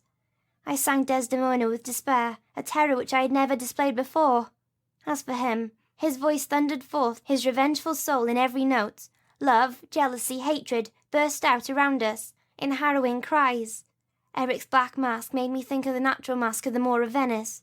He was Othello himself. Suddenly, I felt the need to see beneath the mask. I wanted to know the face of the voice, and in a moment, which I was utterly unable to control, swiftly my fingers tore away at the mask. Oh, horror, horror, horror! Christine stopped at the thought of that vision that had scared her, while the echoes of the night, which had repeated the name of Erik, now thrice moaned the cry. Horror! Horror! Horror! Raoul and Christine, clasping each other closely, raised their eyes to the stars that shone in a clear and peaceful sky. Raoul said, "Strange, Christine, that this calm, soft night should be so full of plaintive sounds. One would think that it was sorrowing with us." When you know the secret, Raoul, your ears like mine will be full of lamentations. She took Raoul's protecting hands in hers, and with a long shiver continued. Yes, if I lived to be 100, I should always hear the superhuman cry of grief and rage which was uttered when the terrible sight appeared before my eyes. You have seen death's heads, when they have been dried and withered for centuries. Perhaps if you were not the victim of a nightmare, you saw his head in Perros, and when you saw Red Death stalking round at the masked ball. All of those heads were motionless, and their dumb horror was not alive. But imagine, if you can, Red Death's mask suddenly coming to life in order to express, with 4 black holes for its eyes, its nose, its mouth, extreme anger, the mighty fury of the demon, and not a ray of light from the sockets, for as I learnt later, you could not see his blazing eyes except in the dark. I fell back against the wall. He came up to me, grinding his teeth, and as I fell upon my knees, he hissed mad, incoherent words and cursed at me. Leaning over me, he cried, "Look, you want to see? See, feast your eyes. Glut your soul on my cursed ugliness. Look at Erik's face. Now you know the face of the voice. You were not content to hear me, eh?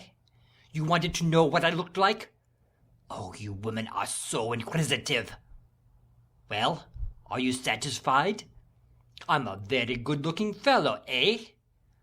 When a woman has seen me, as you have, she belongs to me. She loves me forever. I am a kind of Don Juan, you know." And drawing himself to his full height, with his hands on his hips, wagging the hideous thing that was his head on his shoulders, he roared, "Look at me! I am Don Juan Triumphant." And when I turned my head and begged for mercy, he drew it to him, brutally twisting his dead fingers in my hair. "Enough! Enough!" cried Raoul. "I'll kill him. In heaven's name, Christine, tell me where the dining room on the lake is. I must kill him." "Oh, be quiet, Raoul, if you want to know." "Yes, I want to know how and why you went back. I must know. But in any case, I will kill him." "Oh, Raoul, listen, listen." He dragged me by the hair and then, oh, it is too horrible." "Well, what? Out with it!" exclaimed Raoul fiercely. "Out with it, quick!" Then he hissed at me. I frightened you, do I? I dare say. Perhaps you think that I have another mask, eh? And that this, my head is a mask? Well," he roared, "tear it off as you did the other. Come along, I insist. Your hands.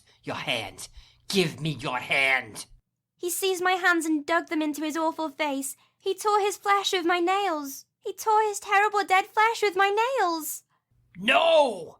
he shouted while his throat throbbed and panted like a furnace. "Know that I am built up of death from head to foot, and that it is a corpse which loves you and adores you, and will never leave you.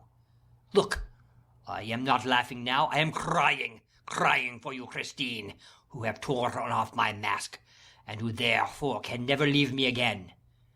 As long as you thought me handsome, you could have come back. I know you would have come back.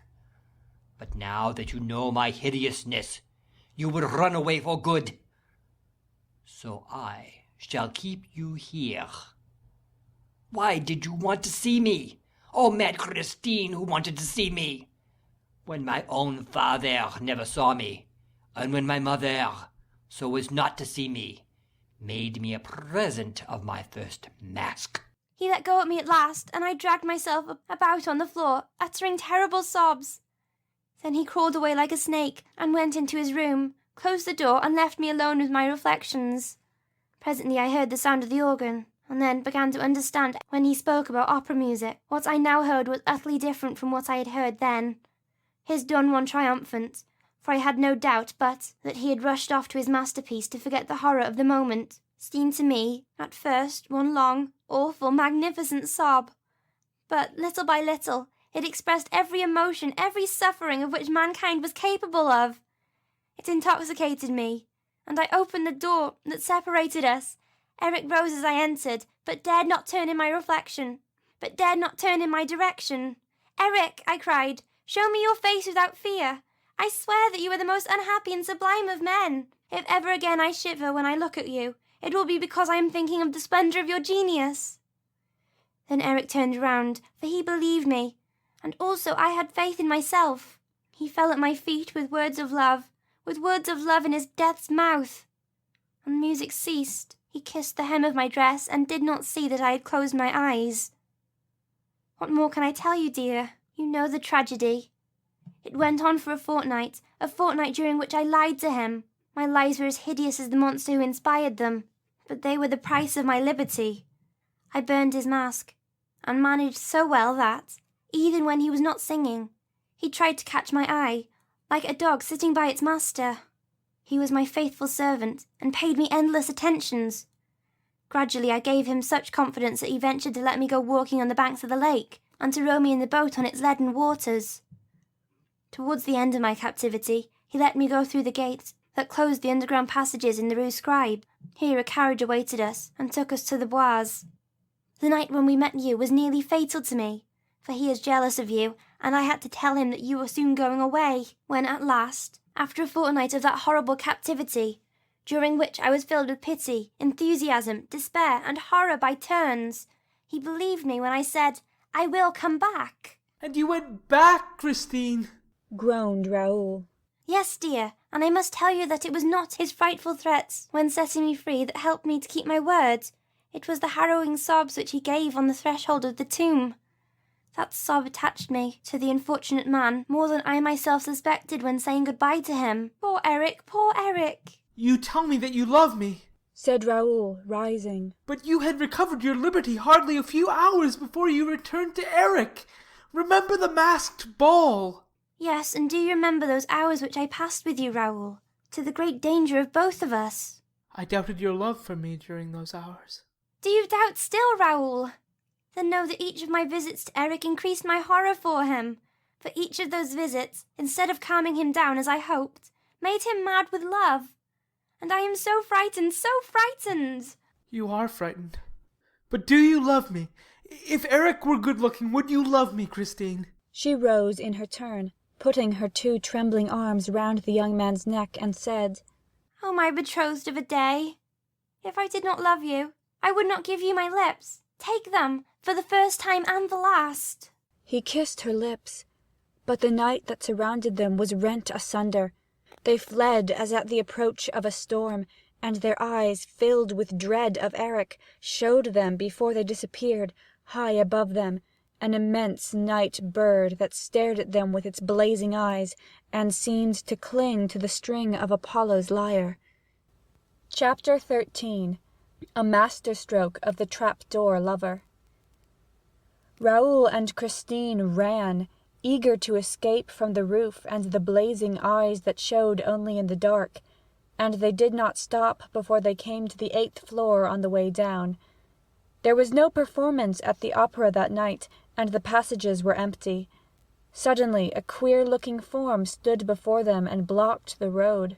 "No, not this way." And the form pointed to another passage, by which they were to reach the wings. Raoul wanted to stop and ask for an explanation, but the form, which wore a sort of long frock coat and a pointed cap, said, "Quick, go back quickly." Christine was already dragging Raoul, compelling him to start running again. "But who is he? Who is that man?" he asked. Christine replied, "It's the Persian." "Well, what's he doing here?" "Nobody knows. He's always in the opera." You're making me run away for the first time in my life. If we really saw Erik, what I ought to have done was to nail him to Apollo's lyre, just as we nail the owls to the walls of our Breton farms. And there would have been no more question of him. My dear Raoul, you would first have to climb up to the Apollo's lyre. That is no easy matter. The blazing eyes were there. Oh, you are getting quite like me now, seeing him everywhere. What I took for blazing eyes was probably a couple of stars shining through the strings of the lyre. And Christine went down another floor, with Raoul following her. As you've quite made up your mind to go, Christine, I assure you it would be better to go at once. Why wait for tomorrow? He may have heard us tonight. No, he is working, I tell you, at his Don Juan triumphant, and not thinking of us. You're so sure of that you keep on looking behind you. Come to my dressing room. Hadn't we better meet outside the opera? Never, till we go away for good. It would bring us bad luck if I did not keep my word. I promised him I'd only see you here. It's a good thing for me that he allowed you even that. Do you know, said Raoul bitterly, that it was very plucky of you to let us play at being engaged? Why, my dear, he knows all about it. He said, I trust you, Christine. Monsieur de Charnier is in love with you and is going abroad. Before he goes, I want him to be as happy as I am. Are people so unhappy when they love? Yes, Christine, when they love and are not sure of being loved. They came to Christine's dressing room. Why do you think that you are safer in this room than on the stage? Asked Raoul. You heard him through the walls here, therefore he can certainly hear us. He gave me his words he would not be behind the walls of my dressing room again, and I believe Erik's words. This room and my bedroom on the lake are for me, exclusively, and are not to be approached by him. How can you have gone from this room into that dark passage, Christine? Suppose we try to repeat your movements. Shall we? It is dangerous, my dear, for the glass might carry me off again. And instead of running, I should be obliged to go to the end of the secret passage to the lake, and there call Erik. Would he hear you? Erik would hear me wherever I call him. He told me so. He is quite a curious genius. You must not think, Raoul, that he is simply a man who amuses himself by living underground. He does things that no other man would do. He knows things that nobody in the world knows. Take care, Christine, you're making a ghost of him again. Oh, he is not a ghost. He is a man of heaven and earth, and that is all. A man of heaven and earth. That is all. A nice way to speak of him. And are you resolved still to run away from him? Yes, tomorrow. Tomorrow you will have no resolve left. Then, Raoul, you must run away with me in spite of myself. Is that understood? I shall be here at 12 tomorrow night. I shall keep my promise, whatever happens. You say that after listening to the performance he is to wait for you in the dining room on the lake? Yes. And how are you to reach him if you don't know how to go out by the glass? Why, by going straight to the edge of the lake. Christine opened a box, took out an enormous key, and showed it to Raoul. What's that? He asked. The key of the gate to the underground passage in the Rue Scribe. I understand, Christine. It leads straight to the lake. Give it to me, Christine, will you? Never, she said. That would be treacherous. Suddenly, Christine changed colour. A mortal pallor overspread her features. Oh, heavens, she cried. Erik, have pity on me. Hold your tongue, said Raoul. You told me he could hear you. But the singer's attitude became more and more inexplicable. She wrung her fingers, repeating with a distraught air. Oh, heaven! But what is it? Raoul implored. The gold ring he gave me. Oh, so Erik gave you that ring. You know he did, Raoul. But what you don't know is, when he gave it to me, he said, I give you back your liberty, Christine, on condition that this ring is always on your finger. As long as you keep it, you will be protected against all danger, and Erik will remain your friend. But woe to you if you ever part with it. For Erik will have his revenge. My dear, the ring is gone. Woe to us both. They both looked for the ring, but could not find it. Christine refused to be pacified. It was while I gave you that kiss, up above, under the Apollo's lyre, she said. The ring must have slipped from my finger and dropped into the streets. We can never find it. And what misfortunes are in store for us now? Oh, to run away! Let us run away at once! Raoul insisted once more. She hesitated. He thought that she was going to say yes. Then her bright pupils became dimmed, and she said, No, tomorrow. And she left him hurriedly, still wringing and rubbing her fingers. as though she hoped to bring the ring back like that.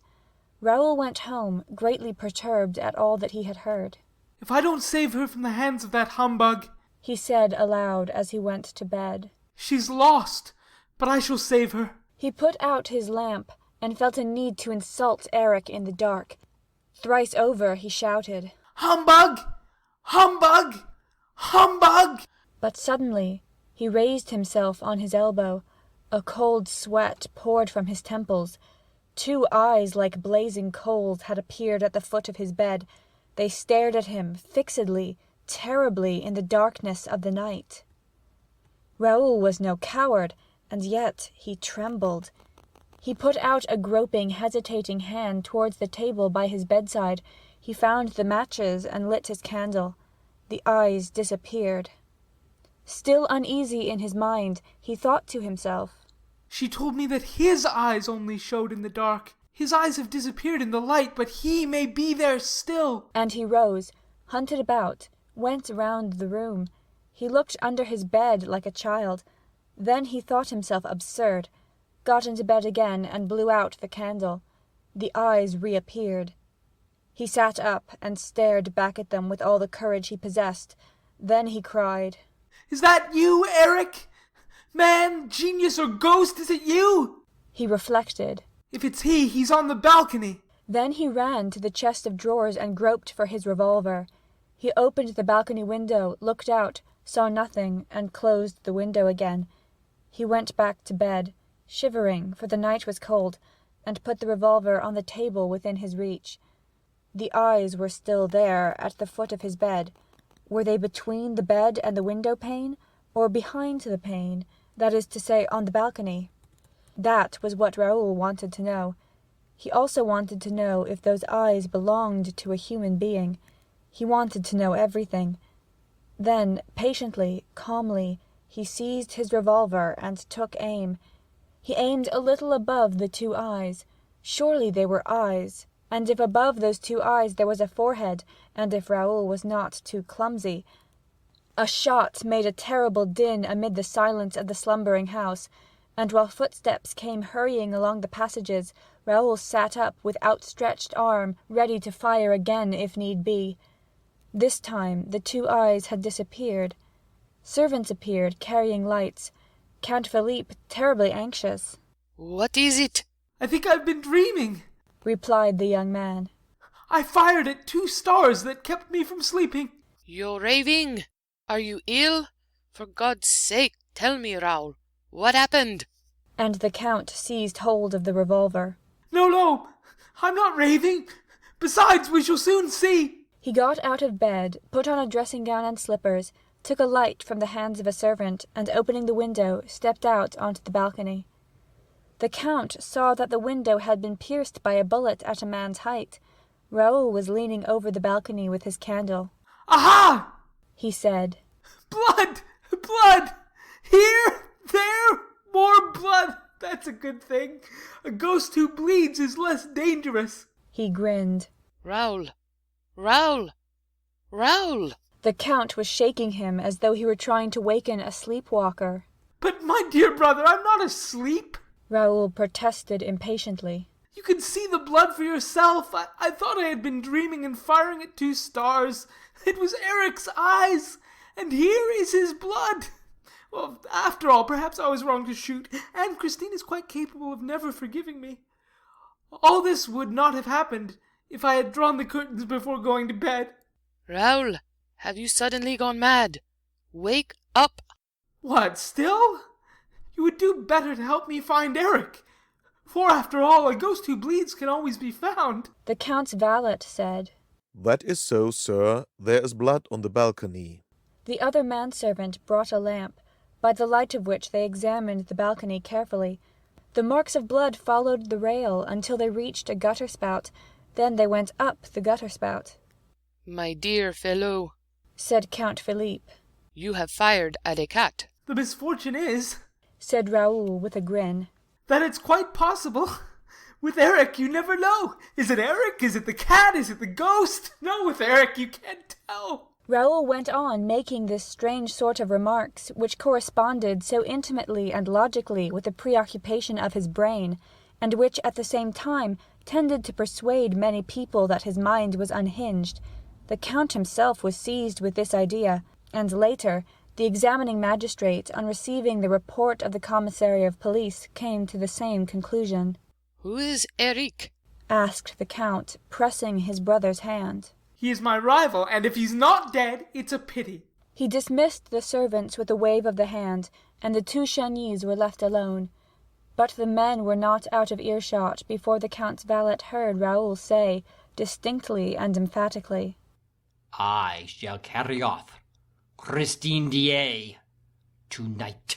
This phrase afterward was repeated to Monsieur Faure, the examining magistrate.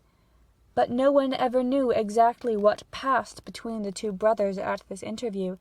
The servants always declared that this was not their first quarrel. Their voices penetrated the wall, and it was always an actress called Christine Daaé that was in question. At breakfast, the early morning breakfast which the Count took in his study, Philippe sent for his brother. Raoul arrived silent and gloomy. The scene was a very short one. Philippe handed his brother a copy of the Époque and said, "Read that." The Viscount read, "The latest news in the Faubourg is that there is a promise of marriage between Mademoiselle Christine Daaé, the opera singer, and Monsieur le Vicomte Raoul de Chagny. If the gossips are to be credited, Count Philippe has sworn that, for the first time on record, the Chagnys shall not keep their promise. But, as love is all-powerful, at the opera as, and even more than, elsewhere, we wonder how Count Philippe intends to prevent the Viscount, his brother, from leading the new Margarita to the altar. The two brothers are said to adore each other, but the Count is curiously mistaken if he imagines that brotherly love will triumph over love pure and simple." "You see, Raoul," said the Count, "you are making us ridiculous. That little girl has turned your head with her ghost stories." The Viscount had evidently repeated Christine's narrative to his brother during the night. All that he said now was, "Goodbye, Philippe." "Have you quite made up your mind? You are going tonight? With her?" No reply. "Surely you will not do anything so foolish. I shall know how to prevent you." "Goodbye, Philippe," said the Viscount again, and left the room. The scene was described to the examining magistrate by the Count himself, who did not see Raoul again until that evening at the opera, a few minutes before Christine's disappearance. Raoul, in fact, devoted the whole day to his preparations for the flight. The horses, the carriage, the coachman, the provisions, the luggage, the money required for the journey, the road to be taken. He had resolved not to go by train, so as to throw the ghost off the scent.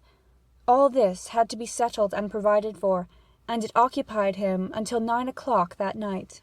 At 9 o'clock, a sort of travelling barouche, with the curtains of its windows closed down, took its place in the rank on the rotunda side.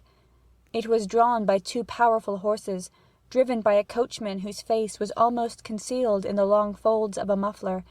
In front of this travelling carriage there were 3 broughams, belonging respectively to Carlotta, who had suddenly returned to Paris, to Sorelli, and, at the head of the rank, to Comte Philippe de Chagny. No one left the barouche. The coachman remained on his box, and the 3 other coachmen remained on theirs. A shadow in a long black coat and a soft black felt hat had passed along the pavement between the rotunda and the carriages, examined the barouche carefully, went up to the horses and the coachman, and then moved away without saying a word. The magistrate afterward believed that this shadow was that of the Vicomte Raoul de Chagny, but I do not agree, seeing that that evening, as every evening, the Vicomte de Chagny was wearing a tall hat, which hat, besides, was subsequently found.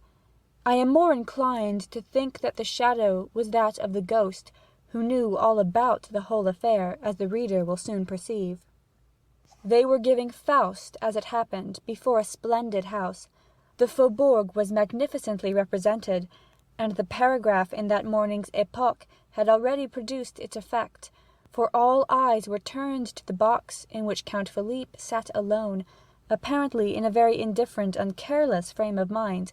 The feminine element in the brilliant audience seemed curiously puzzled, and the Viscount's absence gave rise to any amount of whispering behind the fans. Christine Daaé met with a rather cold reception. That special audience could not forgive her for aiming so high. The singer noticed this unfavourable attitude of a portion of the house and was confused by it.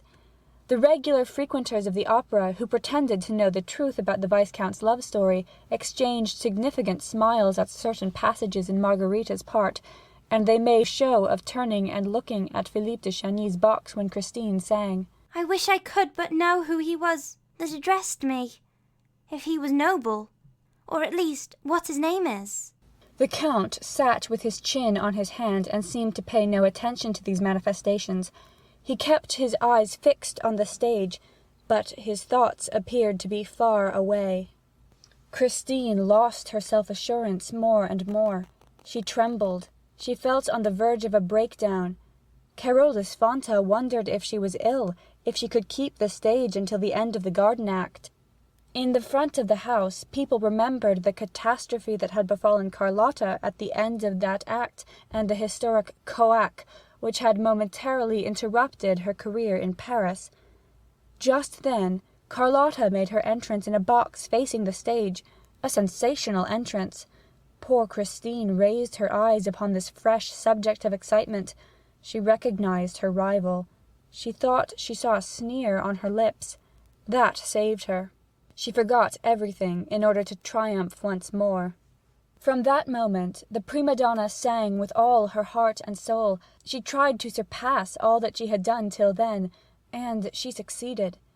In the last act, when she began the invocation to the angels, she made all the members of the audience feel as though they too had wings. In the center of the amphitheatre, a man stood up and remained standing, facing the singer. It was Raoul. Holy angel, in heaven blessed. And Christine, her arms outstretched, her throat filled with music, the glory of her hair falling over her bare shoulders, uttered the divine cry. My spirit longs with thee to rest. It was at that moment that the stage was suddenly plunged in darkness. It happened so quickly that the spectators hardly had time to utter a sound of stupefaction, for the gas at once lit up the stage again. But Christine Daaé was no longer there. What had become of her? What was that miracle? All exchanged glances without understanding, and the excitement at once reached its height. Nor was the tension any less great on the stage itself. Men rushed from the wings to the spot where Christine had been singing that very instant. The performance was interrupted amid the greatest disorder. Where had Christine gone? What witchcraft had snatched her away before the eyes of thousands of enthusiastic onlookers, and from the arms of Carolus Fanta himself? It was as though the angels had really carried her up to rest. Raoul, still standing up in the amphitheatre, had uttered a cry. Count Philippe had sprung to his feet in the box. People looked at the stage, at the Count, at Raoul, and wondered if this curious event was connected in any way with the paragraph in that morning's paper. But Raoul hurriedly left his seat. The Count disappeared from his box, and while the curtain was lowered, the subscribers rushed to the door that led behind the scenes. The rest of the audience waited amid an indescribable hubbub. Everyone spoke at once. Everyone tried to suggest an explanation of the extraordinary incident. At last, the curtain rose slowly, and Carolus Fanta stepped to the conductor's desk, and in a sad and serious voice said, Ladies and gentlemen, an unprecedented event has taken place and thrown us into a state of the greatest alarm. Our sister artist, Christine Daaé, has disappeared before our eyes, and nobody can tell us how. Chapter 14. The singular attitude of a safety pin. Behind the curtain there was an indescribable crowd. Artists, scene shifters, dancers, supers, choristers, subscribers were all asking questions, shouting and hustling one another. What became of her? She's run away with the Vicomte de Chagny, of course. No, with the Count. Ah, here's Carlotta. Carlotta did the trick. No, it was the ghost. And a few laughed, especially as a careful examination of the trap-doors and boards had put the idea of an accident out of the question. Amid this noisy throng, 3 men stood talking in a low voice and with despairing gestures. They were Gabriel, the chorus-master, Mercier, the acting manager, and Remy, the secretary.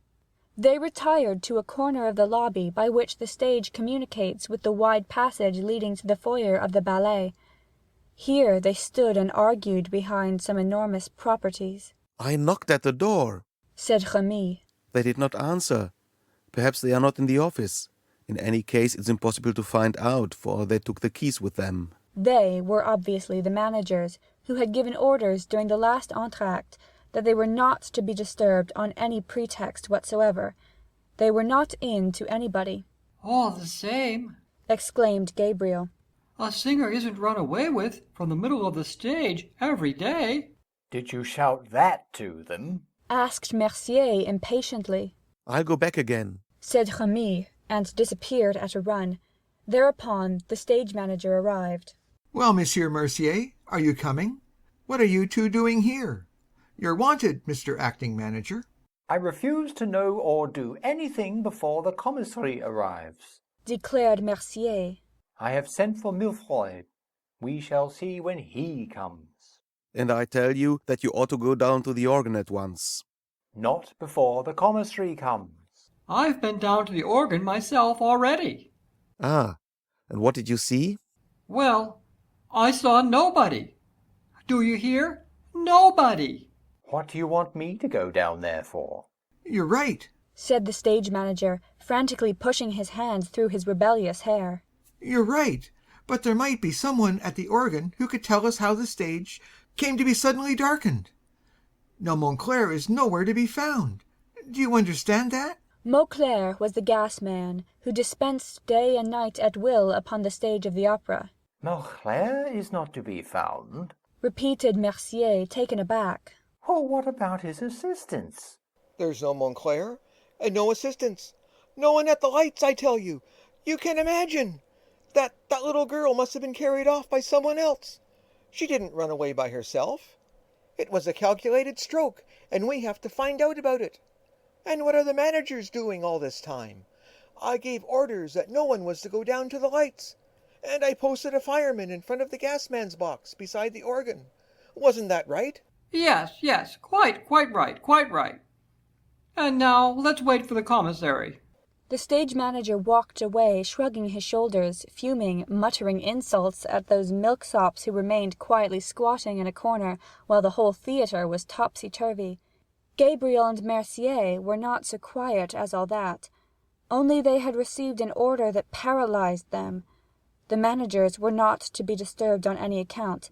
Remy had violated that order, and met with no success. At that moment he returned from his new expedition, wearing a curiously startled air. Well, have you seen them?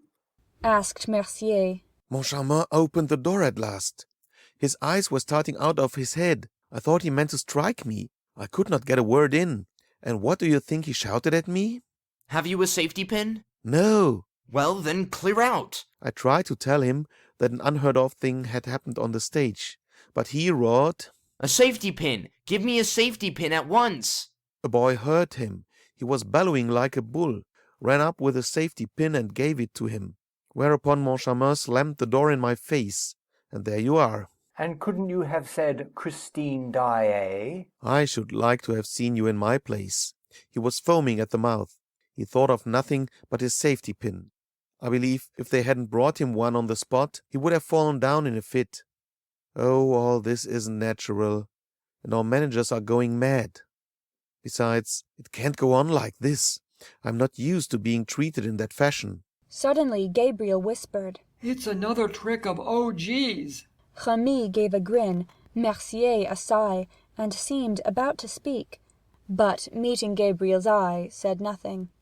However, Mercier felt his responsibility increased as the minutes passed without the managers appearing, and at last he could stand it no longer. Look here, I'll go and hunt them out myself. Gabriel, turning very gloomy and serious, stopped him. Be careful what you're doing, monsieur. If they're staying in their office, it's probably because they have to. O.G. has more than one trick in his bag. But Mercier shook his head. That's their lookout. I'm going. If people had listened to me, the police would have known everything long ago. And he went. What's everything? Asked Remy. What was there to tell the police? Why don't you answer, Gabriel? Ah, so you know something. Well, you would do better to tell me, too, if you don't want me to shout out that you are all going mad. Yes, that's what you are, mad. Gabriel put on a stupid look and pretended not to understand the private secretary's unseemly outburst. What something am I supposed to know? He said. I don't know what you mean. Remy began to lose his temper. This evening, Richard and Moncharmin were behaving like lunatics here between the acts. I never noticed it, growled Gabriel, very much annoyed. Then you're the only one. Do you think that I didn't see them? And that Monsieur Parabis, the manager of the Credit Central, noticed nothing? And that Monsieur de la Borderie, the ambassador, has no eyes to see with? Why, all the subscribers were pointing at our managers. But what were our managers doing? Asked Gabriel, putting on his most innocent air. What were they doing? You know better than anyone what they were doing. You were there. And you were watching them, you and Mercier. And you were the only two who didn't laugh. I don't understand. Gabriel raised his arms and dropped them to his sides again, which gesture was meant to convey that the question did not interest him in the least. Remy continued. What is the sense of this new mania of theirs? Why won't they have anyone come near them now? What? Won't they have anyone come near them? And they won't let anyone touch them. Really? Have you noticed that they won't let anyone touch them? Well, that is certainly odd. Oh, so you admit it. And high time, too. And then they walk backward. Backwards? You have seen our managers walk backwards? Why, I thought that only crabs walked backwards. Don't laugh, Gabriel, don't laugh. I'm not laughing, protested Gabriel, looking as solemn as a judge. Perhaps you can tell me this, Gabriel, as you are an intimate friend of the management. When I went up to Monsieur Richard, outside the foyer, during the garden interval, with my hand out before me, why did Monsieur Moncharmin hurriedly whisper to me, Go away, whatever you do, don't touch Monsieur le Directeur. Am I supposed to have an infectious disease? It's incredible. And a little later, when Monsieur de la Borderie went up to Monsieur Richard, didn't you see Monsieur Moncharmin fling himself between them and hear them exclaim, Monsieur l'Ambassadeur, I entreat you not to touch Monsieur le Directeur. It's terrible. And what was Richard doing meanwhile? What was he doing? Why, you saw him. He turned about, bowed in front of him, though there was nobody in front of him, and withdrew backward. Backward? And Moncharmin, behind Richard, also turned about. That is, he described a semicircle behind Richard, and also walked backward. And they went like that to the staircase leading to the manager's office. Backward, backward, backward. Well, if they are not mad, will you explain what it means? Perhaps they were practicing a figure in the ballet? Suggested Gabriel, without much conviction in his voice. The secretary was furious at this wretched joke, made at so dramatic a moment. He knit his brows and contracted his lips. Then he put his mouth to Gabriel's ear. Don't be so sly, Gabriel. There are things going on for which you and Mercier are partly responsible. What do you mean? Asked Gabriel. Christine Daaé is not the only one who suddenly disappeared tonight. Oh, nonsense! There is no nonsense about it. Perhaps you can tell me why, when Mother Giry came down into the foyer just now, Mercier took her by the hand and hurried her away with him. Really? Said Gabriel. I never saw it. You did see it, Gabriel, for you went with Mercier and Mother Giry to Mercier's office. Since then, you and Mercier have been seen, but no one has seen Mother Giry. Do you think we've eaten her? No, but you've locked her up in the office, and anyone passing the office can hear her yelling. Oh, the scoundrels! Oh, the scoundrels! At this point of this singular conversation, Mercier arrived, all out of breath. There. He said in a gloomy voice. It's worse than ever.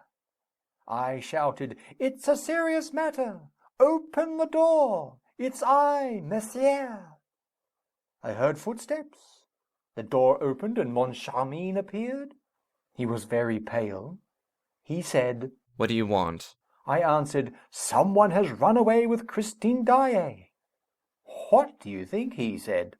"And a good job, too." And he shut the door after putting this in my hand. Mercier opened his hand.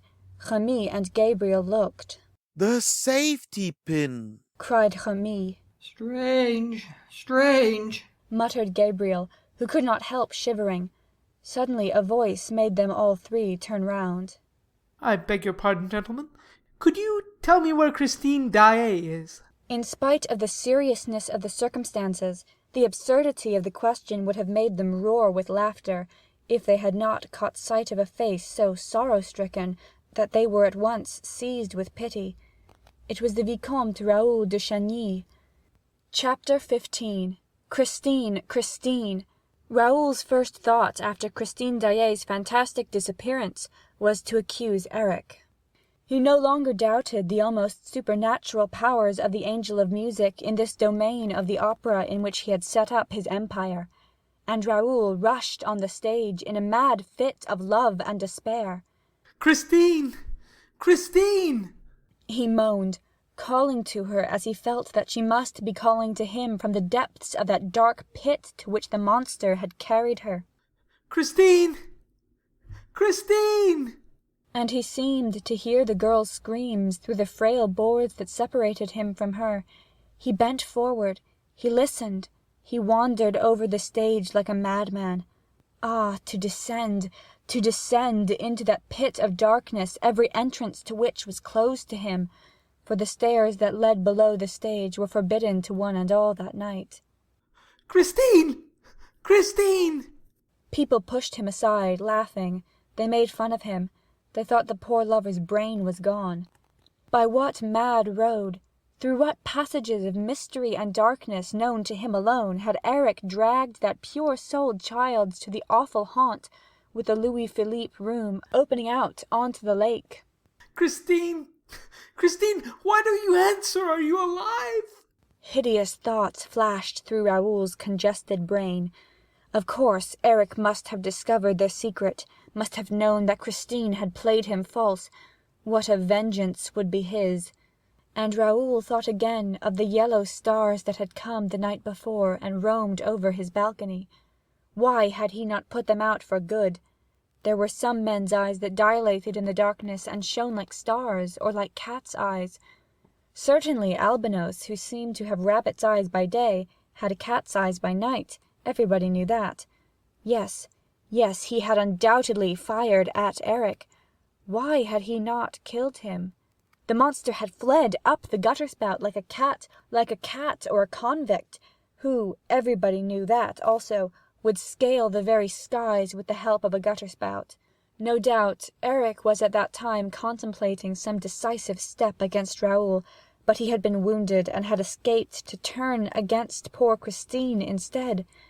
Such were the cruel thoughts that haunted Raoul as he ran to the singer's dressing-room. "Christine! Christine!" Bitter tears scorched the boy's eyelids as he saw, scattered over the furniture, the clothes which his beautiful bride was to have worn at the hour of their flight. Oh, why had she refused to leave earlier? Why had she toyed with the threatening catastrophe? Why toyed with the monster's heart? Why, in a final access of pity, had she insisted on flinging, as a last stop to that demon's soul, her divine song? Holy angel, in heaven blessed, my spirit longs with thee to rest. Raoul, his throat filled with sobs, oaths, and insults, fumbled awkwardly at the great mirror that had opened one night, before his eyes, to let Christine pass to the murky dwelling below. He pushed, pressed, groped about, but the glass apparently obeyed no one but Erik. Perhaps actions were not enough with a glass of the kind. Perhaps he was expected to utter some certain words. When he was a little boy, he had heard that there were things that obeyed the spoken word. Suddenly, Raoul remembered something about a gate opening into the Rue Scribe, an underground passage running straight to the Rue Scribe from the lake. Yes, Christine had told him about that, and when he found that the key was no longer in the box, he nevertheless ran to the Rue Scribe.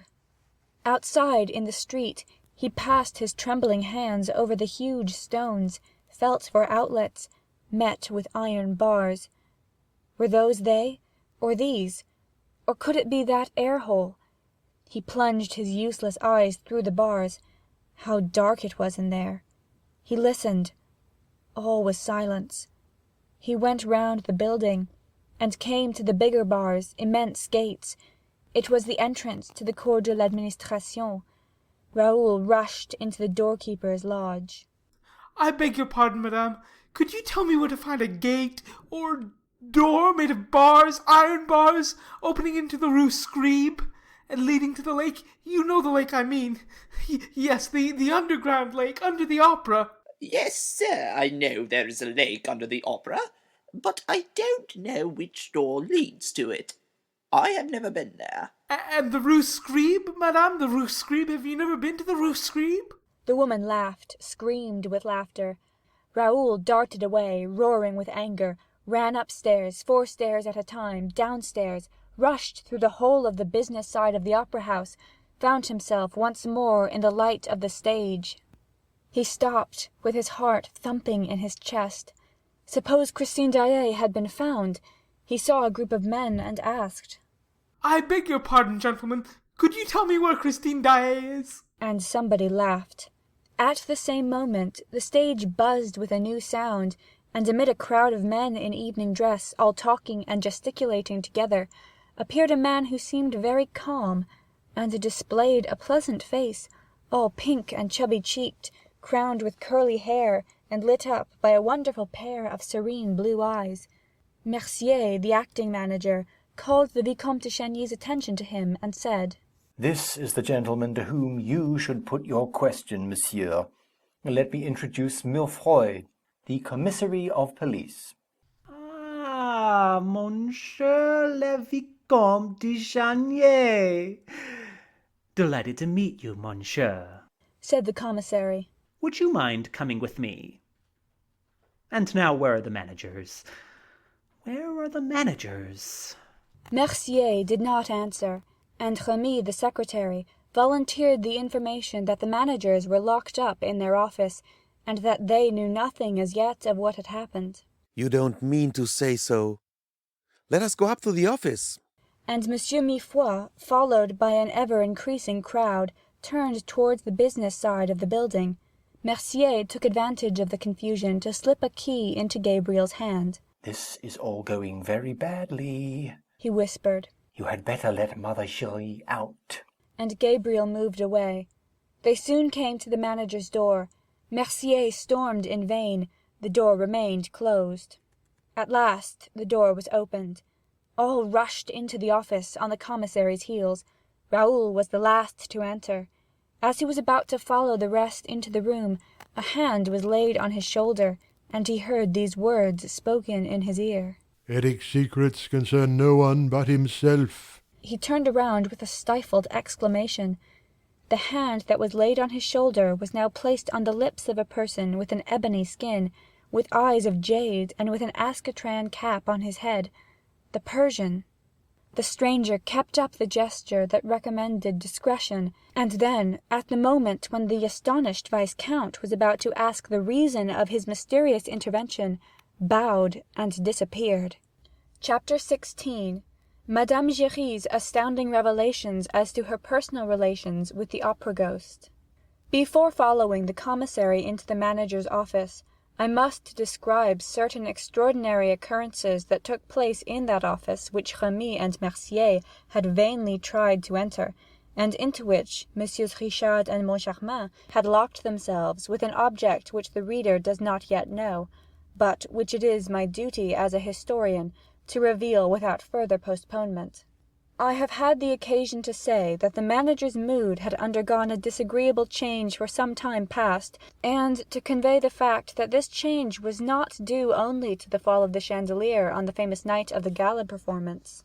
The reader must know that the ghost had calmly been paid his first 20,000 francs. Oh, there had been wailing and gnashing of teeth, indeed, and yet the thing had happened as simply as could be. One morning the managers found on their table an envelope addressed to Monsieur O.G., private, and accompanied by a note from O.G. himself. The time has come to carry out the clause in the memorandum book. Please put 20 notes of 1,000 francs each into this envelope. Seal it with your own seal, and hand it to Mademoiselle Giray, who will do what is necessary. The managers did not hesitate. Without wasting time in asking how these confounded communications came to be delivered in an office which they were careful to keep locked, they seized this opportunity of laying hands on the mysterious blackmailer. And after telling the whole story, under the promise of secrecy, to Gabriel and Mercier, they put the 20,000 francs into the envelope, and without asking for explanations, handed it to Madame Giry, who had been reinstated in her functions. The box-keeper displayed no astonishment. I need hardly say that she was well watched. She went straight to the ghost's box, and placed the precious envelope on the little shelf attached to the ledge. The two managers, as well as Gabriel and Mercier, were hidden in such a way that they did not lose sight of the envelope for a second during the performance, and even afterward, for as the envelope had not moved, those who watched it did not move either, and Madame Giry went away, while the managers, Gabriel and Mercier, were still there. At last they became tired of waiting, and opened the envelope, after ascertaining that the seals had not been broken. At first sight, Richard and Moncharmin thought that the notes were still there, but soon they perceived that they were not the same. The 20 real notes were gone, and had been replaced by 20 notes of the Bank of St. Farce. The manager's rage and fright were unmistakable. Moncharmin wanted to send for the commissary of police, but Richard objected. He had, no doubt, a plan, for he said, "Don't let us make ourselves ridiculous. All Paris will laugh at us. O.G. has won the first game. We will win the second." He was thinking of the next month's allowance. Nevertheless, they had been so absolutely tricked that they were bound to suffer a certain dejection, and upon my word it was not difficult to understand. We must not forget that the managers had an idea at the back of their minds all the time that this strange incident might be an unpleasant practical joke on the part of their predecessors, and that it would not do to divulge it prematurely. On the other hand, Moncharmin was sometimes troubled with a suspicion of Richard himself, who occasionally took fanciful whims into his head, and so they were content to await events, while keeping an eye on Mother Giry. Richard would not have her spoken to. "If she is a Confederate," he said, "the notes are gone long ago. But in my opinion, she is merely an idiot." She's not the only idiot in this business, said Moncharmin pensively. "Well, who could have thought it?" moaned Richard. "But don't be afraid. Next time I shall have taken my precautions." The next time fell on the same day that beheld the disappearance of Christine Daaé. In the morning a note from the ghost reminded them that the money was due. It read, "The time has come to carry out the clause in the memorandum book. Please put 20 notes of 1,000 francs each into this envelope.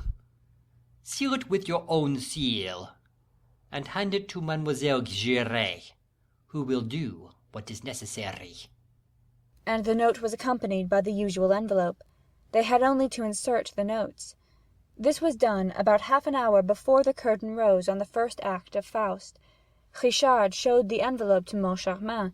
Then he counted the 20,000 franc notes in front of him, and put the notes into the envelope, but without closing it. "And now," he said, "let's have Motogiri in." The old woman was sent for. She entered with a sweeping curtsy. She still wore her black taffeta dress, the colour of which was rapidly turning to rust and lilac, to say nothing of the dingy bonnet. She seemed in a good temper. She at once said, "Good evening, gentlemen. It's for the envelope, I suppose?" "Yes, Madame Giry," said Richard most amiably. for the envelope, and something else besides. At your service, Monsieur Richard. At your service. And what is the something else, please? First of all, Madame Giry, I have a little question to put to you.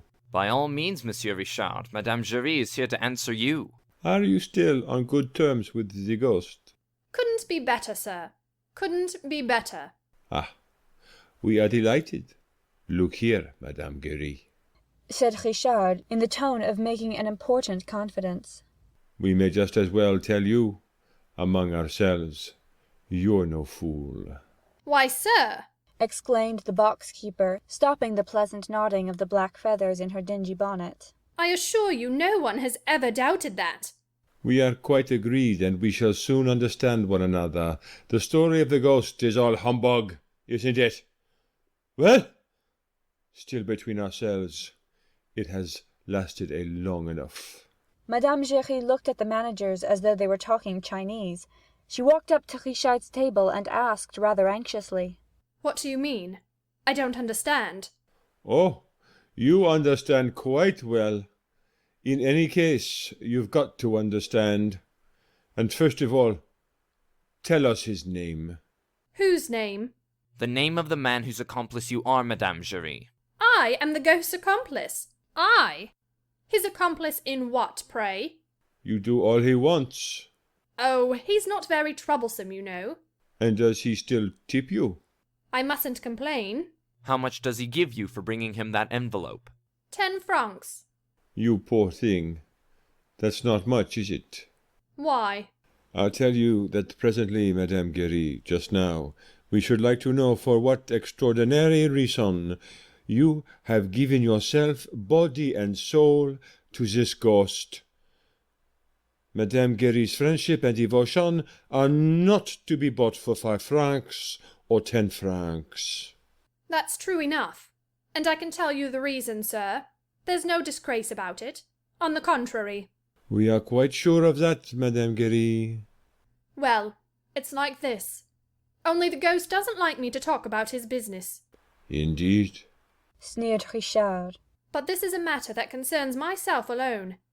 Well, it was in box 5 one evening. I found a letter addressed to myself, a sort of note written in red ink.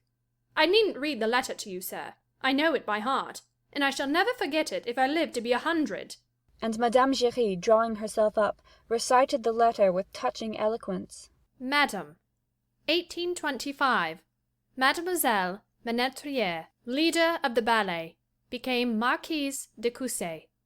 1832. Mademoiselle Marie Taglioni, a dancer, became Comtesse Gilbert des Voissons. 1846. Lesota, a dancer, married a brother of the King of Spain. 1847. Lola Montes, a dancer, became the morganatic wife of King Louis of Bavaria and was created Countess of Landsfeld. 1848. Mademoiselle Maria, a dancer, became Baronne d'Erneville. 1870. Teresa Hessier, a dancer, married Dom Fernando, brother to the King of Portugal. Richard and Moncharmin listened to the old woman, who, as she proceeded with the enumeration of these glorious nuptials, swelled out, took courage, and at last, in a voice bursting with pride, flung out the last sentence of the prophetic letter. 1885. Meg Giry, Empress. Exhausted by this supreme effort, the box-keeper fell into a chair, saying, Gentlemen, the letter was signed. Opera Ghost. I had heard much of the ghost, but only half believed in him. From the day when he declared that my little Meg, the flesh of my flesh, the fruit of my womb, would be empress, I believed in him altogether. And really it was not necessary to make a long study of Madame Giry's excited features to understand what could be got out of that fine intellect with the 2 words ghost and empress. But who pulled the strings of that extraordinary puppet? That was the question. You have never seen him. He speaks to you and you believe all he says? Asked Moncharmin. Yes. To begin with, I owe it to him that my little Meg was promoted to be the leader of a row. I said to the ghost, if she is to be empress in 1885, there is no time to lose. She must become a leader at once. He said, Look upon it as done. and he had only a word to say to Monsieur Poligny, and the thing was done. So you see that Monsieur Poligny saw him. No, not any more than I did, but he heard him. The ghost said a word in his ear, you know, on the evening when he left box 5, looking so dreadfully pale. Moncharmin heaved a sigh. What a business. He groaned. Ah, said Madame Giry. I always thought there were secrets between the ghost and Monsieur Poligny. Anything that the ghost asked Monsieur Poligny to do, Monsieur Poligny did. Monsieur Poligny could refuse the ghost nothing. You hear, Richard? Poligny could refuse the ghost nothing. Yes, yes, I hear. Said Richard. Monsieur Poligny is a friend of the ghost, and as Madame Giry is a friend of Monsieur Poligny, there's we are. But I don't care a hang about Monsieur Poligny. He added roughly. The only person whose fate really interests me is Madame Giry. Madame Giry, do you know what is this envelope? Why, of course not, she said. Well, look. Madame Giry looked into the envelope with a lacklustre eye, which soon recovered its brilliancy. 1,000-franc notes, she cried. Yes, Madame Giry, 1,000-franc notes, and you knew it. I, sir, I swear. Don't swear, Madame Giry. And now I will tell you the second reason why I sent for you. Madame Giry, I am going to have you arrested. The 2 black feathers on the dingy bonnet, which usually affected the attitude of 2 notes of interrogation, changed into 2 notes of exclamation. As for the bonnet itself, it swayed in menace on the old lady's tempestuous chignon. Surprise, indignation, protest, and dismay were furthermore displayed by little Meg's mother in a sort of extravagant moment of offended virtue, half bound, half slide, that brought her right under the nose of Monsieur Richard, who could not help pushing back his chair. Have me arrested? The mouth that spoke those words seemed to spit the 3 teeth that were left in it into Richard's face. Monsieur Richard behaved like a hero. He retreated no farther. His threatening forefinger seemed already to be pointing out the keeper of box 5 to the absent magistrates. I am going to have you arrested, Madame Giry, as a thief. Say that again. And Madame Giry caught Mr. Manager Richard a mighty box on the ear before Monsieur Manager Moncharmin had time to intervene. But it was not the withered hand of the angry old beldame that fell on the managerial ear, but the envelope itself. The cause of all the trouble, the magic envelope that opened with the blow, scattering the banknotes, which escaped in a fantastic whirl of giant butterflies. The 2 managers gave a shout, and the same thought made them both go on their knees feverishly, picking up and hurriedly examining the precious scraps of paper. Are they still genuine, mon chemin? Are they still genuine, Richard? Yes, they are still genuine. Above their heads, Madame Giry's 3 teeth were clashing in a noisy contest, full of hideous interjections. But all that could be clearly distinguished was this leitmotif. I, a thief! I, a thief! I! She choked with rage. She shouted. I never heard of such a thing. And suddenly she darted up to Richard again. In any case, she yelped, you, Monsieur Richard, ought to know better than I where the 20,000 francs went to. I? Asked Richard, astounded. And how should I know? Moncharmin, looking severe and dissatisfied, at once insisted that the good lady should explain herself. What does this mean, Madame Giry? He asked. And why do you say that Monsieur Richard ought to know better than you where the 20,000 francs went to? As for Richard, who felt himself turning red under Moncharmin's eyes, he took Madame Giry by the wrist and shook it violently. In a voice growling and rolling like thunder, he roared. Why should I know better than you where the 20,000 francs went to? Why? Answer me. Because they went into your pocket, gasped the old woman, looking at him as if he were the devil incarnate. Richard would have rushed upon Madame Giry if Moncharmin had not stayed his avenging hand and hastened to ask her more gently. How can you suspect my partner, Monsieur Richard, for putting 20,000 francs in his pocket? I never said that, declared Madame Giry, seeing that it was myself who put the 20,000 francs into Monsieur Richard's pocket. And she added under her voice, There, it's out, and may the ghost forgive me. Richard began bellowing anew, but Moncharmin authoritatively ordered him to be silent. Allow me. Let the woman explain herself. Let me question her. And he added, It is really astonishing that you should take up such a tone. We are on the verge of clearing up the whole mystery, and you're in a rage. You're wrong to behave like that. I'm enjoying myself immensely. Madame Giry, like the martyr that she was, raised her head, her face beaming with faith in her own innocence. You tell me there were 20,000 francs in the envelope which I put into Monsieur Richard's pocket. But I tell you again that I knew nothing about it. Nor Monsieur Richard either, for that matter. Aha! Said Richard, suddenly assuming a swaggering air which Moncharmin did not like. I knew nothing either. You put 20,000 francs in my pocket, and I knew nothing either. I am very glad to hear it, Madame Giry. Yes. The terrible dame agreed. Yes, it's true. We neither of us knew anything. But you must have ended by finding out. Richard would certainly have swallowed Madame Giry alive if Moncharmin had not been there. But Moncharmin protected her. He resumed the questions. What sort of envelope did you put in Monsieur Richard's pocket? It was not the one which we gave you, the one which you took to box 5 before our eyes, and yet that was the one which contained the 20,000 francs. I beg your pardon. The envelope which Monsieur le Directeur gave me was the one which I slipped into Monsieur le Directeur's pocket, explained Madame Giry. The one which I took to the ghost box was another envelope, just like it, which the ghost gave me beforehand, and which I hid up my sleeve.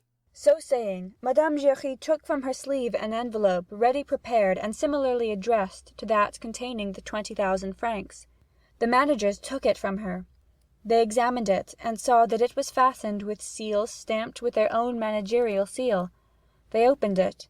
It contained 20 Bank of St. Farce notes like those which had so much astounded them the month before. How simple, said Richard.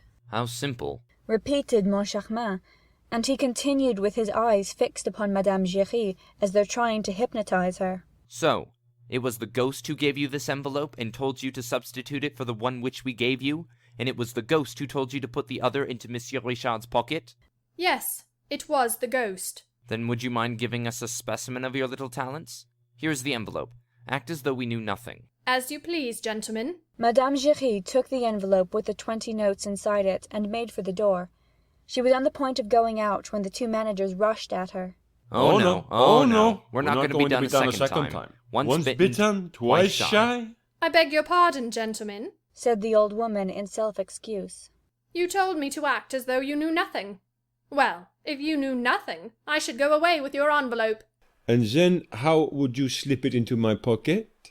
Argued Richard, whom Moncharmin fixed with his left eye, while keeping his right on Madame Giry, a proceeding likely to strain his sight, but Moncharmin was prepared to go to any length to discover the truth. I am to slip it into your pocket when you least expect it, sir. You know that I always take a little turn behind the scenes, in the course of the evening, and I often go with my daughter to the ballet foyer, which I'm entitled to do, as her mother. I bring her shoes when the ballet is about to begin. In fact, I come and go as I please. The subscribers come and go too. So do you, sir. There are lots of people about. I go behind you, and slip the envelope into the tail pocket of your dress coat. There's no witchcraft about that. No witchcraft? Growled Richard, rolling his eyes like Jupiter Tonans.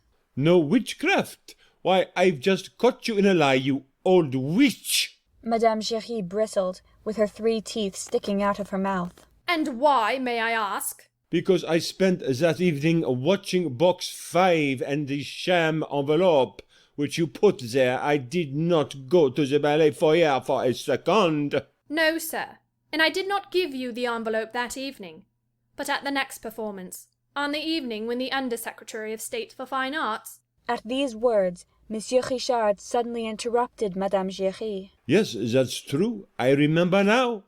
The Under-Secretary went behind the scenes. He asked me. I went down to the ballet foyer for a moment. I saw on the foyer steps the Under-Secretary and his chief clerk were in the foyer itself. I suddenly turned around. You had passed behind me, Madame Giry. You seemed to push against me. Oh! I can see you still. I can see you still. Yes, that's it, sir. That's it. I had just finished my little business. That pocket of yours, sir, is very handy. And Madame Giry once more suited the action to the word. She passed behind Monsieur Richard, and so nimbly that Moncharmin himself was impressed by it, slipped the envelope into the pocket of one of the tails of Monsieur Richard's dress coat. Of course. Examined Richard, turning a little pale. It's very clever, Augie. The problem which he had to solve was this: how to do away with any dangerous intermediary between the man who gives the 20,000 francs and the man who receives it. And by far the best thing he could hit upon was to come and take the money from my pocket without my noticing it, as I myself did not know that it was there. It's wonderful. Oh, wonderful, no doubt. Moncharmin agreed. Only you forget, Richard, that I provided 10,000 francs of the 20, and that nobody put anything in my pocket. Chapter 17. The safety pin again. Moncharmin's last phrase so dearly expressed the suspicion in which he now held his partner, that it was bound to cause a stormy explanation, at the end of which it was agreed that Richard should yield to all Moncharmin's wishes, with the object of helping him to discover the miscreant who was victimizing them. This brings us to the interval after the garden act, with the strange conduct observed by Monsieur Remy and those curious lapses from the dignity that might be expected of the managers. It was arranged between Richard and Moncharmin, first, that Richard should repeat the exact movements which he had made on the night of the disappearance of the first 20,000 francs, and second, that Moncharmin should not for an instant lose sight of Richard's coat-tail pocket, into which Madame Giry was to slip the 20,000 francs. Monsieur Richard went and placed himself at the identical spot where he had stood when he bowed to the Under-Secretary for Fine Arts. Monsieur Moncharmin took up his position a few steps behind him. Madame Giry passed, rubbed against Monsieur Richard, got rid of her 20,000 francs in the manager's coat-tail pocket, and disappeared. Or rather, she was conjured away. In accordance with the instructions received from Moncharmin a few minutes earlier, Mercier took the good lady to the acting manager's office and turned the key on her, thus making it impossible for her to communicate with her ghost. Meanwhile, Monsieur Richard was bending and bowing and scraping and walking backward, just as if he had that high and mighty minister, the Under-Secretary for Fine Arts, before him. Only, though these marks of politeness would have created no astonishment if the Under-Secretary of State had really been in front of Monsieur Richard, they caused an easily comprehensible amazement to the spectators of this very natural but quite inexplicable scene when Monsieur Richard had nobody in front of him. Monsieur Richard bowed to nobody, bent his back before nobody, and walked backwards before nobody. And a few steps behind him, Monsieur Moncharmin did the same thing that he was doing, in addition to pushing away Monsieur Remy, and begging Monsieur de la Borderie, the ambassador, and the manager of the Credit Central not to touch Monsieur le Directeur. Moncharmin, who had his own ideas, did not want Richard to come to him presently, when the 20,000 francs were gone, and say, Perhaps it was the ambassador. Oh, the manager of the Credit Central. Oh, Remy. The more so as, at the time of the first scene, as Richard himself admitted, Richard had met nobody in the part of the theatre after Madame Giry had brushed up against him. Having begun by walking backward in order to bow, Richard continued to do so from prudence until he reached the passage leading to the offices of the management. In this way, he was constantly watched by Moncharmin from behind, and himself kept an eye on anyone approaching from the front. Once more, this novel method of walking behind the scenes, adopted by the managers of our National Academy of Music, attracted attention, but the managers themselves thought of nothing but the 20,000 francs. On reaching the half-dark passage, Richard said to Moncharmin in a low voice, I am sure that nobody has touched me. You had now better keep at some distance from me and watch me till I come to the door of the office. It is better not to arouse suspicion, and we can see anything that happens. But Moncharmin replied, No, Richard, no. You walk ahead and I'll walk immediately behind you. I won't leave you by a step. But in that case, exclaimed Richard. They will never steal our 20,000 francs. I should hope not, indeed, declared Moncharmin. Then what we are doing is absurd. We are doing exactly what we did last time. Last time I joined you as you were leaving the stage and followed close behind you down this passage. That's true, sighed Richard, shaking his head and passively obeying Moncharmin. 2 minutes later, the joint managers locked themselves into their office. Moncharmin himself put the key in his pocket. We remained locked up like this last time, he said, until you left the opera to go home. That's so? No one came and disturbed us, I suppose? No one. Then, said Richard, who was trying to collect his memory. Then I must certainly have been robbed on my way home from the opera. No, said Moncharmin in a drier tone than ever. No, that's impossible, for I dropped you in my cab. The 20,000 francs disappeared at your place. There's not a shadow of a doubt about that. It's incredible, protested Richard. I am sure of my servants, and if one of them had done it, he would have disappeared since. Moncharmin shrugged his shoulders, as though to say he did not wish to enter into details, and Richard began to think that Moncharmin was treating him in a very insupportable fashion. Moncharmin, I've had enough of this. Richard, I've had too much of it. Do you dare to suspect me? Yes, of a silly joke. One doesn't joke with 20,000 francs. That's what I think, declared Moncharmin, and ostentatiously studying its contents. What are you doing? asked Richard. Are you going to read the paper next? Yes, Richard, until I take you home. Like last time? Yes, like last time. Richard snatched the paper from Moncharmin's hands. Moncharmin stood up, more irritated than ever, and found himself faced by an exasperated Richard, who, crossing his arms on his chest, said, Look here, I'm thinking of this.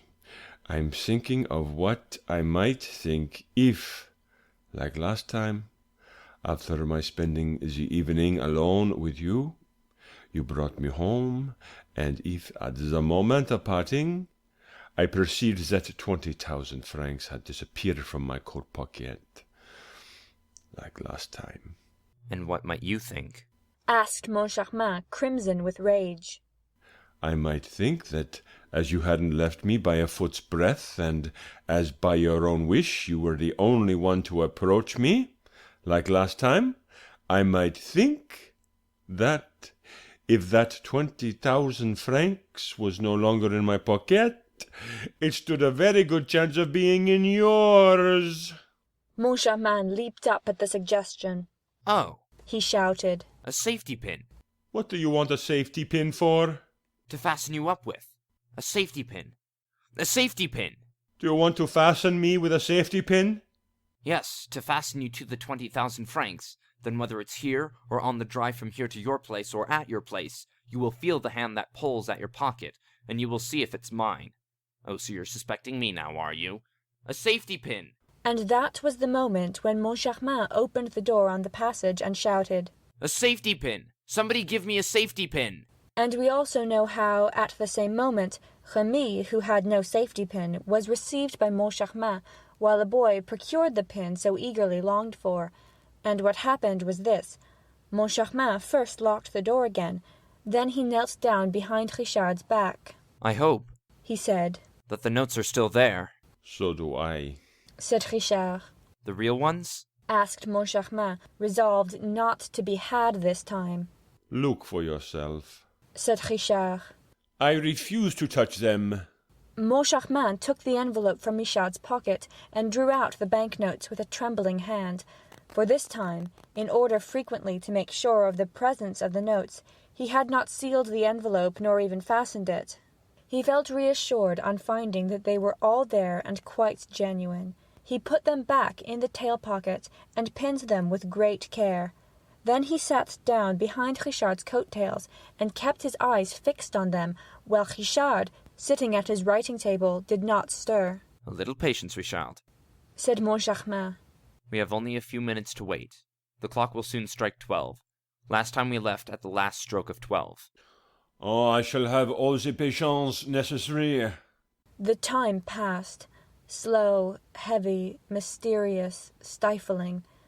Richard tried to laugh.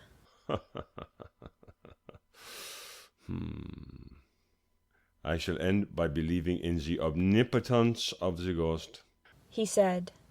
Just now, don't you find something uncomfortable, disquieting, alarming in the atmosphere of this room? You're quite right, said Moncharmin, who was really impressed. The ghost, continued Richard in a low voice, as though fearing lest he should be overheard by invisible ears. The ghost.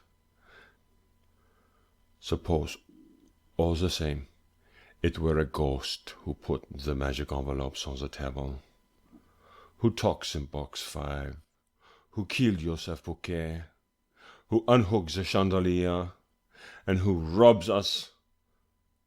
For after all, there is no one here except you and me.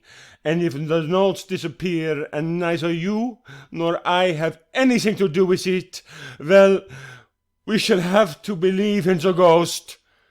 In the ghost!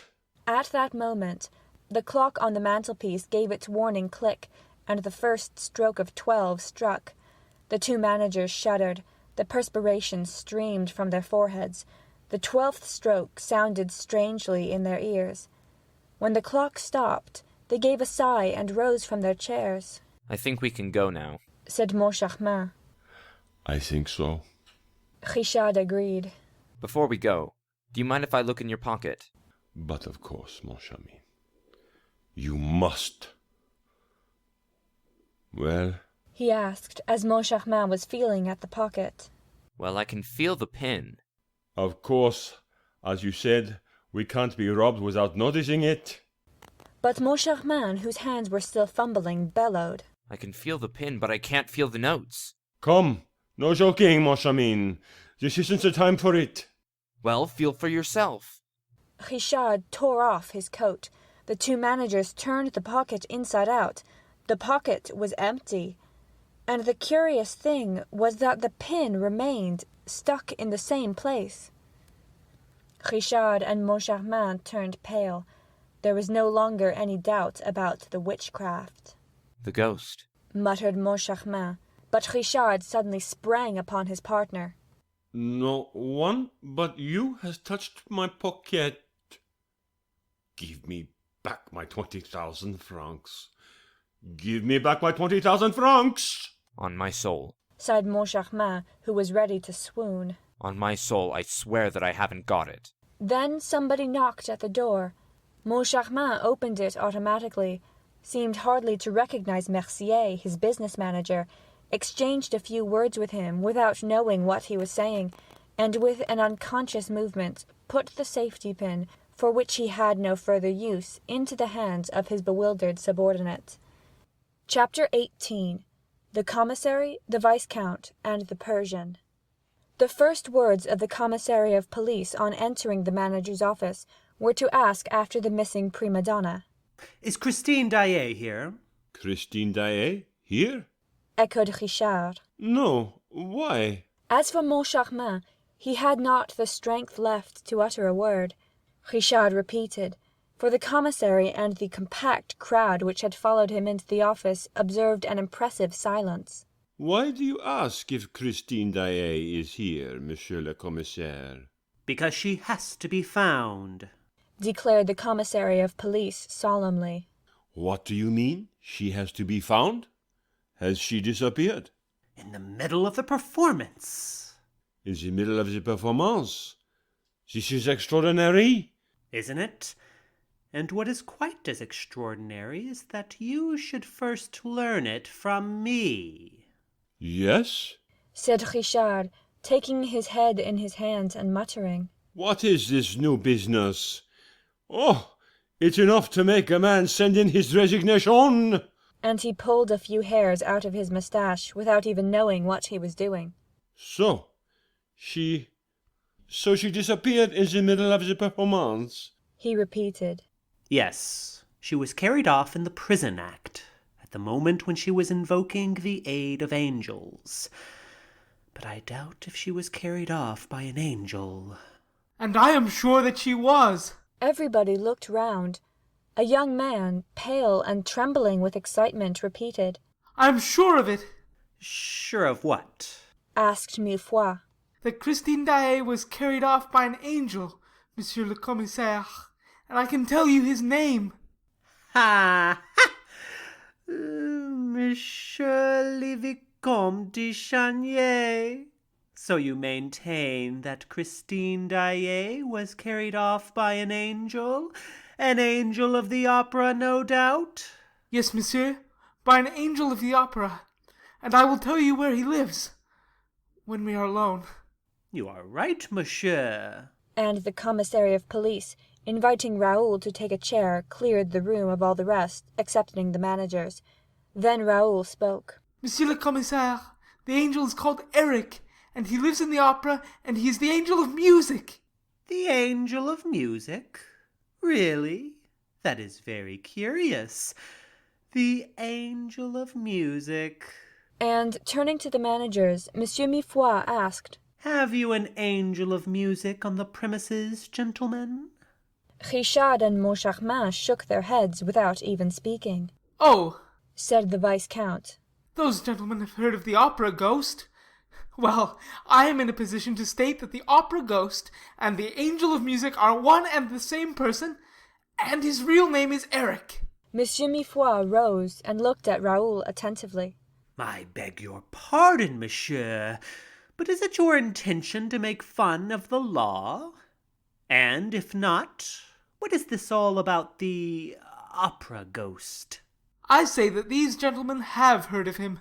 Gentlemen, it appears that you know the opera ghost? Richard rose, with the remaining hairs of his moustache in his hand. No, Monsieur Commissary. No, we do not know him.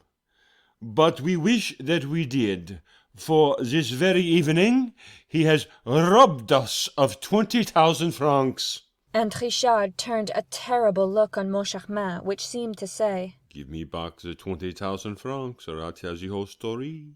Moncharmin understood what he meant, for, with a distracted gesture, he said, Oh, tell everything and have it done with. As for Millefoy, he looked at the managers and at Raoul by turns, and wondered whether he had strayed into a lunatic asylum. He passed his hand through his hair. A ghost, he said, who on the same evening carries off an opera singer and steals 20,000 francs is a ghost who must have his hands very full. If you don't mind, we will take the questions in order. The singer first, the 20,000 francs after. Come, Monsieur de Chanier, let us try to talk seriously. You believe that Mademoiselle Christine Daaé has been carried off by an individual called Erik? Do you know this person? Have you seen him? Yes. Where? In a churchyard. Monsieur Millefoy gave a start, began to scrutinize Raoul again, and said, Oh, of course. That's where ghosts usually hang out. And what were you doing in that churchyard? Monsieur, said Raoul, I can quite understand how absurd my replies must seem to you, but I beg you to believe that I am in full possession of my faculties. The safety of the person dearest to me in the world is at stake. I should like to convince you in a few words, for time is pressing and every minute is valuable. Unfortunately, if I do not tell you the strangest story that ever was, from the beginning, you will not believe me. I will tell you all I know about the opera ghost, Monsieur le Commissaire. Alas, I do not know much. Never mind. Go on. Exclaimed Richard and Moncharmin, suddenly greatly interested. Unfortunately for their hopes of learning some detail that could put them on the track of their hoaxer, they were soon compelled to accept the fact that Monsieur Raoul de Chagny had completely lost his head. All that story about Perros Guirec, the death's heads and enchanted violins, could only have taken birth in the disordered brain of a youth mad with love. It was evident also that Mr. Commissary Millefoy shared their view, and the magistrate would certainly have cut short the incoherent narrative if circumstances had not taken it upon themselves to interrupt it. The door opened, and a man entered, curiously dressed in an enormous frock coat and a tall hat, at once shabby and shiny, that came down to his ears. He went up to the commissary and spoke to him in a whisper. It was doubtless a detective come to deliver an important communication. During this conversation, M. Mifroid did not take his eyes off Raoul. At last, addressing him, he said, Monsieur, we have talked enough about the ghost. We will now talk about yourself a little, if you have no objection. You were to carry off Mademoiselle Christine Daaé tonight? Yes, Monsieur le Commissaire. After the performance? Yes, Monsieur le Commissaire.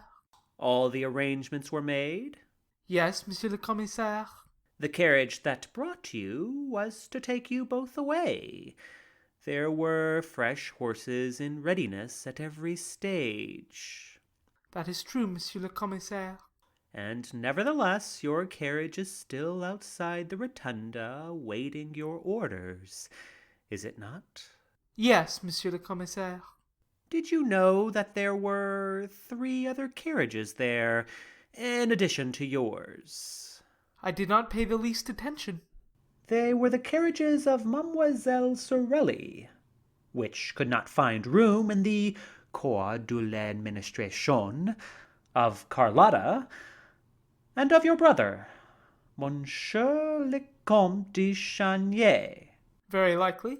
What is certain is that, though your carriage and Sorelli's and Carlotta's are still there by the rotunda pavement, Monsieur le Comte de Chanier's carriage is gone. This has nothing to say to... I beg your pardon. Was not Monsieur le Comte opposed to your marriage with Mademoiselle Daaé? That is a matter that only concerns the family. You have answered my question. He was opposed to it. And that was why you were carrying Christine Daaé out of your brother's reach. Well, Monsieur de Chanier, allow me to inform you that your brother has been smarter than you. It is he who has carried off Christine Daaé. Oh, impossible! Moaned Raoul, pressing his hand to his heart. Are you sure? Immediately after the artist's disappearance, which was procured by means which we have still to ascertain, he flung into his carriage, which drove right across Paris at a furious pace. Across Paris? Asked poor Raoul in a hoarse voice. What do you mean by across Paris? Across Paris and out of Paris, by the Brussels road. Oh! Cried the young man. I shall catch them! And he rushed out of the office. And bring her back to us, cried the commissary gaily. That's a trick worth 2 of the Angel of Music's. And turning to his audience, M. Mifroid delivered a little lecture on police methods.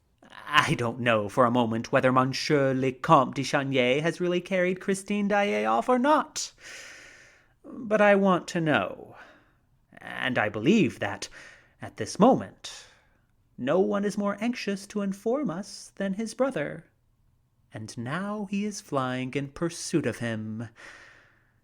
He is my chief auxiliary. This, gentlemen, is the art of the police, which is believed to be so complicated, and which, nevertheless, appears so simple as soon as you see that it consists in getting your work done by people who have nothing to do with the police. But Monsieur le Commissaire de Police Mifroid would not have been quite so satisfied with himself if he had known that the rush of his rapid emissary was stopped at the entrance to the very first corridor. A tall figure blocked Raoul's way. "Where are you going so fast, Monsieur de Changy?" asked a voice. Raoul impatiently raised his eyes and recognized the astrakhan cap of an hour ago. He stopped. It's you! He cried in a feverish voice. You who know Erik's secrets and don't want me to speak of them! Who are you? You know who I am. I am the Persian. Chapter 19. The Viscount and the Persian. Raoul now remembered that his brother had once shown him that mysterious person of whom nothing was known except that he was a Persian, and that he lived in a little old-fashioned flat in the Rue de Rivoli. The man with the ebony skin, the eyes of jade, and the astrakhan cap bent over Raoul. "I hope, Monsieur de Chagny," he said, "that you have not betrayed Erik's secret." And why should I hesitate to betray that monster, sir? Raoul rejoined haughtily, trying to shake off the intruder. Is he your friend by any chance? "I hope that you said nothing about Erik, sir, because Erik's secret is also Christine Daaé's, and to talk about one is to talk about the other." "Oh, sir," said Raoul, becoming more and more impatient. "you seem to know about many things that interest me, and yet I have no time to listen to you." "Once more, Monsieur de Chagny, where are you going so fast?" "Can you not guess? To Christine Daaé's assistance." "Then, sir, stay here, for Christine Daaé is here." "With Erik?" "With Erik." "How do you know?" "I was at the performance, and no one in the world but Erik could contrive an abduction like that. Oh," he said with a deep sigh. "I recognize the monster's touch." "You know him, then?" The Persian did not reply, but heaved a fresh sigh. "Sir," said Raoul, "I do not know what your intentions are, but can you do anything to help me? I mean to help Christine Daaé." "I think so, Monsieur de Chagny, and that is why I spoke to you." "What can you do?" "Try to take you to her, and to him." "Oh, if you can do me that service, sir, my life is yours. One word more. The commissary of police tells me that Christine Daaé has been carried off by my brother, Count Philippe." "Oh, Monsieur de Chagny, I don't believe a word of it." "It's not possible, is it?" "I don't know if it is possible or not, but there are ways and ways of carrying people off, and Monsieur le Comte Philippe has never, as far as I know, had anything to do with witchcraft." "Your arguments are convincing, sir, and I am a fool. Oh, let us make haste. I place myself entirely in your hands. How should I not believe you when you are the only one to believe me? When you are the only one not to smile when Erik's name is mentioned?" And the young man impetuously seized the Persian's hands. They were ice cold. "Silence," said the Persian, stopping and listening to the distant sounds of the theatre. "We must not mention that name here. Let us say he and him. Then there will be less danger of attracting his attention." "Do you think he is near us?" "It is quite possible, sir, if he is not at this moment with his victim in the house on the lake." "Ah, so you know that house too?" "If he is not there, he may be here, in this wall, in this floor, in this ceiling. Come." And the Persian, asking Raoul to deaden the sound of his footsteps, led him down passages which Raoul had never seen before, even at the time when Christine used to take him for walks through that labyrinth. "If only Darius has come," said the Persian. "Who is Darius?" "Darius? My servant." They were now in the centre of a real deserted square, an immense apartment ill lit by a small lamp. The Persian stopped Raoul, and in the softest of whispers asked, "What did you say to the commissary?" "I said that Christine Daaé's abductor was the angel of music, alias the opera ghost, and that the real name was—" "Hush! And did he believe you?" "No." "He attached no importance to what you said?" "No." "He took you for a bit of a madman?" "Yes." "So much the better," sighed the Persian, and they continued their road. After going up and down several staircases which Raoul had never seen before, the two men found themselves in front of a door which the Persian opened with a master key. The Persian and Raoul were both, of course, in dress clothes, but whereas Raoul had a tall hat, the Persian wore the astrakhan cap which I have already mentioned. It was an infringement of the rule which insists upon the tall hat behind the scenes, but in France foreigners are allowed every license. The Englishman his travelling cap, the Persian his cap of astrakhan. "Sir," said the Persian, "your tall hat will be in your way. You would do well to leave it in the dressing-room." "What dressing-room?" asked Raoul. "Christine Daaé's." And the Persian, letting Raoul through the door which he had just opened, showed him the actress's room opposite. They were at the end of the passage, the whole length of which Raoul had been accustomed to traverse before knocking at Christine's door. How well you know the opera, sir. Not so well as he does, said the Persian modestly, and he pushed the young man into Christine's dressing room, which was as Raoul had left it a few minutes earlier. Closing the door, the Persian went to a very thin partition that separated the dressing room from a big lumber room next to it. He listened and then coughed loudly. There was a sound of someone stirring in the lumber room, and a few seconds later a finger tapped at the door. "Come in," said the Persian. A man entered, also wearing an astrakhan cap and dressed in a long overcoat. He bowed and took a richly carved case from under his coat, put it on the dressing table, bowed once again, and went to the door. "Did no one see you come in, Darius?" "No, master." "Let no one see you go out." The servant glanced down the passage and swiftly disappeared. The Persian opened the case. It contained a pair of long pistols. "When Christine Daaé was carried off, sir, I sent word to my servant to bring me these pistols. I have had them a long time, and they can be relied upon." Do you mean to fight a duel? asked the young man. "It will certainly be a duel which we shall have to fight," said the other, examining the priming of his pistols. "And what a duel!" Handing one of the pistols to Raoul, he added, "In this duel we shall be 2-1, but you must be prepared for everything, for we shall be fighting the most terrible adversary that you can imagine. But you love Christine Daaé, do you not?" I worship the ground she stands on. But you, sir, who do not love her, tell me why I find you ready to risk your life for her. You must certainly hate Erik. "No, sir," said the Persian sadly. "I do not hate him. If I hated him, he would long ago have ceased doing harm. Has he done you harm? I have forgiven him the harm which he has done me." I do not understand you. You treat him as a monster, you speak of his crime. He has done you harm, and I find in you the same inexplicable pity that drove me to despair when I saw it in Christine. The Persian did not reply. He fetched a stool and set it against the wall facing the great mirror that filled the whole of the wall space opposite. Then he climbed on the stool, and with his nose to the wallpaper seemed to be looking for something. "Ah," he said after a long search. "I have it." And, raising his finger above his head, he pressed against a corner in the pattern of the paper. Then he turned round and jumped off the stool. "In half a minute," he said, "he shall be on his road." And crossing the whole of the dressing room, he felt the great mirror. "No, it is not yielding yet," he muttered. Oh, are we going out by the mirror? asked Raoul. Like Christine Daaé? "So you knew that Christine Daaé went out by that mirror?" She did so before my eyes, sir. I was hidden behind the curtain of the inner room, and I saw her vanish not by the glass, but in the glass. "And what did you do?" I thought it was an aberration of my senses, a mad dream. "Or some new fancy of the ghosts?" chuckled the Persian. "Ah, Monsieur de Chagny," he continued, still with his hand on the mirror. "would that we had to do with a ghost. We could then leave our pistols in their case. Put down your hat, please. There.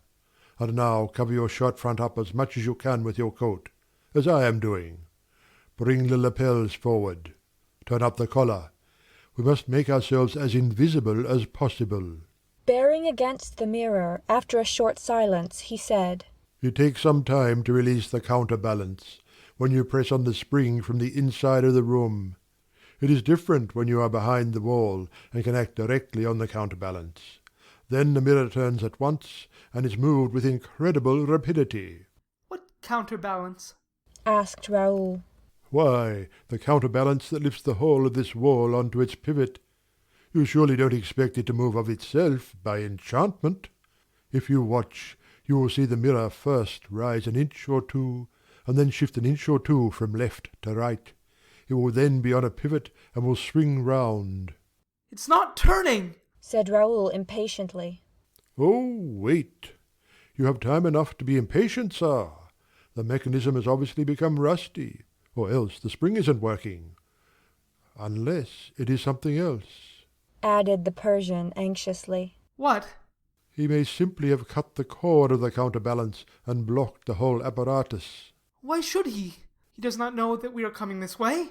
I dare say he suspects it, for he knows that I understand the system. It's not turning. And Christine, sir? Christine? We shall do all that it is humanly possible to do. But he may stop us at the first step. He commands the walls, the doors, and the trapdoors. In my country he was known by a name which means the trapdoor lover, said the Persian coldly. But why do these walls obey him alone? He did not build them. Yes, sir, that is just what he did. Raoul looked at him in amazement, but the Persian made a sign to him as to be silent, and pointed to the glass. There was a sort of shivering reflection. Their image was troubled, as in a rippling sheet of water, and then all became stationary again. You see, sir, that it is not turning. Let us take another road. Tonight there is no other, declared the Persian, in a singularly mournful voice. And now, look out, and be ready to fire. He himself raised his pistol opposite the glass. Raoul imitated his movement. With his free arm, the Persian drew the young man to his chest, and suddenly the mirror turned in a blinding daze of cross lights. It turned like one of those revolving doors which have lately been fixed to the entrances of most restaurants. It turned, carrying Raoul and the Persian with it, and suddenly hurling them from the full light into the deepest darkness.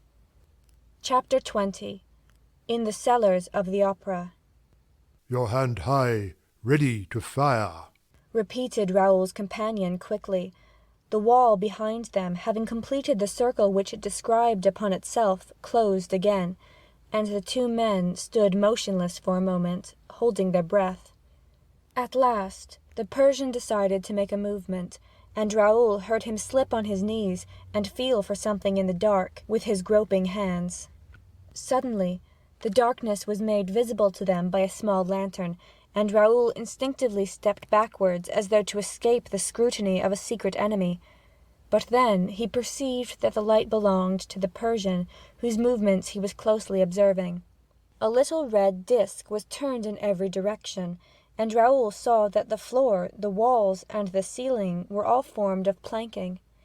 It must have been the ordinary road taken by Erik to reach Christine's dressing-room and impose upon her innocence, and Raoul, remembering the Persian's remark, thought that it had been mysteriously constructed by the ghost himself. Later, he learned that Erik had found, all prepared for him, a secret passage, long known to himself alone, and contrived at the time of the Paris Commune to allow the jailers to convey their prisoners straight to the dungeons that had been constructed for them in the cellars, for the Federates had occupied the Opera House immediately after the 18th of March, and had made a starting place right at the top for their Montgolfier balloons, which carried their incendiary proclamations to the departments, and a state prison right at the bottom. The Persian went on his knees and put his lantern on the ground. He seemed to be working at the floor, and suddenly he turned off his light. Then Raoul heard a faint click, and saw a very pale luminous square on the floor of the passage. It was as though a window had opened on the opera cellars, which were still lit. Raoul no longer saw the Persian, but he suddenly felt him by his side, and heard him whisper, "Follow me and do all that I do." Raoul turned to the luminous aperture. Then he saw the Persian, who was still on his knees, hang by his hands from the rim of the opening, with his pistol between his teeth, and slide into the cellar below. Curiously enough, the Viscount had absolute confidence in the Persian, though he knew nothing about him. His emotion when speaking of the monster struck him as sincere, and if the Persian had cherished any sinister designs against him, he would not have armed him with his own hands. Besides, Raoul must reach Christine at all costs. He therefore went on his knees also, and hung from the trap with both hands. "Let go," said a voice, and he dropped into the arms of the Persian, who told him to lie down flat, close the trap-door above him, and crouch down beside him. "Silence." Raoul tried to ask a question. But the Persian's hand was on his mouth, and he heard a voice which he recognized as that of the commissary of police. Raoul and the Persian were completely hidden behind a wooden partition. Near them, a small staircase led into a little room in which the commissary appeared to be walking up and down, asking questions. The faint light was just enough to enable Raoul to distinguish the shape of things around him, and he could not restrain a dull cry. There were 3 corpses there. The first lay on the narrow landing of the little staircase. The 2 others had rolled to the bottom of the staircase. Raoul could have touched one of the 2 poor wretches by passing his fingers through the partition. "Silence," whispered the Persian. He, too, had seen the bodies, and gave one word in explanation. "He." The commissary's voice was now heard more distinctly.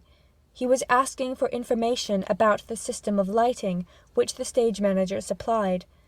The commissary, therefore, must be in the organ, or its immediate neighborhood. Contrary to what one might think, especially in connection with an opera house, the organ is not a musical instrument.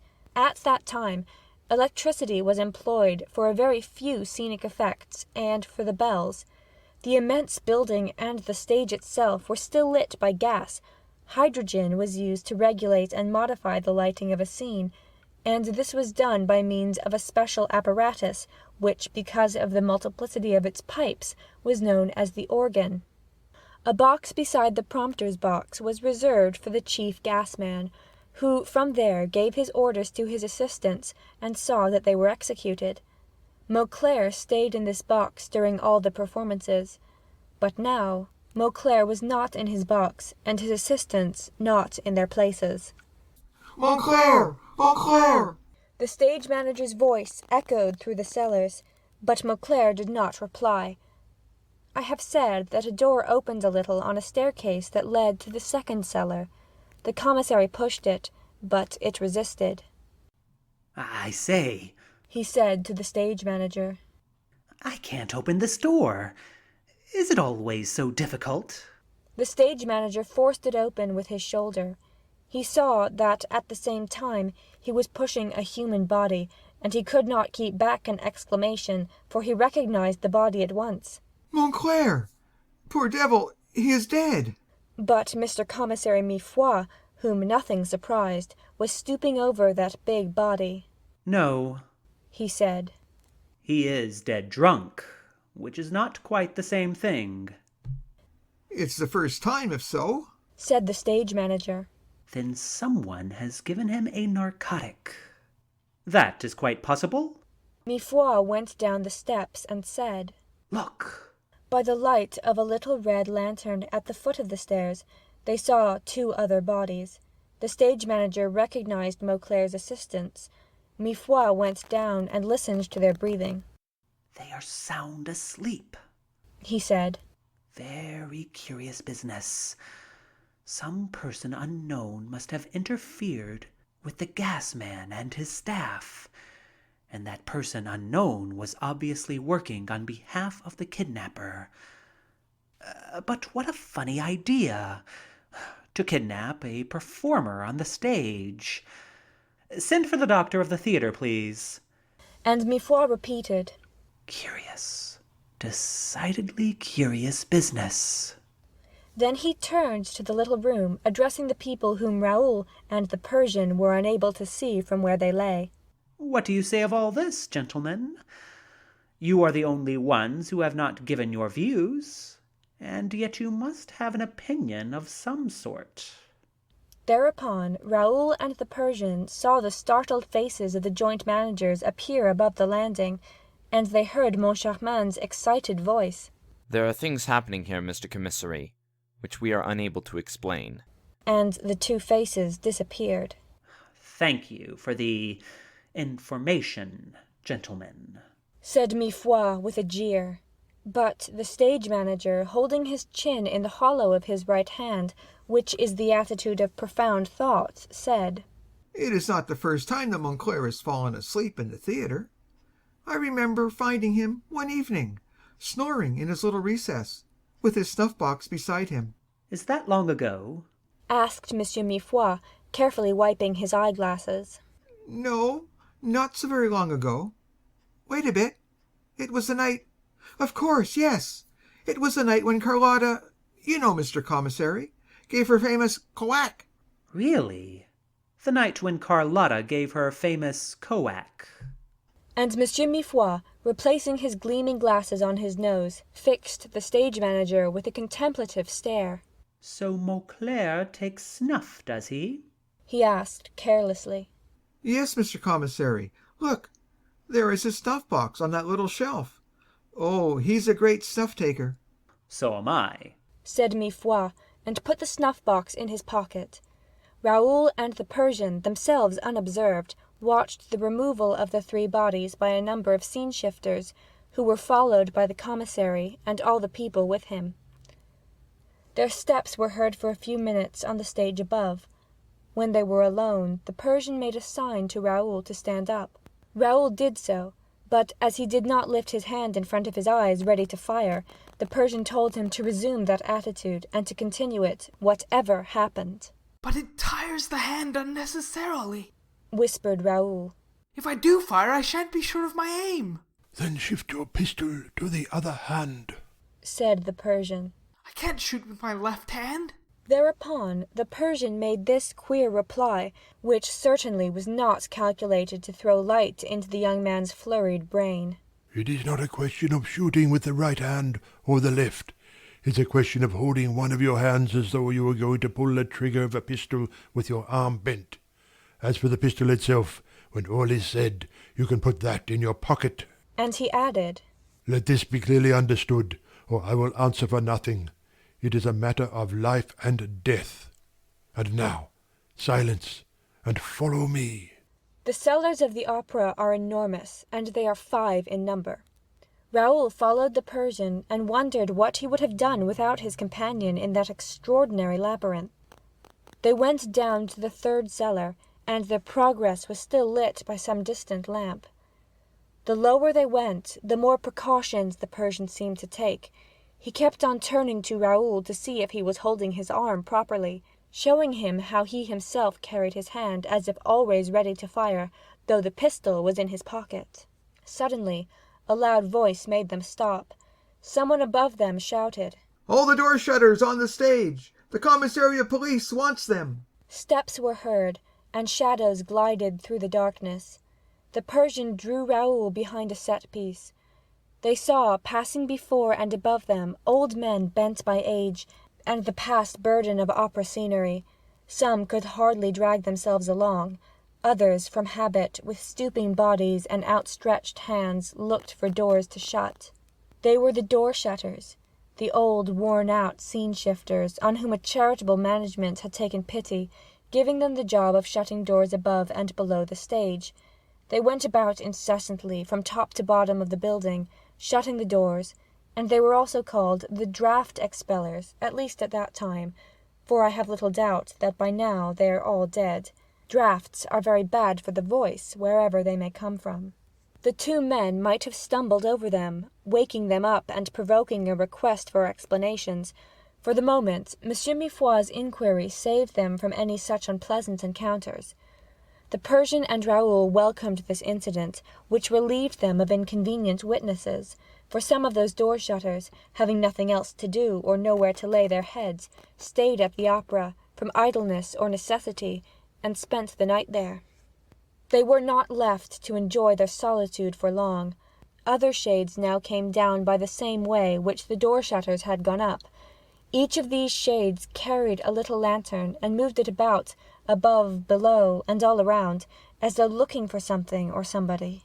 Hang it, muttered the Persian.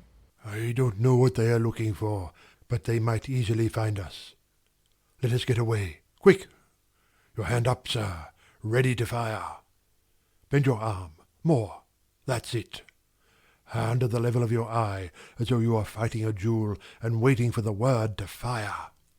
Or leave your pistol in your pocket. Quick, come along, downstairs. Level of your eye. Question of life or death. Here, this way, these stairs. They reached the 5th cellar. Oh, what a duel, sir, what a duel! Once in the 5th cellar, the Persian drew breath. He seemed to enjoy a rather greater sense of security than he had displayed when they both stopped on the third, but he never altered the attitude of his hand, and Raoul, remembering the Persian's observation, "I know these pistols can be relied upon," was more and more astonished, wondering why anyone should be so gratified at being able to rely upon a pistol which he did not intend to use. But the Persian had no time left for reflection. Telling Raoul to stay where he was, he ran up a few steps of the staircase which they had just left, and then returned. "How stupid of us!" he whispered. "We shall soon have seen the end of those men with their lanterns. It is the firemen going their rounds." The two men waited 5 minutes longer. Then the Persian took Raoul up the stairs again, but suddenly he stopped him with a gesture. Something moved in the darkness before them. "Flat on your stomach," whispered the Persian. The two men lay flat on the floor. They were only just in time. A shade, this time carrying no light, just a shade in the shade, passed. It passed close to them, near enough to touch them. They felt the warmth of its cloak upon them, for they could distinguish the shade sufficiently to see that it wore a cloak which shrouded it from head to foot. On its head it had a soft felt hat. It moved away, drawing its feet against the wall, and sometimes giving a kick into a corner. "Whew," said the Persian. "We've had a narrow escape.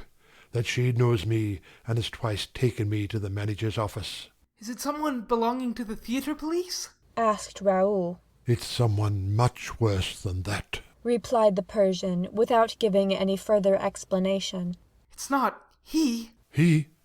If he does not come behind us, we shall always see his yellow eyes. That is more or less our safeguard tonight. But he may come from behind, stealing up.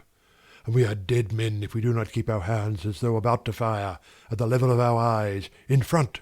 The Persian had hardly finished speaking when a fantastic face came into sight, a whole fiery face, not only 2 yellow eyes. Yes, a head of fire came toward them, at a man's height, with no body attached to it. The face shed fire, looked in the darkness like a flame, shaped as a man's face. "Oh," said the Persian between his teeth. "I've never seen this before. Pampin was not mad after all. He had seen it. What can that flame be? It is not he, but he may have sent it. Take care, take care. Your hand at the level of your eyes, in heaven's name, at the level of your eyes. No, most of his tricks, but not this one. Come, let us run. It is safer. Hand at the level of your eyes." And they fled down the long passage that opened before them.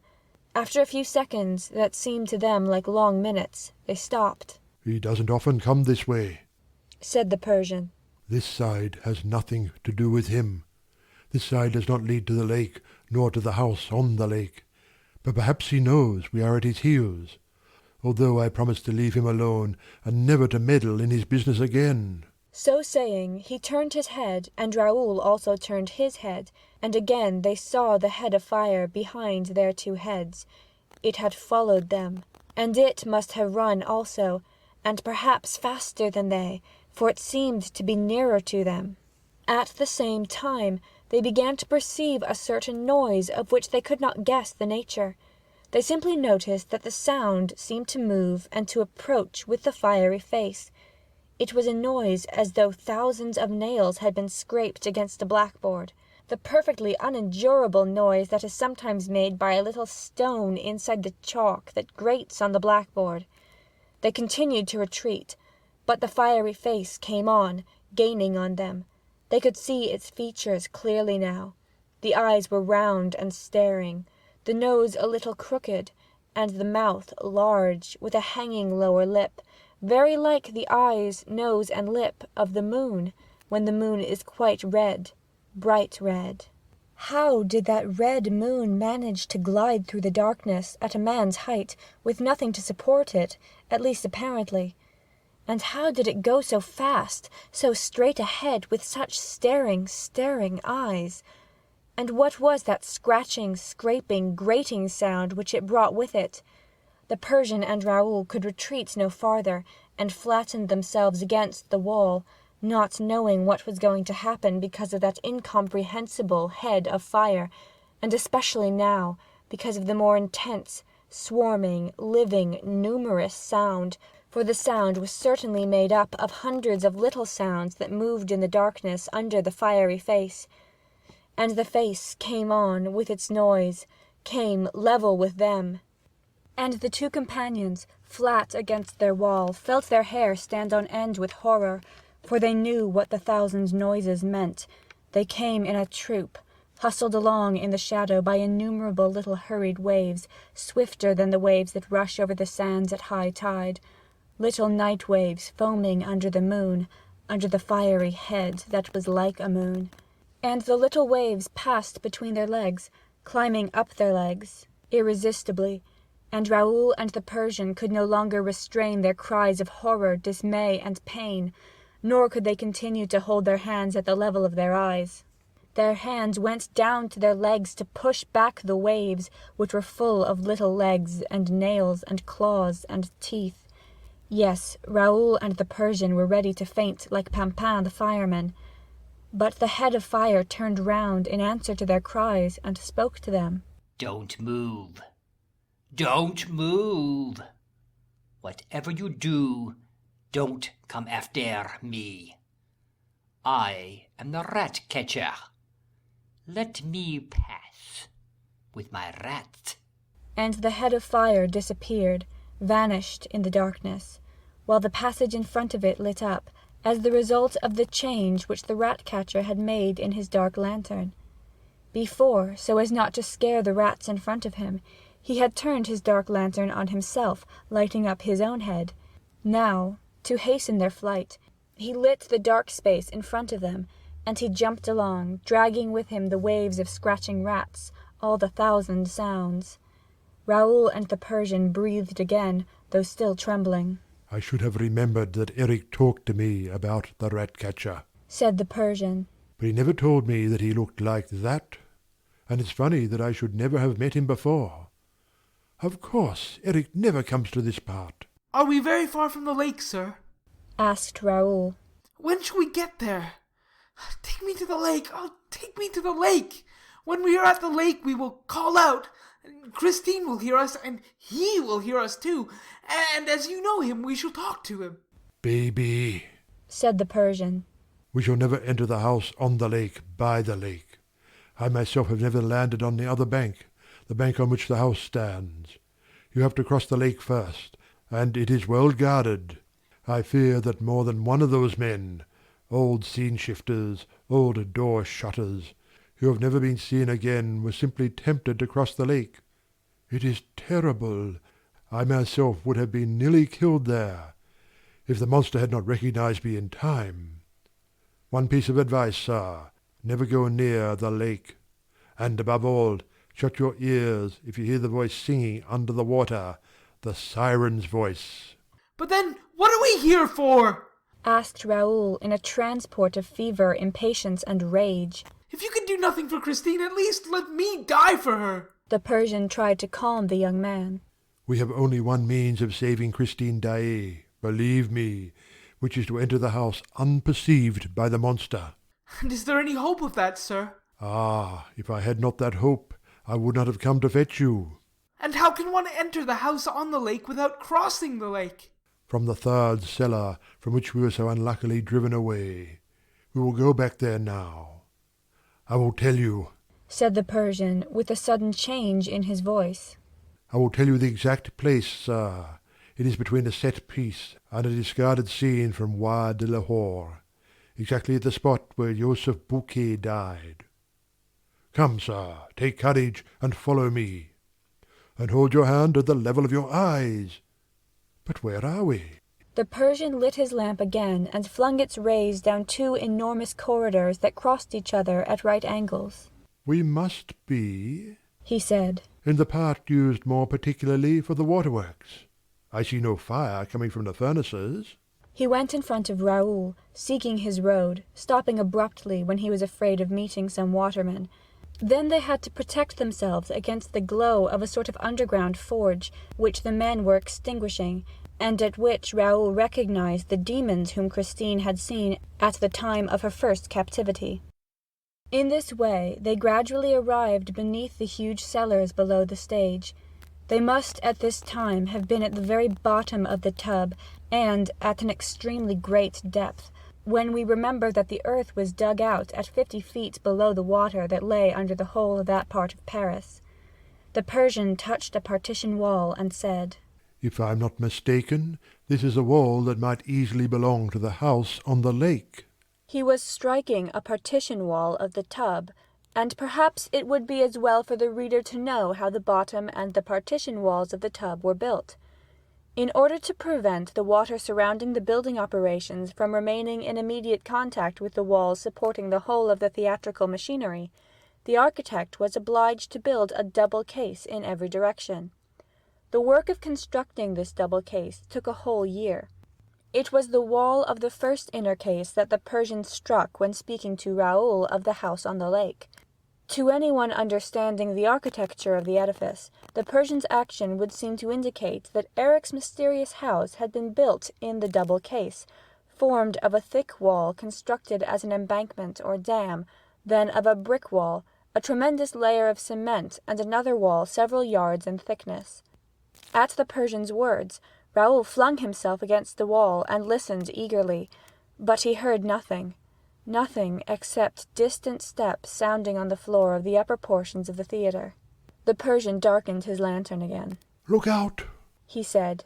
"Keep your hand up, and silence, for we shall try another way of getting in." And he led him to the little staircase by which they had come down lately. They went up, stopping at each step, peering into the darkness and the silence, till they came to the third cellar.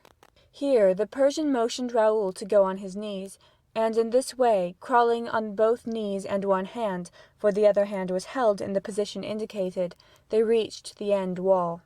Against this wall stood a large discarded scene from the Roi de Lahore. Close to this scene was a set-piece. Between the scene and the set-piece there was just room for a body which one day was found hanging there, the body of Joseph Buquet. The Persian, still kneeling, stopped and listened. For a moment he seemed to hesitate and looked at Raoul. Then he turned his eyes upward, towards the second cellar, which sent down the faint glimmer of a lantern through a cranny between two boards. This glimmer seemed to trouble the Persian. At last he tossed his head and made up his mind to act. He slipped between the set-piece and the scene from the Roi de Lahore, with Raoul close upon his heels. With his free hand the Persian felt the wall. Raoul saw him bear heavily upon the wall, just as he had pressed against the wall in Christine's dressing-room. Then a stone gave way, leaving a hole in the wall.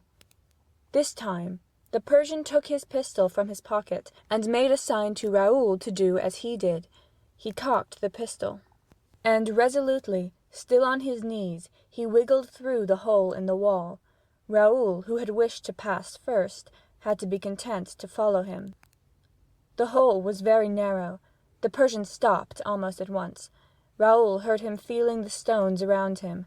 Then the Persian took out his dark lantern again, stooped forward, examined something beneath him, and immediately extinguished his lantern. Raoul heard him say in a whisper, "We shall have to drop a few yards without making a noise. Take off your boots." The Persian handed his own shoes to Raoul. "Put them outside the wall," he said. "We shall find them there when we leave." He crawled a little farther on his knees, then turned right round and said, "I'm going to hang by my hands from the edge of the stone and let myself drop into his house. You must do exactly the same. Do not be afraid. I will catch you in my arms." Raoul soon heard a dull sound, evidently produced by the fall of the Persian, and then dropped down. He felt himself clasped in the Persian's arms. "Hush!" said the Persian, and they stood motionless, listening. The darkness was thick around them, the silence heavy and terrible.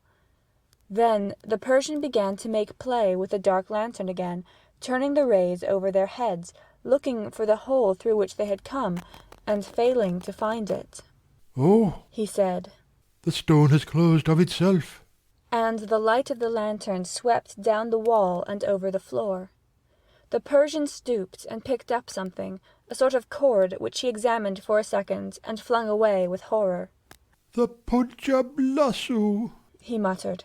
What is it? Asked Raoul. The Persian shivered. Oh, it might very well be the rope by which the man was hanged, and which was looked for so long. And suddenly, seized with fresh anxiety, he moved the little red disc of his lantern over the walls. In this way he lit up a curious thing, the trunk of a tree, which seemed still quite alive with its leaves, and the branches of that tree ran right up the walls and disappeared in the ceiling. Because of the smallness of the luminous disc, it was difficult at first to make out the appearance of things. They saw a corner of a branch, and a leaf, and another leaf, and next to it nothing at all. Nothing but the ray of light that seemed to reflect itself. Raoul passed his hand over that nothing, over that reflection. "Hullo," he said. "The wall is a looking-glass." "Yes, a looking-glass," said the Persian in a tone of deep emotion, and passing the hand that held the pistol over his moist forehead, he added, "We have dropped into the torture chamber." What the Persian knew of this torture chamber, and what there befell him and his companion, shall be told in his own words, as set down in a manuscript which he left behind him, and which I copy verbatim. Chapter 21. Interesting and instructive vicissitudes of a Persian in the cellars of the opera. It was the first time that I entered the house on the lake. I had often begged the trapdoor lover, as we used to call Erik in my country, to open its mysterious doors to me. He always refused. I made very many attempts, but in vain, to obtain admittance. Watch him as I might, after I first learned that he had taken up his permanent abode at the opera, the darkness was always too thick to enable me to see how he worked the door in the wall on the lake. One day, when I thought myself alone, I stepped into the boat, and rowed toward that part of the wall through which I had seen Erik disappear. It was then that I came into contact with the siren who guarded the approach, and whose charm was very nearly fatal to me. I had no sooner put off from the bank than the silence amid which I floated on the water was disturbed by a sort of whispered singing that hovered all around me. It was half breath, half music. It rose softly from the waters of the lake, through I knew not what artifice. It followed me, moved with me, and was so soft that it did not alarm me. On the contrary, in my longing to approach the source of that sweet and enticing harmony, I leaned out of my little boat over the water, for there was no doubt in my mind that the singing came from the water itself. By this time I was alone in the boat in the middle of the lake. The voice, for it was now distinctly a voice, was beside me on the water. I leaned over, leaned still farther. The lake was perfectly calm, and a moonbeam that passed through the air-hole in a Raoul scribe showed me absolutely nothing on its surface, which was smooth and black as ink. I shook my ears to get rid of a possible humming, but I soon had to accept that there was no humming in the ears so harmonious as the singing whisper that followed and now attracted me. Had I been inclined to superstition, I should have certainly thought that I had to do with some siren whose business it was to confound the traveller who should venture on the waters of the house on the lake. Fortunately, I come from a country where we are too fond of fantastic things not to know them through and through, and I had no doubt but that I was face to face with some new invention of Erik's. But this invention was so perfect that, as I leaned out of the boat, I was impelled less by a desire to discover its trick than to enjoy its charm, and I leaned out, until I almost overturned the boat. Suddenly, two monstrous arms issued from the bosom of the waters and seized me by the neck, dragging me down to the depths with irresistible force. I should certainly have been lost if I had not had time to give a cry by which Erik knew me. For it was he. and instead of drowning me, as was certainly his first intention, he swam with me and laid me gently on the bank. "How imprudent you are!" he said, as he stood before me, dripping with water. "Why try to enter my house? I never invited you. I don't want you there, nor anybody. Did you save my life only to make it unbearable to me? However great the service you rendered him, Erik may end by forgetting it. And you know that nothing can restrain Erik, not even Erik himself." He spoke, but I had now no other wish than to know what I already called the trick of the siren. He satisfied my curiosity, for Erik, who is a real monster, I have seen him at work in Persia, alas, is also, in certain respects, a regular child, vain and self-conceited, and there is nothing he loves so much, after astonishing people, as to prove all the really miraculous ingenuity of his mind. He laughed, and showed me a long reed. "It's the silliest trick you ever saw," he said, "but it's very useful for breathing and singing in the water. I learned it from the Tonkin pirates, who were able to remain hidden for hours in the beds of the rivers." I spoke to him severely. "It's a trick that nearly killed me," I said, "and it may have been fatal to others. You know what you promised me, Erik? No more murders." "Have I really committed murders?" he said, putting on his most amiable air. "Wretched man!" I cried. "Have you forgotten the rosy hours of the Mazenderan?" "Yes," he replied, in a sadder tone. "I prefer to forget them. I used to make the little Sultana laugh, though." "All that belongs to the past," I declared. "But there is the present, and you are responsible to me for the present, because, if I had wished, there would have been none at all for you. Remember that, Erik. I saved your life." And I took advantage of the turn of conversation to speak to him of something that had long been on my mind. "Erik," I asked, "Erik, swear that—" "What?" he retorted. "You know I never keep my oaths. Oaths are made to catch gulls with." "Tell me. You can tell me, at any rate." "Well?" "Well, the chandelier. The chandelier, Erik." "What about the chandelier?" "You know what I mean." "Oh, he sniggered. I don't mind telling you about the chandelier. It wasn't I. The chandelier was very old and worn." When Erik laughed, he was more terrible than ever. He jumped into the boat, chuckling so horribly that I could not help trembling. "Very old and worn, my dear Daroga. Very old and worn, the chandelier. It fell of itself. It came down with a smash. And now, Daroga, take my advice and go and dry yourself, or you'll catch a cold in the head, and never get into my boat again. And whatever you do, don't try to enter my house. I'm not always there, Daroga, and I should be sorry to have to dedicate my requiem mass to you." So saying, swinging to and fro like a monkey, and still chuckling, he pushed off and soon disappeared in the darkness of the lake. From that day I gave up all thought of penetrating into his house by the lake. That entrance was obviously too well guarded, especially since he had learned that I knew about it. But I felt that there must be another entrance, for I had often seen Erik disappear in the third cellar when I was watching him, though I could not imagine how. Ever since I had discovered Erik installed in the opera, I lived in the perpetual terror of his horrible fancies, not in so far as I was concerned, but I dreaded everything for others. And whenever some accident, some fatal event happened, I always thought to myself, I should not be surprised if that were Erik, even as others used to say, "It's the ghost." How often have I not heard people utter that phrase with a smile? Poor devils! If they had known that the ghost existed in the flesh, I swear they would not have laughed.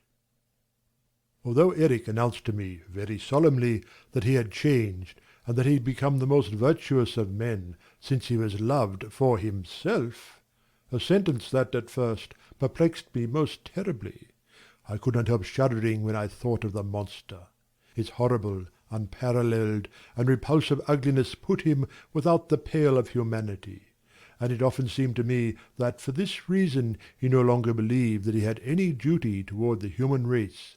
The way in which he spoke of his love affairs only increased my alarm, for I foresaw the cause of fresh and more hideous tragedies in this event to which he alluded so boastfully. On the other hand, I soon discovered the curious moral traffic established between the monster and Christine Daaé. Hiding in the lumber room next to the young prima donna's dressing-room, I listened to the wonderful musical displays that evidently flung Christine into marvellous ecstasy. But, all the same, I would never have thought that Erik's voice, which was loud as thunder, or soft as angels' voices, at will, could ever have made her forget his ugliness. I understood all when I learned that Christine had not yet seen him. I had occasion to go to the dressing-room, and remembering the lessons he had once given me, I had no difficulty in discovering the trick that made the wall with the mirror swing round, and I ascertained the means of hollow bricks, and so on, by which he made his voice carry to Christine as though she heard it close beside her. In this way also I discovered the road that led to the well and the dungeon, the communist's dungeon, and also the trapdoor that enabled Erik to go straight to the cellars below the stage. A few days later, what was not my amazement to learn by my own eyes and ears that Erik and Christine Daaé saw each other, and to catch the monster stooping over the little well in the communist road and sprinkling the forehead of Christine Daaé, who had fainted. A white horse, the horse out of the Profeta, which had disappeared from the stables under the opera, was standing quietly beside them. I showed myself. It was terrible. I saw sparks fly from those yellow eyes, and before I had time to say a word, I received a blow on the head that stunned me.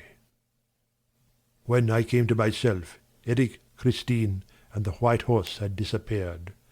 I felt sure that the poor girl was a prisoner in the house on the lake. Without hesitation, I resolved to return to the bank, notwithstanding the attendant danger. For 24 hours I lay in wait for the monster to appear, for I felt that he must go out, driven by the need of obtaining provisions. And in this connection I may say that when he went out in the streets or ventured to show himself in public, he wore a pasteboard nose with a moustache attached to it, instead of his own horrible hole of a nose. This did not quite take away his corpse-like air, but it made him almost, I say almost, endurable to look at. I therefore watched the bank of the lake, and, weary of long waiting, was beginning to think that he had gone out through the other door, the door in the third cellar, when I heard a slight splashing in the dark. I saw the yellow eyes shining like candles, and soon the boat touched shore. Erik jumped out and walked up to me. "You've been here for 24 hours," he said, "and you're annoying me. I tell you, all this will end very badly. And you will have brought it upon yourself, for I have been extraordinarily patient with you. You think you are following me, you great booby, whereas it's I who am following you, and I know all that you know about me here. I spared you yesterday in my communist road, but I warn you, seriously, don't let me catch you here again. Upon my word, you don't seem able to take a hint." He was so furious that I did not think for the moment of interrupting him. After puffing and blowing like a walrus, he put his horrible thought into words. "Yes, you must learn, once and for all, I say, to take a hint. I tell you that, with your recklessness, for you have already been twice arrested by the shade in the felt hat, who did not know what you were doing in the cellars, and took you to the managers, who looked upon you as an eccentric Persian interested in stage mechanism and life behind the scenes. I know all about it. I was there in the office. You know I am everywhere. Well, I tell you that, with your recklessness, they will end by wondering what you are after here, and they will end by knowing that you are after Erik. And then they will be after Erik themselves, and they will discover the house on the lake. If they do, it will be a bad lookout for you, old chap. A bad lookout. I won't answer for anything." Again he puffed and blew like a walrus.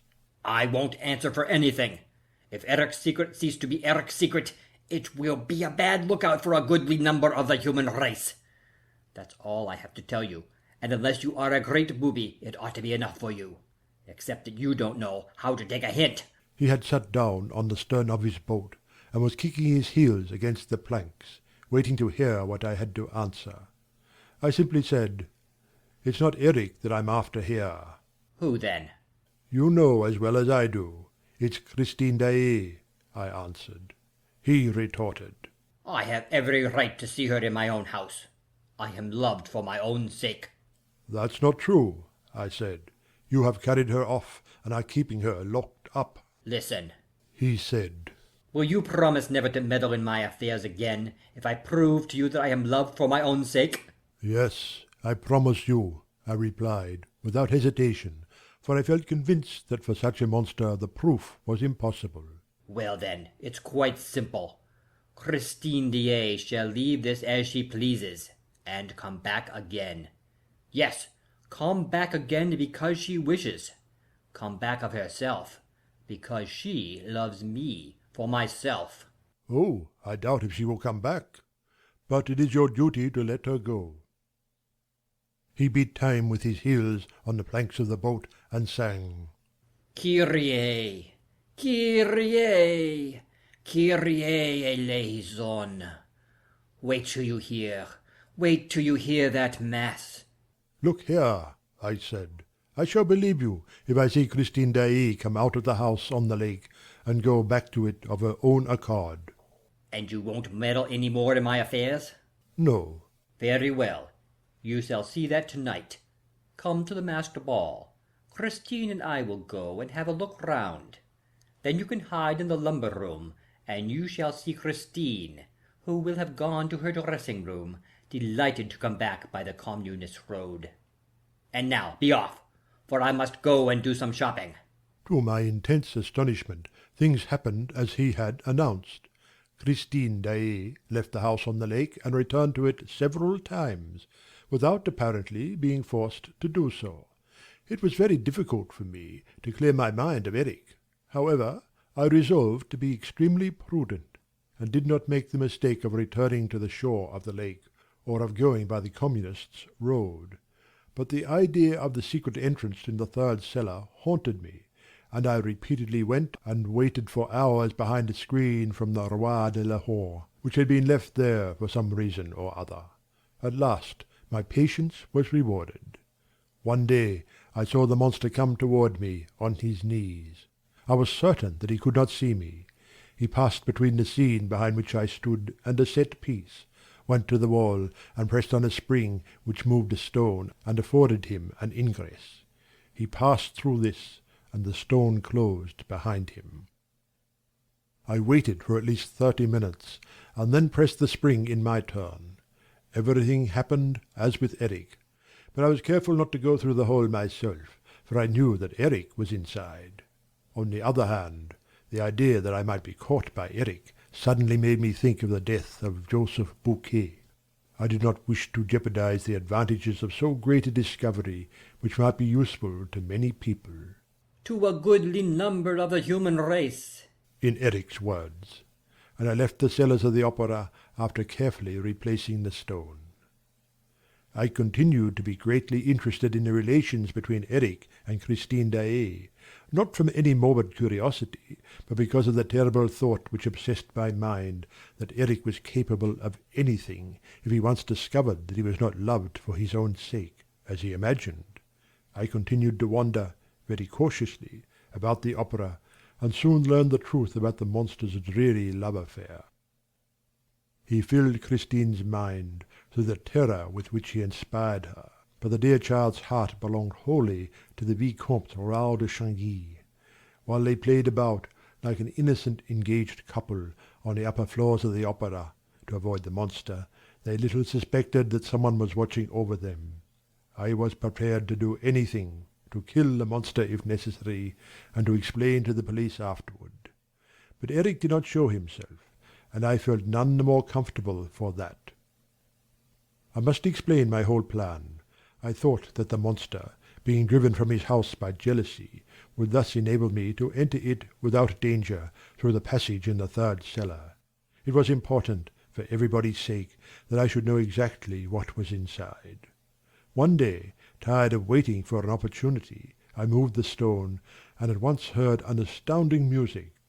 The monster was working out his Don Juan triumphant, with every door in his house wide open. I knew that this was the work of his life. I was careful not to stir, and remained prudently in my dark hole. He stopped playing for a moment, and began walking about his place like a madman, and he said aloud at the top of his voice, "It must be finished first, quite finished." This speech was not calculated to reassure me, and when the music recommenced, I closed the stone very softly. On the day of the abduction of Christine Daaé, I did not come to the theatre until rather late in the evening, trembling lest I should hear bad news. I had spent a horrible day, for after reading in the morning paper the announcement of a forthcoming marriage between Christine and the Vicomte de Chagny, I wondered whether, after all, I should not do better to denounce the monster. But reason returned to me, and I was persuaded that this action could only precipitate a possible catastrophe. When my cab set me down before the opera, I was really almost astonished to see it still standing. But I am something of a fatalist, like all good Orientals, and I entered ready for anything. Christine Daaé's abduction in the prison act, which naturally surprised everybody, found me prepared. I was quite certain that she had been juggled away by Erik, that prince of conjurers, and I thought positively that this was the end of Christine, and perhaps of everybody, so much so that I thought of advising all these people who were staying on at the theatre to make good their escape. I felt, however, that they would be sure to look upon me as mad, and I refrained. On the other hand, I resolved to act without further delay as far as I was concerned. The chances were in my favour that Erik, at that moment, was thinking only of his captive. This was the moment to enter his house through the third cellar, and I resolved to take with me that poor little desperate Viscount, who at the first suggestion accepted, with an amount of confidence in myself that touched me profoundly. I had sent my servant for my pistols. I gave one to the Viscount, and advised him to hold himself ready to fire, for after all Erik might be waiting for us behind the wall. We were to go by the Communists' road and through the trapdoor. Seeing my pistols, the little Viscount asked me if we were going to fight a duel. I said, "Yes, and what a duel!" But of course I had no time to explain anything to him. The little Viscount is a brave fellow, but he hardly knew anything about his adversary, and it was so much the better. My great fear was that he was already somewhere near us, preparing the Punjab lasso. No one knows better than he how to throw the Punjab lasso, for he is the king of stranglers, even as he is the prince of conjurers. When he had finished making the little Sultana laugh at the time of the rosy hours of Mazindaran, she herself used to ask him to amuse her by giving her a thrill. It was then that he introduced the sport of the Punjab lasso. He had lived in India and acquired an incredible skill in the art of strangulation. He would make them lock him into a courtyard, to which they brought a warrior, usually a man condemned to death, armed with a long pike and a broadsword. Erik had only his lasso, and it was always just when the warrior thought that he was going to fell Erik with a tremendous blow that we heard the lasso whistle through the air. With a turn of the wrist, Erik tightened the noose around his adversary's neck, and in this fashion dragged him before the little Sultana and her women, who sat looking from a window and applauding. The little Sultana herself learned to wield the Punjab lasso, and killed several of her women and even of the friends who visited her. But I prefer to drop this terrible subject of the rosy hours of Mazindaran. I have mentioned it only to explain why, on arriving with the Vicomte de Chagny in the cellars of the opera, I was bound to protect my companion against the ever-threatening danger of death by strangling. My pistols could serve no purpose, for Erik was not likely to show himself. But Erik could always strangle us. I had no time to explain all this to the Viscount. Besides, there was nothing to be gained by complicating the position. I simply told Monsieur de Changny to keep his hand at the level of his eyes, with the arm bent, as though waiting for the command to fire. With his victim in this attitude, it is impossible even for the most expert strangler to throw the lasso with advantage. It catches you not only round the neck, but also round the arm or hand. This enables you easily to unloose the lasso, which then becomes harmless. After avoiding the commissary of police, a number of door shutters and the firemen, after meeting the rat-catcher and passing the man in the felt hat unperceived, the Viscount and I arrived without obstacle in the third cellar, between the set-piece and the scene from the Roi de Lahore. I worked the stone, and we jumped into the house which Erik had built himself in the double case of the foundation walls of the opera. And this was the easiest thing in the world for him to do, because Erik was one of the chief contractors under Philippe Garnier, the architect of the opera, and continued to work by himself when the works were officially suspended during the war, the siege of Paris and the Commune. I knew my Erik too well to feel at all comfortable on jumping into his house. I knew what he had made of a certain palace at Mazanderan. From being the most honest building conceivable, he soon turned it into a house of the very devil, where you could not utter a word but it was overheard or repeated by an echo. With his trapdoors, the monster is responsible for endless tragedies of all kinds. He hit upon astonishing inventions. Of these, the most curious, horrible, and dangerous was the so-called torture chamber. Except in special cases, when the little sultana amused herself by inflicting suffering upon some unoffending citizen, no one was let into it but wretches condemned to death. And even then, when these had had enough, they were always at liberty to put an end to themselves with a Punjab lasso or bowstring, left for their use at the foot of an iron tree. My alarm, therefore, was great, when I saw that the room into which Monsieur le Vicomte de Changny and I had dropped was an exact copy of the torture chamber of the rosy hours of Mazendaran. At our feet I found the Punjab lasso which I had been dreading all the evening. I was convinced that this rope had already done duty for Joseph Bouquet, who, like myself, must have caught Erik one evening working the stone in the third cellar. He probably tried it in his turn, fell into the torture chamber, and only left it hanged. I can well imagine Erik dragging the body, in order to get rid of it, to the scene from the Roi de Lahore, and hanging it there as an example, or to increase the superstitious terror that was to help him in guarding the approaches to his lair. Then, upon reflection, Erik went back to fetch the Punjab lasso, which is very curiously made out of catgut, and which might have set an examining magistrate thinking. This explains the disappearance of the rope. And now I discovered the lasso at our feet, in the torture chamber. I am no coward, but a cold sweat covered my forehead as I moved the little red disk of my lantern over the walls. Monsieur de Changny noticed it and asked, "What is the matter, sir?" I made him a violent sign to be silent. Chapter 22. In the Torture Chamber. We were in the middle of a little six-cornered room, the sides of which were covered with mirrors from top to bottom. In the corners we could clearly see the joins in the glasses, the segments intended to turn on their gear. Yes, I recognized them, and I recognized the iron tree in the corner, at the bottom of one of those segments. The iron tree, with its iron branch, for the hanged men. I seized my companion's arm. The Vicomte de Changny was all a quiver, eager to shout to his betrothed that he was bringing her help. I feared that he would not be able to contain himself.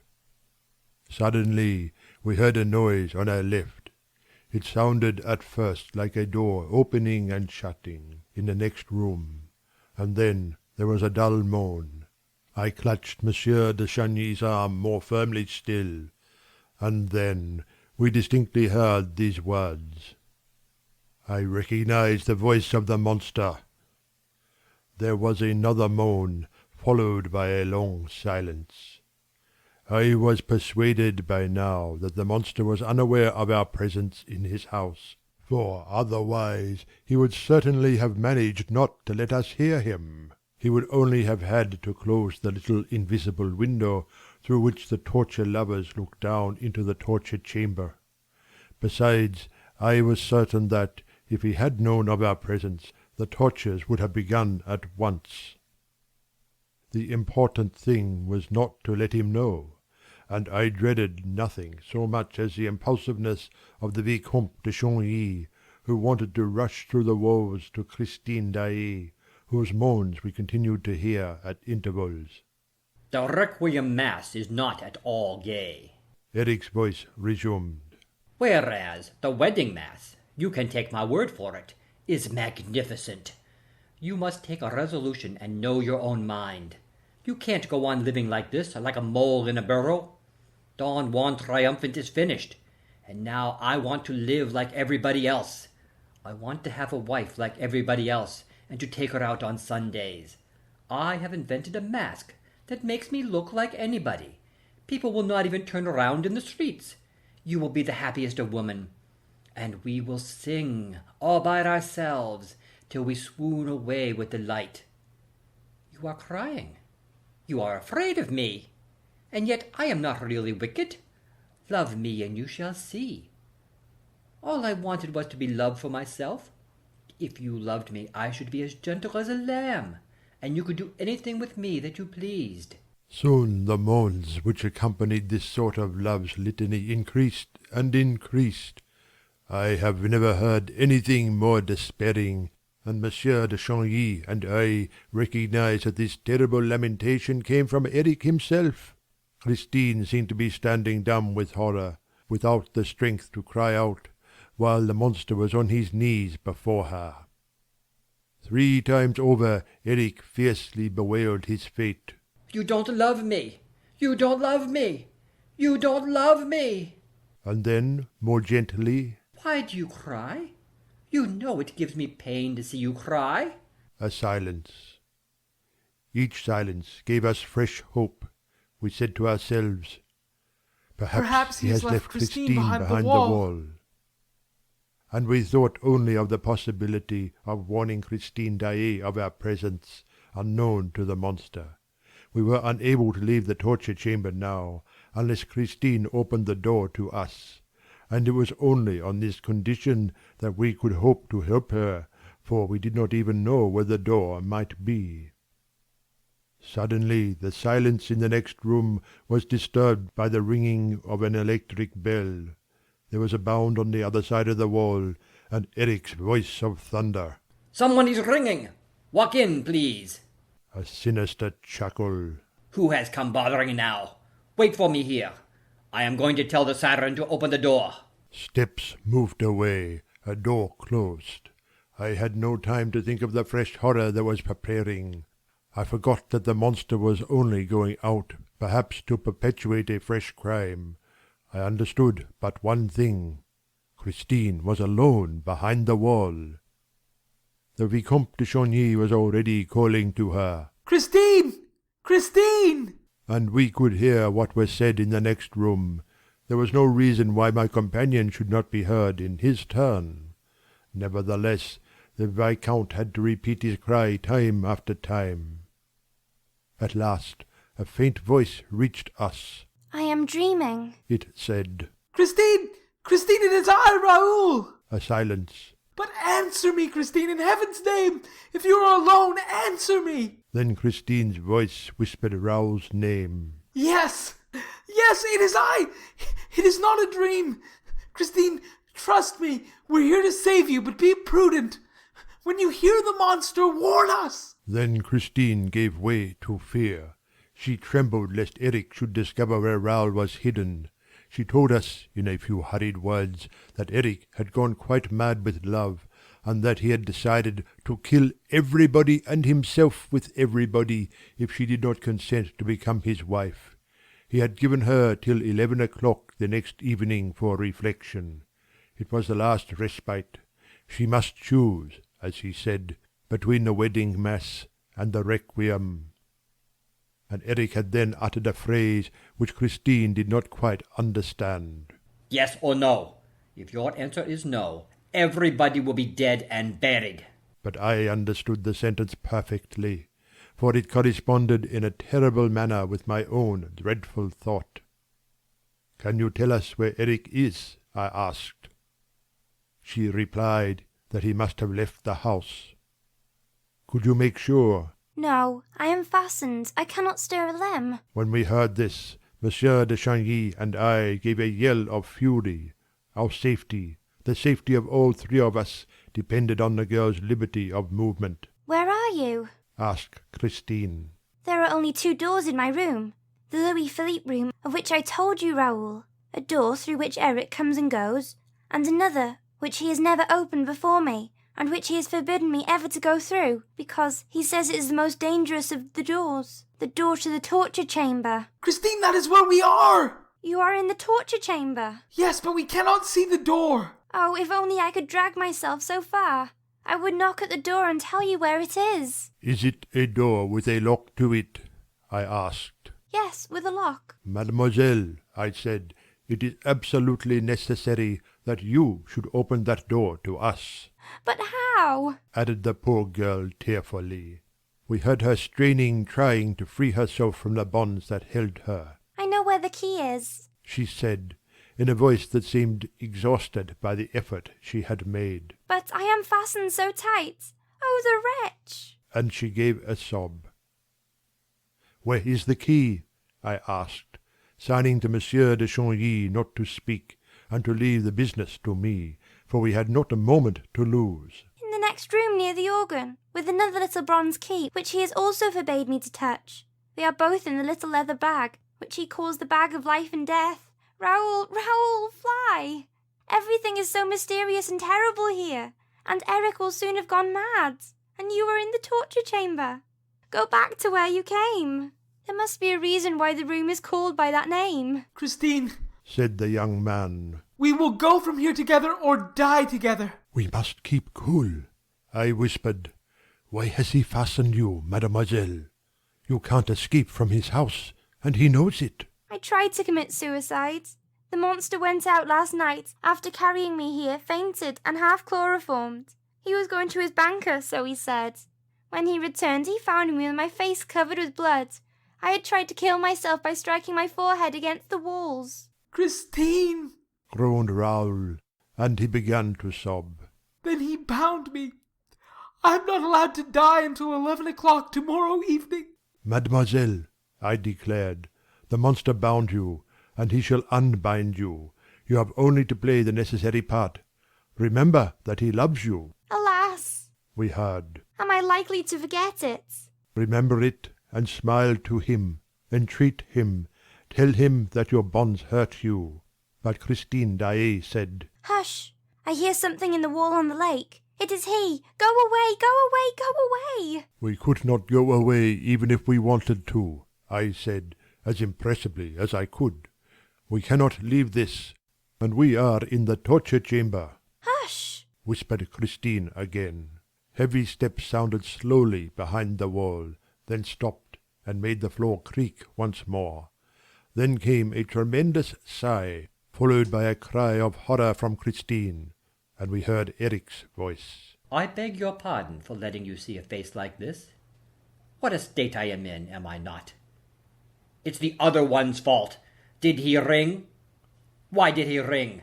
Do I ask people who pass to tell me the time? He will never ask anybody the time again. It is the siren's fault. Another sigh, deeper, more tremendous still, came from the abysmal depths of a soul. Why did you cry out, Christine? Because I am in pain, Erik. I thought I had frightened you. Erik, unloose the bonds. Am I not your prisoner? You will try to kill yourself again. You have given me till 11 o'clock tomorrow evening, Erik. The footsteps dragged along the floor again. After all, as we are to die together, and I am just as eager as you. Yes, I have had enough of this life, you know. Wait, don't move. I will release you. You have only one word to say, no, and it will at once be over with everybody. You are right. Why wait until 11 o'clock tomorrow evening? True, it would have been grander, finer. But that is childish nonsense. We should only think of ourselves in this life, of our own death. The rest doesn't matter. You're looking at me because I am all wet? Oh, my dear, it's raining cats and dogs outside. Apart from that, Christine, I think I am subject to hallucinations. You know, the man who rang at the siren's door just now? Go and look if he's ringing at the bottom of the lake well. He was rather like... There, turn around. Are you glad? You're free now. Oh, my poor Christine, look at your wrists. Tell me, have I hurt them? That alone deserves death. Talking of death, I must sing his requiem. Hearing these terrible remarks, I received an awful presentiment. I too had once rung at the monster's door, and without knowing it, must have set some warning current in motion. And I remembered the two arms that had emerged from the inky waters. What poor wretch had strayed to that shore this time? Who was the other one, the one whose requiem we now heard sung? Erik sang like the god of thunder, sang a dies irae that enveloped us as in a storm. The elements seemed to rage around us. Suddenly the organ and the voice ceased so suddenly that Monsieur de Chagny sprang back, on the other side of the wall, with emotion, and the voice, changed and transformed, distinctly grated out these metallic syllables. What have you done with my bag? Chapter 23. The tortures begin. The voice repeated angrily. What have you done with my bag? So it was to take my bag that you asked me to release you. We heard hurried steps, Christine running back to the Louis-Philippe room, as though to seek shelter on the other side of our wall. What are you running away for? Asked the furious voice which had followed her. Give me back my bag, will you? Don't you know that it is the bag of life and death? Listen to me, Erik, sighed the girl. It is settled that we are to live together. What difference can it make to you? You know there are only 2 keys in it, said the monster. What do you want to do? I want to look at this room which I have never seen, and which you have always kept from me. It's woman's curiosity, she said, in a tone which she tried to render playful. But the trick was too childish for Erik to be taken in by it. I don't like curious women, he retorted. And you had better remember the story of Bluebeard and be careful. Come, give me back my bag. Give me back my bag. Leave the key alone, will you, you inquisitive little thing? And he chuckled, while Christine gave a cry of pain. Erik had evidently recovered the bag from her. At that moment the Viscount could not help uttering an exclamation of impotent rage. Why, what's that? Said the monster. Did you hear, Christine? No, replied the poor girl. I heard nothing. I thought I heard a cry. A cry? Are you going mad, Erik? Whom do you expect to cry in this house? I cried out because you hurt me. I heard nothing. I don't like the way you said that. You're trembling. You're quite excited. You're lying. That was a cry. There was a cry. There was someone in the torture chamber. Ah, I understand now. There is no one there, Erik. I understand. No one. The man you want to marry, perhaps? I don't want to marry anyone. You know I don't. Another nasty chuckle. Well, it won't take long to find out. Christine, my love, we need not open the door to see what is happening in the torture chamber. Would you like to see? Would you like to see? Look here. If there is someone, if there is really someone there, you will see the invisible window light up at the top, near the ceiling. We need only draw the black curtain and put out the light in here. There, that's it. Let's put out the light. You're not afraid of the dark when you're with your little husband. Then we heard Christine's voice of anguish. No, I'm frightened. I tell you, I'm afraid of the dark. I don't care about the room now. You've always frightened me like a child with your torture chamber. And I became so inquisitive. But I don't care about it now. Not a bit, not a bit. And that which I feared above all things began, automatically. We were suddenly flooded with light. Yes, on our side of the wall everything seemed aglow. The Vicomte de Chagny was so much taken aback that he staggered, and the angry voice roared. I told you there was someone. Do you see the window now? The lighted window, right up there? The man behind the wall can't see it. But you shall go up the folding steps. That is what they are there for. You have often asked me to tell you, and now you know. They are there to give a peep into the torture chamber. You inquisitive little thing. What tortures? Who is being tortured? Erik, Erik! Say you were only trying to frighten me. Say it if you love me, Erik. There are no tortures, are there? Go and look in the little window, dear. I do not know if the Viscount heard the girl's swooning voice, for he was too much occupied by the astounding spectacle that now appeared before his distracted gaze.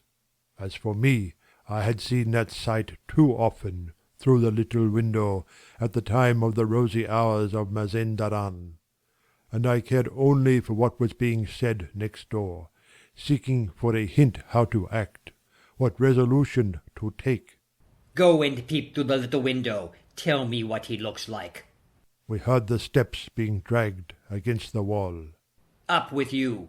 No, no, I will go up myself, dear. Oh, very well, I will go up. Let me go. Oh, my darling, my darling. How sweet of you. How nice of you to save me the exertion at my age. Tell me what he looks like. At that moment we distinctly heard these words above our heads. There is no one there, dear. No one? Are you sure there is no one? Why, of course not. No one. Well, that's all right. What's the matter, Christine? You're not going to faint, are you? As there is no one there? Here, come down. There, pull yourself together, as there is no one there. But how do you like the landscape? Very much. There, that's better. You're better now, are you not? That's all right, you're better. No excitement. And what a funny house, isn't it, with landscapes like that in it? Yes, it is like the Musée Grévin. But, say, Erik, there are no torches in there. What a fright you gave me. Why, as there is no one there. Did you design that room? It is very handsome. You are a great artist, Erik. Yes, a great artiste, in my own line. But tell me, Erik, why did you call the room the torture chamber? Oh, it's very simple. First of all, what did you see? I saw a forest. And what is in a forest? Trees. And what is in a tree? Birds. Did you see any birds? No, I did not see any birds. Well, what did you see? Think. You saw branches. And what are the branches? Asked the terrible voice. There's a gibbet. That is why I call my wood the torture chamber. You see, it's all a joke. I never express myself like other people. But I am very tired of it. I'm sick and tired of having a forest and a torture chamber in my house, and of living like a mountebank in a house with a false bottom. I'm tired of it. I want to have a nice quiet flat with ordinary doors and windows and a wife inside it like anybody else. A wife whom I could love and take out on Sundays and keep amused on weekdays. Here, shall I show you some card tricks? That will help us to pass a few minutes while waiting for 11 o'clock tomorrow evening. My dear little Christine, are you listening to me? Tell me you love me. No, you don't love me? But no matter, you will. Once you could not look at my mask because you knew what was behind. And now you don't mind looking at it, and you forget what is behind. One can get used to everything, if one wishes. Plenty of young people who did not care for each other before marriage have adored each other since. Oh, I don't know what I am talking about. But you would have lots of fun with me. For instance, I am the greatest ventriloquist that ever lived. I am the first ventriloquist in the world. You're laughing. Perhaps you don't believe me? Listen. The wretch, who really was the first ventriloquist in the world, was only trying to divert the child's attention from the torture chamber. But it was a stupid scheme, for Christine thought of nothing but us. She repeatedly besought him, in the gentlest tones which she could assume, Put out the light in the little window. Erik, do put out the light in the little window. for she saw that this light, which appeared so suddenly, and of which the monster had spoken in so threatening a voice, must mean something terrible. One thing must have pacified her for a moment, and that was seeing the two of us behind the wall, in the midst of that resplendent light, alive and well.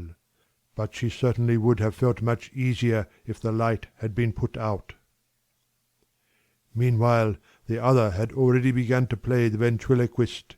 He said, Here, I'll raise my mask a little. Oh, only a little. You see my lips, such lips as I have. They are not moving. My mouth is closed, such mouth as I have, and yet you hear my voice. Where will you have it? In your left ear? In your right ear? In the table? In those little ebony boxes on the mantelpiece? Listen, dear. It's in the little box on the right of the mantelpiece. What does it say? Shall I turn the scorpion? And now, crack! What does it say in the little box on the left? Shall I turn the grasshopper? And now, crack! Here it is in the little leather bag. What does it say? I am the little bag of life and death. And now, crack! It is in Carlotta's throat, in Carlotta's golden throat, in Carlotta's crystal throat as I live. What does it say? It says, it's I, Mr. Toad. It's I singing. I feel without alarm. Quack! With its melody entwine me. Quack! And now crack! It is on a chair in the ghost's box. And it says, Madame Carlotta is singing tonight to bring the chandelier down. And now crack! Aha! Where's Erik's voice now? Listen, Christine, darling. Listen. It is behind the door of the torture chamber. Listen. It's myself in the torture chamber. And what do I say? I say, woe to them that have a nose, a real nose, and come to look round the torture chamber. Oh, the ventriloquist's terrible voice! It was everywhere, everywhere. It passed through the little invisible window, through the walls. It ran around us, between us. Erik was there, speaking to us. We made a movement as though to fling ourselves upon him. But already, swifter, more fleeting than the voice of the echo, Erik's voice had leaped back behind the wall. Soon we heard nothing more at all, for this is what happened. Erik, Said Christine's voice. you tire me of your voice. Don't go on, Erik. Isn't it very hot here? Oh, yes, Replied Erik's voice. the heat is unendurable. But what does this mean? The wall is really getting quite hot. The wall is burning. I'll tell you, Christine, dear. It is because of the forest next door. Well, what has that got to do with it? The forest? Why, didn't you see that it was an African forest? And the monster laughed so loudly and hideously that we could no longer distinguish Christine's supplicating cries. The Vicomte de Chagny shouted and banged against the walls like a madman. I could not restrain him. But we heard nothing except the monster's laughter, and the monster himself can have heard nothing else. And then there was the sound of a body falling on the floor, and being dragged along, and a door slammed, and then nothing. Nothing more around us, save the scorching silence of the south in the heat of a tropical forest. Chapter 24. Barrels, barrels, any barrels to sell. I have said that the room in which Monsieur le Vicomte de Chagny and I were imprisoned was a regular hexagon, lined entirely with mirrors. Plenty of these rooms have been seen since, mainly at exhibitions. They are called Palaces of Illusion, or some such name. But the invention belongs entirely to Erik, who built the first room of this kind under my eyes, at the time of the rosy hours of Mazenderan. A decorative object, such as a column, for instance, was placed in one of the corners, and immediately produced a whole of 1,000 columns. For, thanks to the mirrors, the real room was multiplied by 6 hexagonal rooms, each of which, in its turn, was multiplied indefinitely. But the little Sultana soon tired of this infantile illusion, whereupon Erik altered his invention into a torture chamber. For the architectural motive placed in one corner, he substituted an iron tree. This tree, with its painted leaves, was absolutely true to life, and was made of iron so as to resist all the attacks of the patient who was locked into the torture chamber. We shall see how the scene thus obtained was twice altered instantaneously into 2 successive other scenes, by means of the automatic rotation of the drums or rollers in the corners. These were divided into 3 sections, fitting into the angles of the mirrors, and each supporting a decorative scheme that came into sight as the roller revolved upon its axis.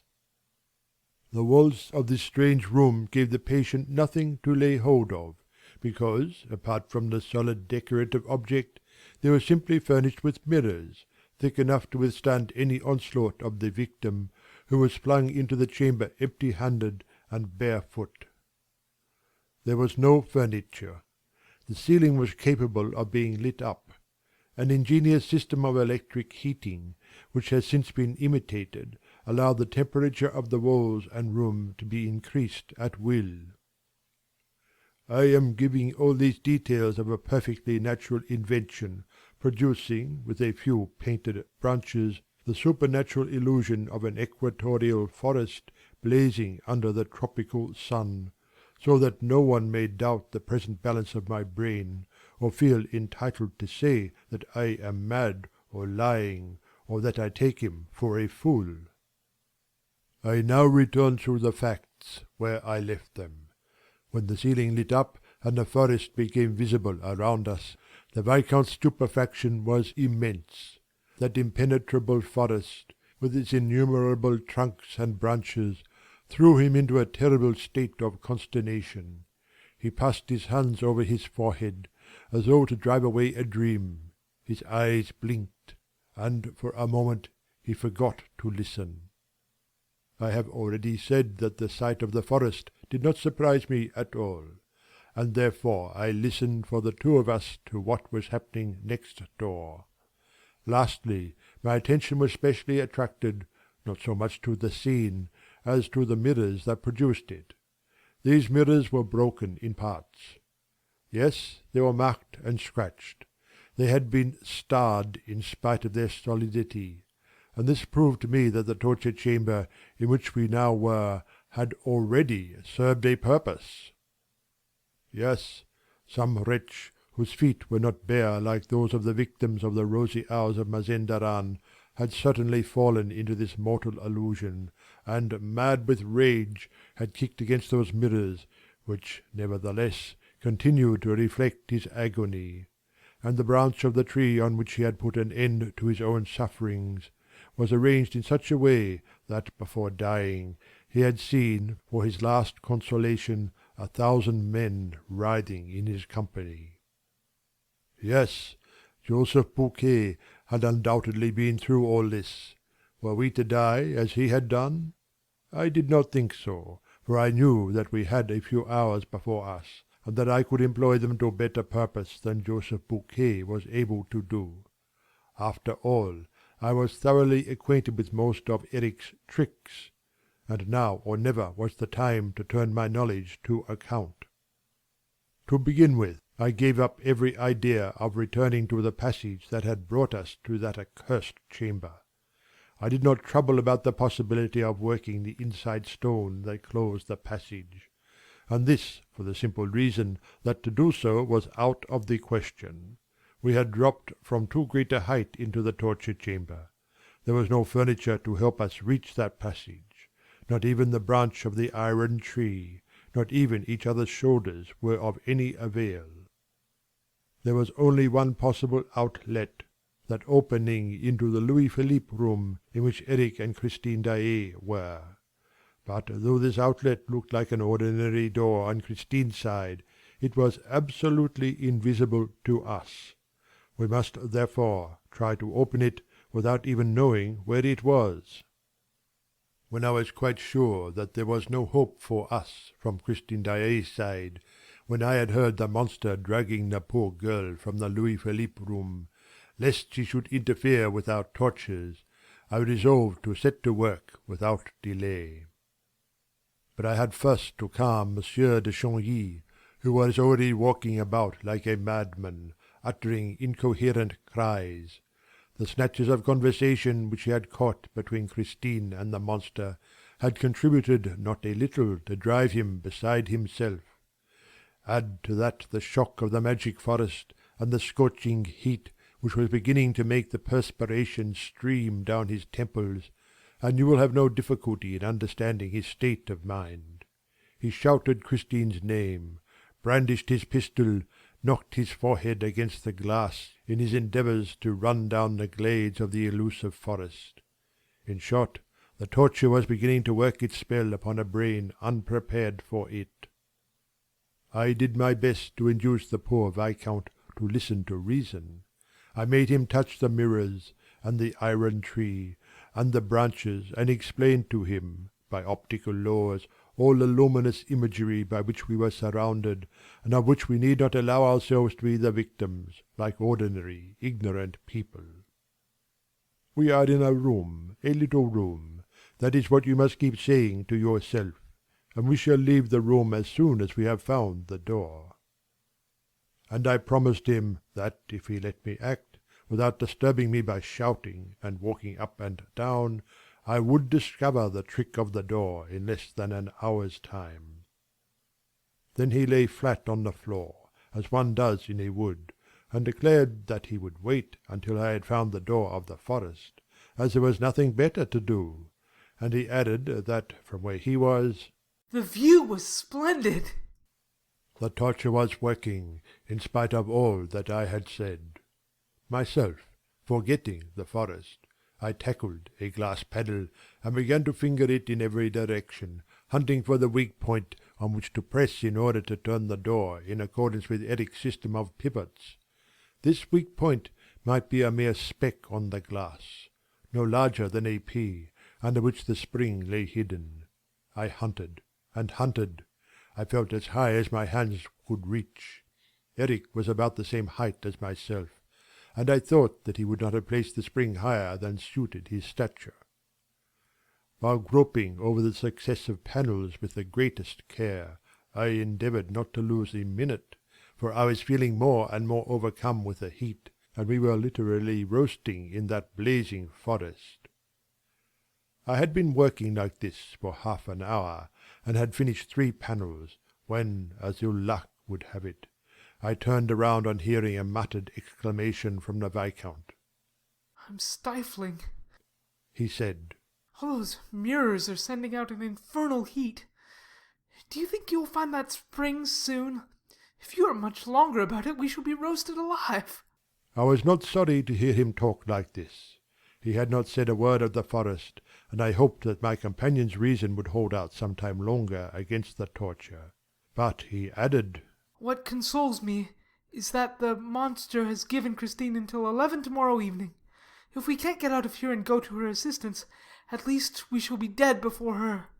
Then Erik's mass can serve for all of us. And he gulped down a breath of hot air that nearly made him faint.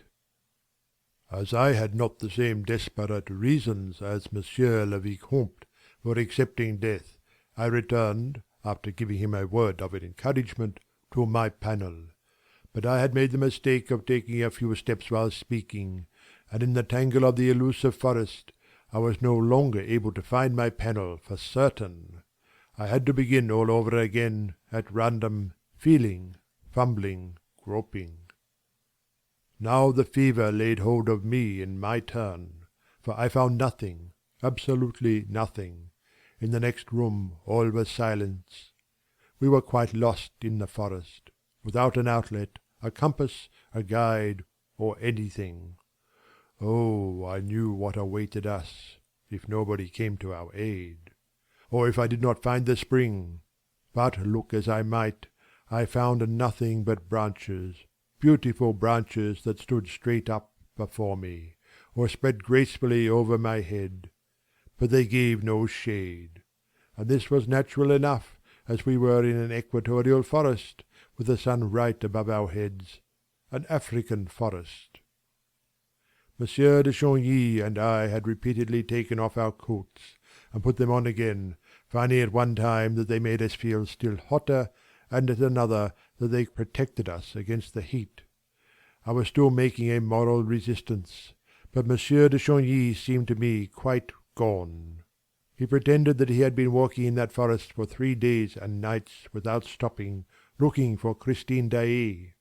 From time to time he thought he saw her behind the trunk of a tree, or gliding between the branches, and he called to her with words of supplication that brought the tears to my eyes. And then, at last, "Oh, how thirsty I am!" he cried in delirious accents. I too was thirsty, my throat was on fire, and yet, squatting on the floor, I went on hunting for the spring of the invisible door, especially as it was dangerous to remain in the forest as evening drew nigh. Already the shades of night were beginning to surround us. It had happened very quickly. Night falls quickly in tropical countries, suddenly, with hardly any twilight. Now night, in the forest of the equator, is always dangerous, particularly when, like ourselves, one has not the materials for a fire to keep off the beasts of prey. I did indeed try for a moment to break off the branches, which I would have lit with my dark lantern, but I knocked myself also against the mirrors and remembered in time that we had only images of branches to do with. The heat did not go with the daylight. On the contrary, it was still hotter under the blue rays of the moon. I urged the Viscount to hold our weapons ready to fire, and not to stray from camp, while I went on looking for my spring. Suddenly we heard a lion roaring a few yards away. "Oh!" whispered the Viscount. "He's quite close. Don't you see him? There, through the trees, in that thicket. If he roars again, I'll fire." And the roaring began again, louder than before.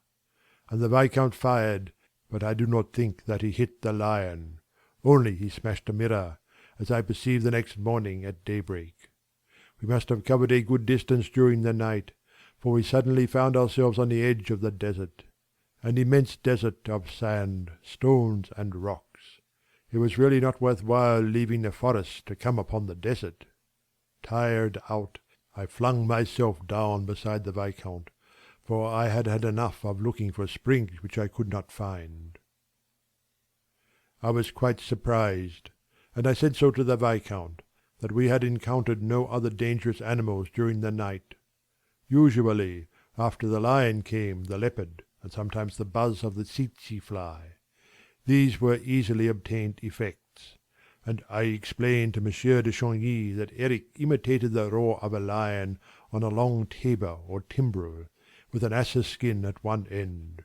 Over this skin he tied his string of catgut, which was fastened at the middle to another similar string, passing through the whole length of the tabor. Erik had only to rub this string with a glove smeared with resin, and according to the manner in which he rubbed it, he imitated to perfection the voice of the lion, or the leopard, or even the buzzing of the tsetse fly.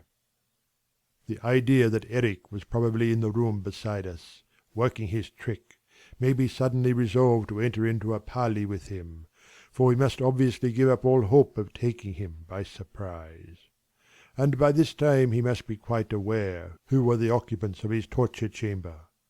I called him. "Erik! Erik!" I shouted as loudly as I could across the desert, but there was no answer to my voice. All around us lay the silence and the bare immensity of that stony desert. What was to become of us in the midst of that awful solitude? We were beginning literally to die of heat, hunger, and thirst, of thirst especially.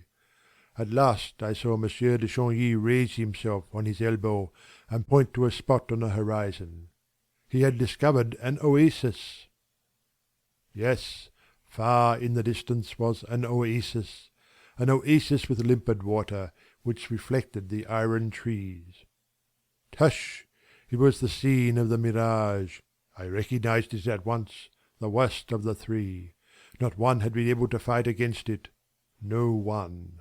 I did my utmost to keep my head, and not to hope for water, for I knew that, if a man hoped for water, the water reflected the iron tree, and if, after hoping for water, he struck against the mirror, then there was only one thing for him to do, to hang himself on the iron tree.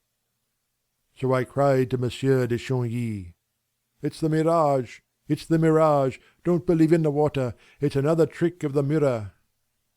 Then he flatly told me to shut up, with my tricks of the mirrors, my springs, my revolving doors, and my palaces of illusions.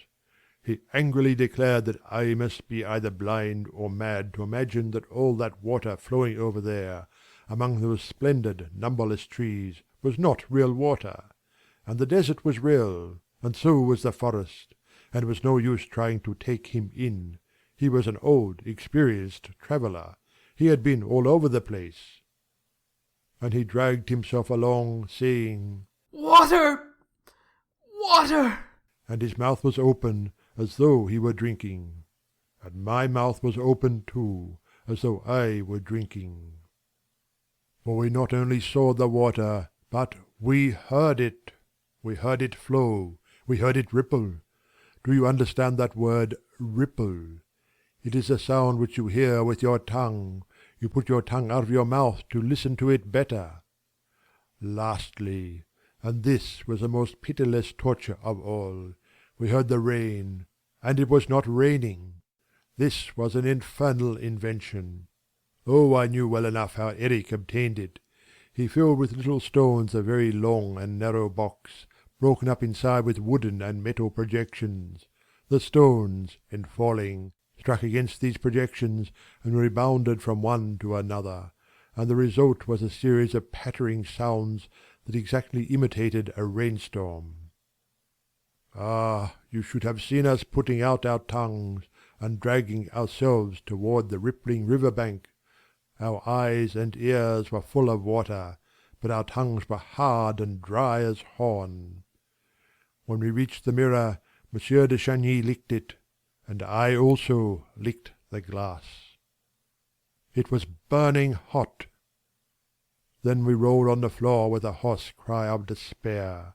Monsieur de Chagny put the one pistol that was still loaded to his temple, and I stared at the Punjab lasso at the foot of the iron tree. I knew why the iron tree had returned. In this third change of scene, the iron tree was waiting for me. But as I stared at the Punjab lasso, I saw a thing that made me start so violently that Monsieur de Chagny delayed his attempt at suicide. I took his arm, and then I caught the pistol from him, and then I dragged myself on my knees toward what I had seen. I had discovered, near the Punjab lasso, in a groove in the floor, a black-headed nail of which I knew the use. At last I had discovered the spring. I felt the nail.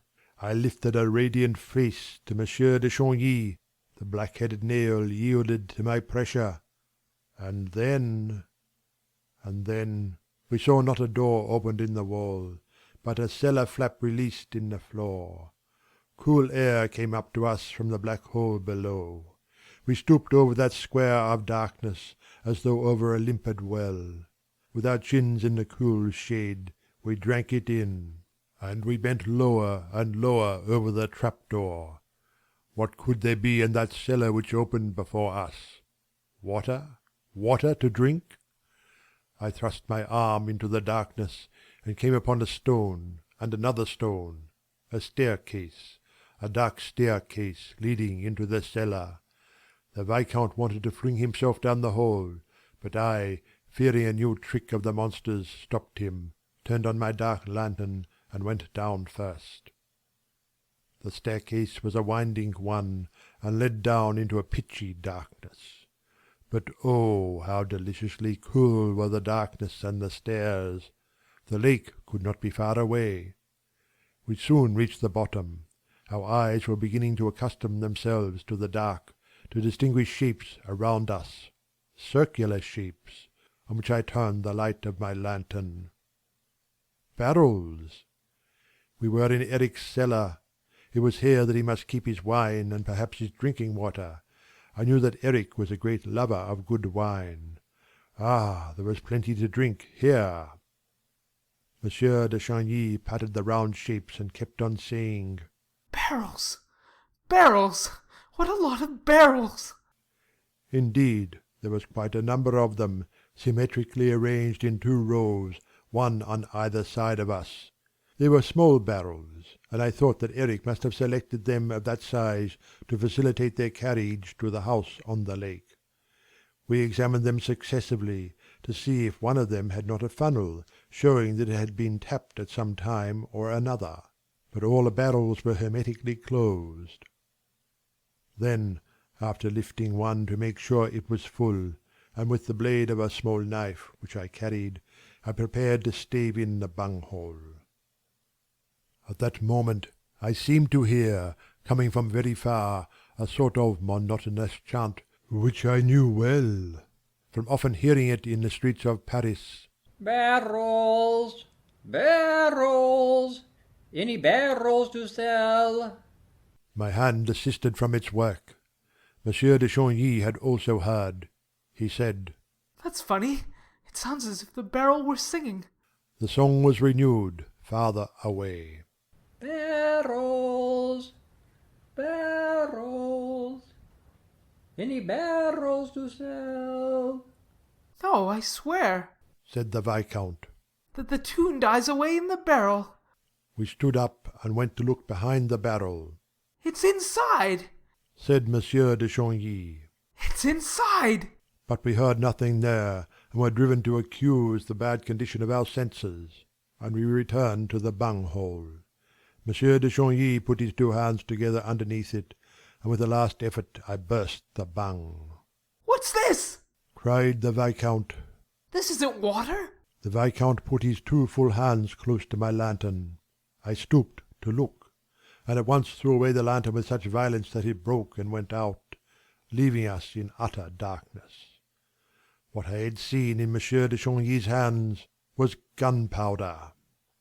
Chapter 25. The Scorpion or the Grasshopper? Which? The discovery flung us into a state of alarm that made us forget all our past and present sufferings. We now knew all that the monster meant to convey when he said to Christine Daaé, Yes or no? If your answer is no, everybody will be dead and buried. Yes, buried under the ruins of the Paris Grand Opera. The monster had given her until 11 o'clock in the evening. He had chosen his time well. There would be many people, many members of the human race, up there, in the resplendent theatre. What finer retinue could be expected for his funeral? He would go down to the tomb escorted by the whitest shoulders in the world, decked with the richest jewels. 11 o'clock tomorrow evening. We were all to be blown up in the middle of the performance, if Christine Daaé said no. 11 o'clock tomorrow evening. And what else could Christine say but no?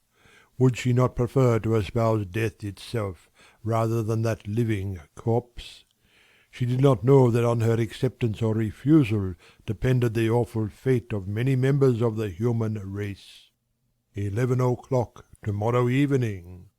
And we dragged ourselves through the darkness, feeling our way to the stone steps, for the light in the trapdoor overhead that led to the room of mirrors was now extinguished, and we repeated to ourselves, 11 o'clock tomorrow evening.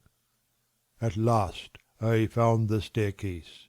But suddenly I drew myself up on the first step, for a terrible thought had come to my mind. What is the time? Ah, what was the time? For, after all, 11 o'clock tomorrow evening might be now, might be this very moment. Who could tell us the time? We seem to have been imprisoned in that hell for days and days, for years, since the beginning of the world. Perhaps we should be blown up then and there. Ah, a sound, a crack. Did you hear that? There, in the corner. Good heavens, like a sound of machinery. Again. Oh, for a light. Perhaps it's the machinery that is to blow everything up. I tell you, a cracking sound. Are you deaf? Monsieur de Chagny and I began to yell like madmen. Fear spurred us on. We rushed up the treads of the staircase, stumbling as we went.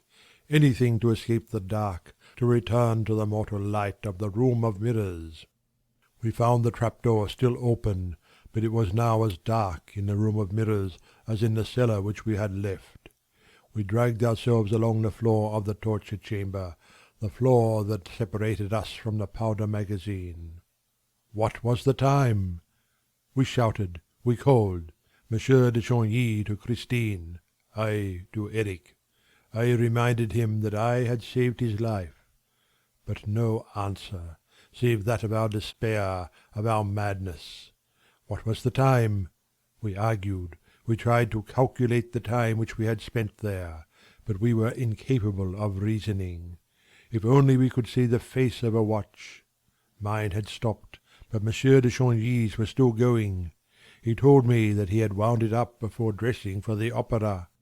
We had not a match upon us. And yet we must know. Monsieur de Chagny broke the glass of his watch and felt the two hands.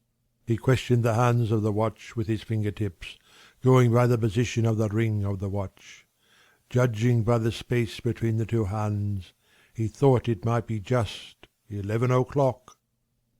But perhaps it was not the 11 o'clock of which we stood in dread. Perhaps we had still 12 hours before us. Suddenly I exclaimed, "Hush!" I seemed to hear footsteps in the next room. Someone tapped against the wall. Christine Daaé's voice said, Raoul! Raoul! We were now all talking at once on either side of the wall. Christine sobbed. She was not sure that she would find Monsieur de Chagny alive. The monster had been terrible. It seemed, had done nothing but rave, waiting for her to give him the yes, which she refused. And yet she had promised him that yes, if he would take her to the torture chamber. But he had obstinately declined, and had uttered hideous threats against all the members of the human race. At last, after hours and hours of that hell, he had that moment gone out, leaving her alone to reflect for the last time. It is 11 o'clock. 11 o'clock, all but 5 minutes. The 11 o'clock that is to decide life or death. He told me so just before he went. He is terrible. He is quite mad. He tore off his mask and his yellow eyes shot flames. He did nothing but laugh. He said, I give you 5 minutes to spare your blushes. Here. He said, taking a key from his little bag of life and death. Here is the little bronze key that opens the 2 ebony caskets on the mantelpiece in the Louis-Philippe room. In one of the caskets, you will find a scorpion. In the other, a grasshopper. Both very cleverly imitated in Japanese bronze. They will say yes or no for you. If you turn the scorpion round, that will mean to me when I return that you have said yes. The grasshopper will mean no. And he laughed like a drunken demon. I did nothing but beg and entreat him to give me the key of the torture chamber. Promised to be his wife if he granted me that request. But he told me there was no future need for that key, and that he was going to throw it into the lake. And he again laughed like a drunken demon, and left me. Oh, his last words were, The grasshopper. Be careful of the grasshopper. The grasshopper does not only turn, it hops, and it hops jolly high. The 5 minutes had nearly elapsed, and the scorpion and the grasshopper were scratching at my brain. Nevertheless, I had sufficient lucidity left to understand that if the grasshopper were turned, it would hop, and with it many members of the human race. There was no doubt but that the grasshopper controlled an electric current intended to blow up the powder magazine. Monsieur de Chagny, who seemed to have recovered all his moral force from hearing Christine's voice, explained to her, in a few hurried words, the situation in which we and all the opera were. He told her to turn the scorpion at once. There was a pause. "Christine," I cried, "where are you?" By the scorpion. "Don't touch it." The idea had come to me, for I knew my Erik, that the monster had perhaps deceived the girl once more. Perhaps it was the scorpion that would blow everything up. After all, why wasn't he there? The 5 minutes were long past, and he was not back. Perhaps he had taken shelter and was waiting for the explosion. Why had he not returned? He could not really expect Christine ever to consent to become his voluntary prey. Why had he not returned? "Don't touch the scorpion," I said. Here he comes, cried Christine. I hear him. Here he is. We heard his steps approaching the Louis-Philippe room. He came up to Christine, but did not speak. Then I raised my voice. "Erik, it is I. Do you know me?" With extraordinary calmness he at once replied. "So, you are not dead in there? Well then, see that you keep quiet." I tried to speak, but he said coldly, "Not a word, daroga, or I shall blow everything up." And he added, "The honor rests with Mademoiselle.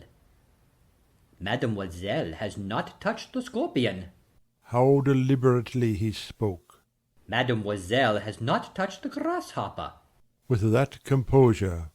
"But it is not too late to do the right thing. There, I open the caskets without a key, for I am a trapdoor lover, and I open and shut what I please, and as I please. I open the little ebony caskets. Mademoiselle, look at the little dears inside. Aren't they pretty? If you turn the grasshopper, mademoiselle, we shall all be blown up. There is enough gunpowder under our feet to blow up a whole quarter of Paris. If you turn the scorpion, mademoiselle, all that powder will be soaked and drowned. Mademoiselle, to celebrate our wedding, you shall make a very handsome present to a few hundred Parisians who are at this moment applauding a poor masterpiece of Meyerbeer's. You shall make them a present of their lives. For, with your own fair hands, you shall turn the scorpion. And merrily, merrily, we shall be married." A pause, and then, "If in 2 minutes, mademoiselle, you have not turned the scorpion, I shall turn the grasshopper, and the grasshopper, I tell you, hops jolly high." The terrible silence began anew. The Vicomte de Chagny, realizing that there was nothing left to do but pray, went down on his knees and prayed. As for me, my blood beat so fiercely that I had to take my heart in both hands, lest it should burst. At last we heard Erik's voice. "The 2 minutes are past. Goodbye, mademoiselle. Hop, grasshopper!" Erik, cried Christine. do you swear to me, monster? Do you swear to me that the scorpion is the one to turn? "Yes, to hop at our wedding." Ah, you see, you said to hop. "At our wedding, ingenuous child. The scorpion opens the ball. But that will do. You don't have the scorpion? Then I turn the grasshopper." Erik. "Enough!" I was crying out in concert with Christine. Monsieur de Chagny was still on his knees, praying. Erik, I have turned the scorpion. Oh, the second through which we passed! Waiting, waiting to find ourselves in fragments amid the roar and the ruins. Feeling something crack beneath our feet, hearing an appalling hiss through the open trapdoor, a hiss like the first sound of a rocket. It came softly at first, then louder, then very loud. But it was not the hiss of fire, it was more like the hiss of water, and now it became a gurgling sound. Gurgle, gurgle. We rushed to the trap-door. All our thirst, which vanished when the terror came, now returned with the lapping of the water. The water rose in the cellar, above the barrels, the powder barrels. Barrels, barrels, any barrels to sell? We went down to it with parched throats. It rose to our chins, to our mouths, and we drank. We stood on the floor of the cellar and drank. We went up the stairs in the dark, step by step, went up with the water. The water came out of the cellar with us and spread over the floor of the room. If this went on, the whole house on the lake would be swamped. The floor of the torture chamber had itself become a regular little lake, in which our feet splashed. Surely there was water enough now. Erik must turn off the tap. Erik, that is enough water for the gunpowder. Turn off the tap, turn off the scorpion. But Erik did not reply. We heard nothing but the water rising. It was halfway to our waists. Christine! Cried Monsieur de Chagny. Christine, the water is up to our knees! But Christine did not reply. We heard nothing but the water rising. No one in the next room, no one to turn the tap, no one to turn the scorpion. We were all alone in the dark, with the dark water that seized us and clasped us and froze us. Erik! Erik!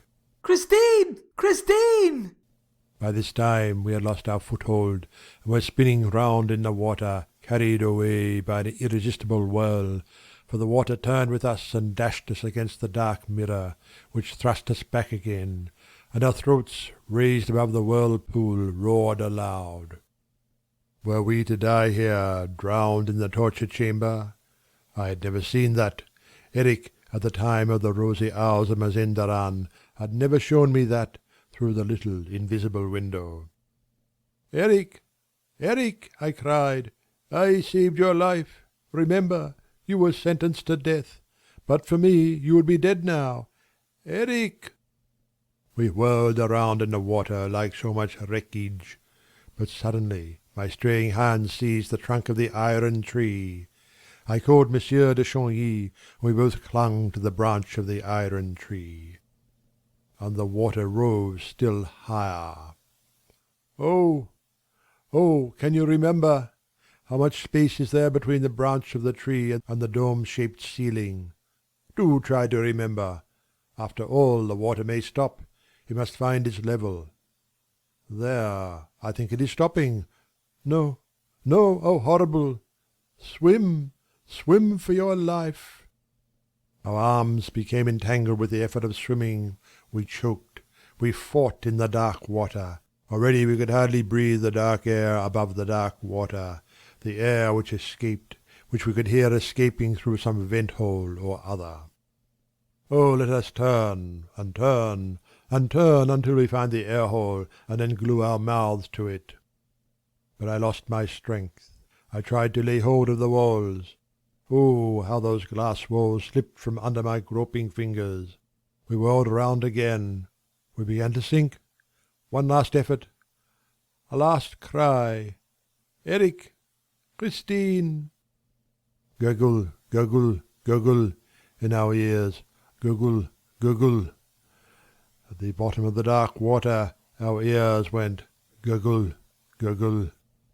And before losing consciousness entirely, I seemed to hear, between two gurgles, Barrels, barrels, any barrels to sell?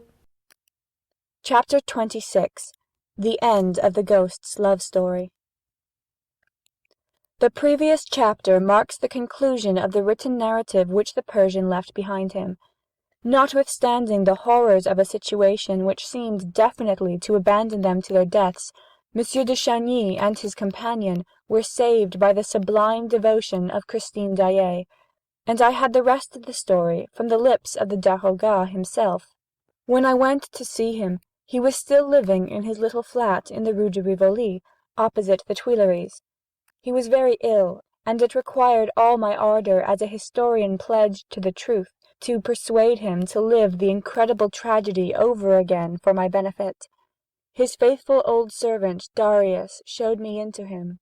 The daroga received me at a window overlooking the garden of the Tuileries. He still had his magnificent eyes, but his poor face looked very worn.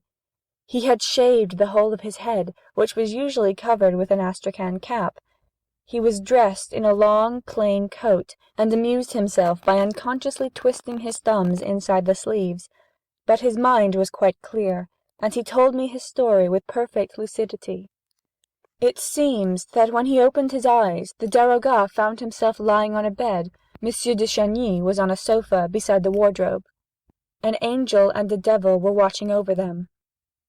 After the deceptions and illusions of the torture chamber, the precision of the details of that quiet little middle-class room seemed to have been invented for the express purpose of puzzling the mind of mortal rash enough to stray into that abode of living nightmare. The wooden bedstead, the waxed mahogany chairs, the chest of drawers, those brasses, the little square antimacassars carefully placed on the backs of the chairs, the clock on the mantelpiece, and the harmless-looking ebony caskets at either end, lastly, the whatnot filled with shells, the red pincushions, with mother-of-pearl boats and an enormous ostrich egg, the whole discreetly lighted by a shaded lamp standing on a small round table.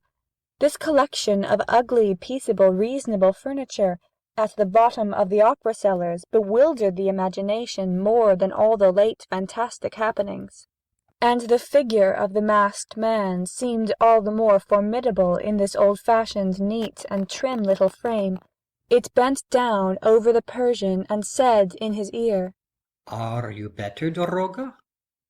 You are looking at my furniture. It is all that I have left of my poor unhappy mother." Christine Daaé did not say a word.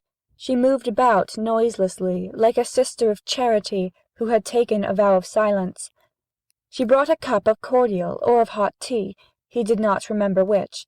The man in the mask took it from her hands and gave it to the Persian. Monsieur de Chagny was still sleeping. Erik poured a drop of rum into the daroga's cup, and pointing to the Viscount, said, "He came to himself long before we knew if you were still alive, daroga. He is quite well. He is asleep. We must not wake him." Erik left the room for a moment, and the Persian raised himself on his elbow, looked around him, and saw Christine Daaé sitting by the fireside. He spoke to her, called her, but he was still very weak, and fell back on his pillow. Christine came to him, laid her hand on his forehead, and went away again. And the Persian remembered that as she went, she did not give a glance at Monsieur de Chagny, who, it is true, was sleeping peacefully, and she sat down again in her chair by the chimney-corner, silent as a sister of charity who had taken a vow of silence. Erik returned with some little bottles which he had placed on the mantelpiece, and, again in a whisper so as not to waken Monsieur de Chagny, he said to the Persian, after sitting down and feeling his pulse, "You are now saved, both of you, and soon I shall take you up to the surface of the earth, to please my wife." Thereupon he rose, without any further explanation, and disappeared once more. The Persian now looked at Christine's quiet profile under the lamp. She was reading a tiny book with gilt edges, like a religious book. There are editions of the Imitation that look like that. The Persian still had in his ears the natural tone in which the other had said, "to please my wife." Very gently he called her again, but Christine was wrapped up in her book and did not hear him. Erik returned, mixed the daroga a draught, and advised him not to speak to his wife again, nor to anyone, because it might be very dangerous to everybody's health. Eventually the Persian fell asleep like Monsieur de Chagny, and did not wake until he was in his own room, nursed by his faithful Darius, who told him that, on the night before, he was found propped against the door of his flat, where he had been brought by a stranger, who rang the bell before going away. As soon as the daroga recovered his strength and his wits, he sent to Count Philippe's house to inquire after the Viscount's health. The answer was that the young man had not been seen, and that Count Philippe was dead. His body was found on the bank of the Opera Lake on the Rue Scribe side. The Persian remembered the requiem mass which he had heard from behind the wall of the torture chamber, and had no doubt concerning the crime and the criminal. Knowing Erik as he did, he easily reconstructed the tragedy. Thinking that his brother had run away with Christine Daaé, Philippe had dashed in pursuit of him along the Brussels road, where he knew that everything was prepared for the elopement. Failing to find the pair, he hurried back to the opera, remembered Raoul's strange confidence about his fantastic rival, and learned that the Viscount had made every effort to enter the cellars of the theatre, and that he had disappeared, leaving his hat in the prima donna's dressing-room, beside an empty pistol-case. And the Count, who no longer entertained any doubt of his brother's madness, in his turn darted into that infernal underground maze. This was enough in the Persian's eyes to explain the discovery of the Comte de Chagny's corpse on the shore of the lake, where the siren, Erik's siren, kept watch. The Persian did not hesitate. He determined to inform the police. Now the case was in the hands of an examining magistrate called Faure, an incredulous, commonplace, superficial sort of person, I write as I think, with a mind utterly unprepared to receive a confidence of this kind. Monsieur Faure took down the daroga's dispositions and proceeded to treat him as a madman. Despairing of ever obtaining a hearing, the Persian sat down to write. As the police did not want his evidence, perhaps the press would be glad of it, and he had just written the last line of the narrative I have quoted in the preceding chapters, when Darius announced the visit of a stranger who refused his name, who would not show his face, and who declared simply that he did not intend to leave the place until he had spoken to the daroga. The Persian at once felt who his singular visitor was, and ordered him to be shown in. The daroga was right. It was the ghost. It was Erik. He looked extremely weak and leaned against the wall, as though he were afraid of falling. Taking off his hat, he revealed a forehead as white as wax. The rest of that horrible face was hidden by the mask. The Persian rose to his feet as Erik entered. Murderer of Count Philippe, what have you done with his brother and Christine Daaé? Erik staggered under this direct attack, kept silent for a moment, dragged himself to a chair, and heaved a deep sigh. Then, speaking in short phrases and gasping for breath between the words, Daroga, don't talk to me about Count Philippe. He was dead. By the time I left my house, he was dead. When the siren sang, it was an accident, a very sad accident. He fell very awkwardly, but simply and naturally into the lake. You lie! shouted the Persian. Erik bowed his head and said, I have not come here to talk about Count Philippe, but to tell you that I am going to die. Where are Raoul de Chagny and Christine Daaé? I am going to die. Raoul de Chagny and Christine Daaé? Of love, Daroga. I am dying of love. That is how it is. Loved her so, and I love her still, Daroga, and I am dying of love for her. I tell you, if you knew how beautiful she was when she let me kiss her alive. It was the first time, Daroga, the first time I ever kissed a woman. Yes, alive. I kissed her alive, and she looked as beautiful as if she had been dead. The Persian shook Erik by the arm. Will you tell me if she is alive or dead? Why do you shake me like that? asked Erik, making an effort to speak more connectedly. I tell you that I am going to die. Yes, I kissed her alive. And now she is dead? I tell you, I kissed her just like that, on her forehead, and she did not draw back her forehead from my lips. Oh, she is a good girl. As to her being dead, I don't think so, but it has nothing to do with me. No, no, she is not dead, and no one shall touch a hair of her head. She is a good, honest girl, and she saved your life, Daroga, at a moment when I would not have given tuppence for your Persian skin. As a matter of fact, nobody bothered about you. Why were you there with that little chap? You would have died as well as he. My word, how she entreated me for her little chap! But I told her that, as she had turned the scorpion, she had, through that very act, of her own free will, become engaged to me, and that she did not have to have two men engaged to her, which was true enough. As for you, you did not exist. You had ceased to exist, I tell you, and you were going to die with the other.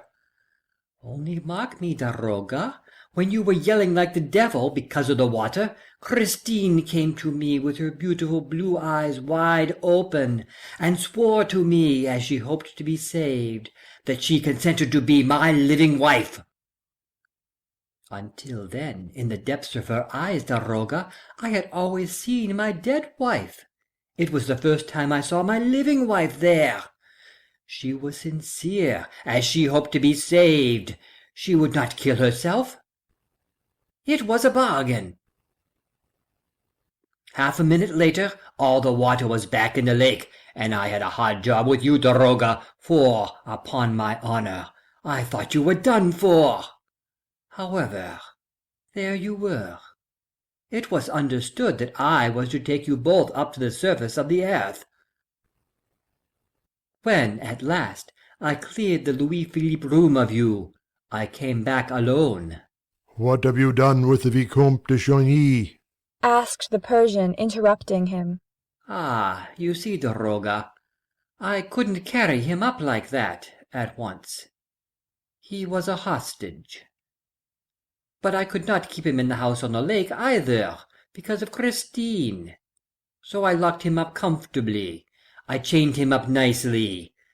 A whiff of the Mazarin scent had left him as limp as a rag. In the communist dungeon, which is in the most deserted and remote part of the opera, below the fifth cellar, when no one ever comes, and when no one ever hears you. Then I came back to Christine. She was waiting for me. Erik here rose solemnly. Then he continued, but as he spoke he was overcome by all his former emotion, and began to tremble like a leaf. Yes, she was waiting for me erect and alive, a real living bride, as she hoped to be saved. And when I came forward, more timid than a little child, she did not run away. No, no, she stayed. She waited for me. I even believe, Daroga, that she put out her forehead a little, oh, not much, just a little, like a living bride, and I kissed her. I, and she did not die. Oh, how good it is, Daroga, to kiss somebody on the forehead. You can't tell, but I. My mother, Daroga, my poor unhappy mother would never let me kiss her. She used to run away and throw me my mask, nor any other woman, ever. But you can understand, my happiness was so great, I cried, and I fell at her feet crying, and I kissed her feet, her little feet, crying. You're crying too, Daroga, and she cried also. The angel cried. Erik sobbed aloud, and the Persian himself could not retain his tears in the presence of that masked man, who, with his shoulders shaking and his hands clutched at his chest, was moaning with pain and love by turns.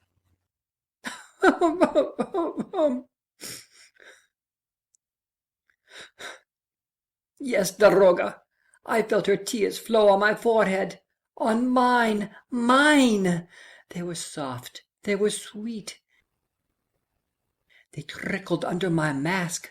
They mingled with my tears in my eyes. Yes, they flowed between my lips. Listen, Daroga, listen to what I did. I tore off my mask so as not to lose one of her tears. And she did not run away. And she did not die. She remained alive, weeping over me, with me. We cried together. I have tasted all the happiness the world can offer. And Erik fell into a chair, choking for breath. Ah, I am not going to die yet. Presently I shall, but let me cry. Listen, Daroga, listen to this. While I was at her feet, I heard her say, Poor, unhappy Erik. And she took my hand. I had become no more, you know, than a poor dog ready to die for her. I mean it, Daroga. I held in my hand a ring, a plain gold ring which I had given her, which she had lost, and which I had found again, a wedding ring, you know. I slipped it into her little hand and said, There, take it for you, and him. It shall be my wedding present, a present from your poor, unhappy Erik. I know you love the boy. Don't cry any more. She asked me, in a very soft voice, what I meant. Then I made her understand that, where she was concerned, I was only a poor dog, ready to die for her, but that she could marry the young man when she pleased, because she had cried with me, and mingled her tears with mine. Erik's emotion was so great that he had to tell the Persian not to look at him, for he was choking and must take off his mask. The daroga went to the window and opened it. His heart was full of pity, but he took care to keep his eyes fixed on the trees in the Tuileries garden, lest he should see the monster's face. I went and released the young man, Erik continued, and told him to come with me to Christine. They kissed before me in the Louis Philippe room. Christine had my ring. I made Christine swear to come back one night when I was dead, crossing the lake from the Rue Ribeside, and bury me in the greatest secrecy with the gold ring, which she was to wear until that moment. I told her where she would find my body and what to do with it. Then Christine kissed me for the first time herself, here on the forehead. Don't look, Daroga. Here on the forehead, on my forehead, mine. Don't look, Daroga. And they went off together. Christine had stopped crying. I alone cried. Daroga, Daroga, if Christine keeps her promise, she will come back soon. The Persian asked him no questions. He was quite reassured as to the fate of Raoul Chagny and Christine Daaé. No one could have doubted the word of the weeping Erik that night. The monster resumed his mask and collected his strength to leave the daroga. He told him that when he felt his end to be near at hand, he would send him, in gratitude for the kindness which the Persian had once shown him, that which he held dearest in all the world, all Christine Daaé's papers, which she had written for Raoul's benefit and left with Erik, together with a few objects belonging to her, such as a pair of gloves, a shoe-buckle, and 2 pocket-handkerchiefs. In reply to the Persian's questions, Erik told him that the 2 young people, as soon as they found themselves free, had resolved to go and look for a priest in some lonely spot where they could hide their happiness, and that, with this object in view, they had started from the northern railway station of the world. Lastly, Erik relied on the Persian, as soon as he had received the promised relics and papers, to inform the young couple of his death, and to advertise it in the Epoque. That was all. The Persian saw Erik to the door of his flat, and Darius helped him down to the street. A cab was waiting for him. Erik stepped in, and the Persian, who had gone back to the window, heard him say to the driver, Go to the opera. And the cab drove off into the night. The Persian had seen the poor unfortunate Erik for the last time. 3 weeks later, the Epoque published this advertisement. Erik is dead. Epilogue. I have now told the singular but veracious story of the opera ghost. As I declared on the first page of this work, it is no longer possible to deny that Erik really lived. There are today so many proofs of his existence within the reach of everybody that can follow Erik's actions logically through the whole tragedy of the Chagnys. There is no need to repeat how greatly this case excited the capital.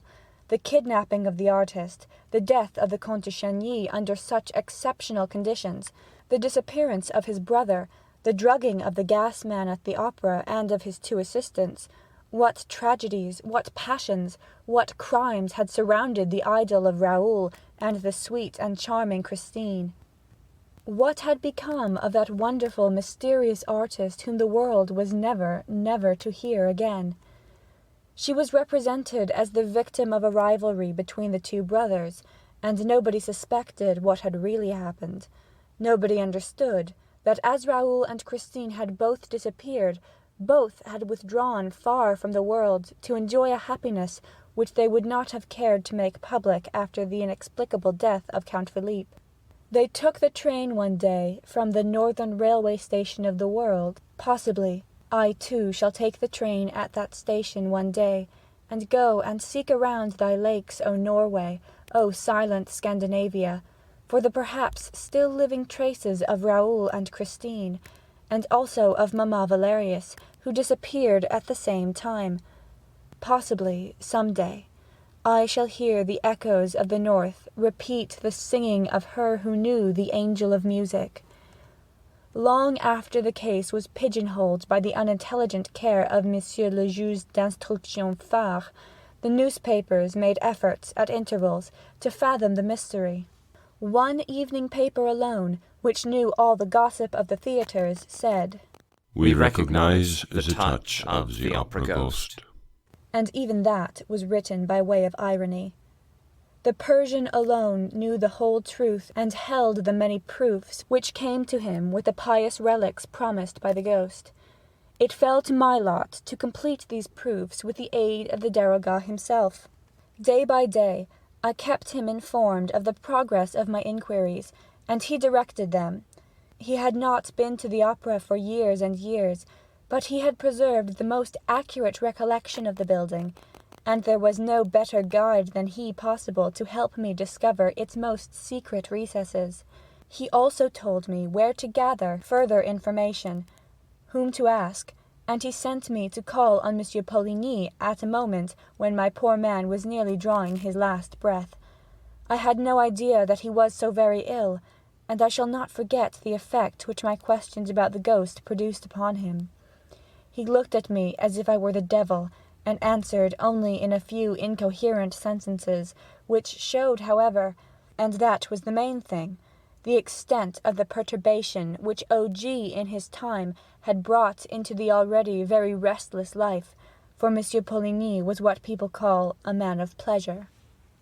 When I came and told the Persian of the result of my visit to Monsieur Poligny, the daroga gave a faint smile and said, Poligny never knew how far that extraordinary blackguard of an Erik humbugged him.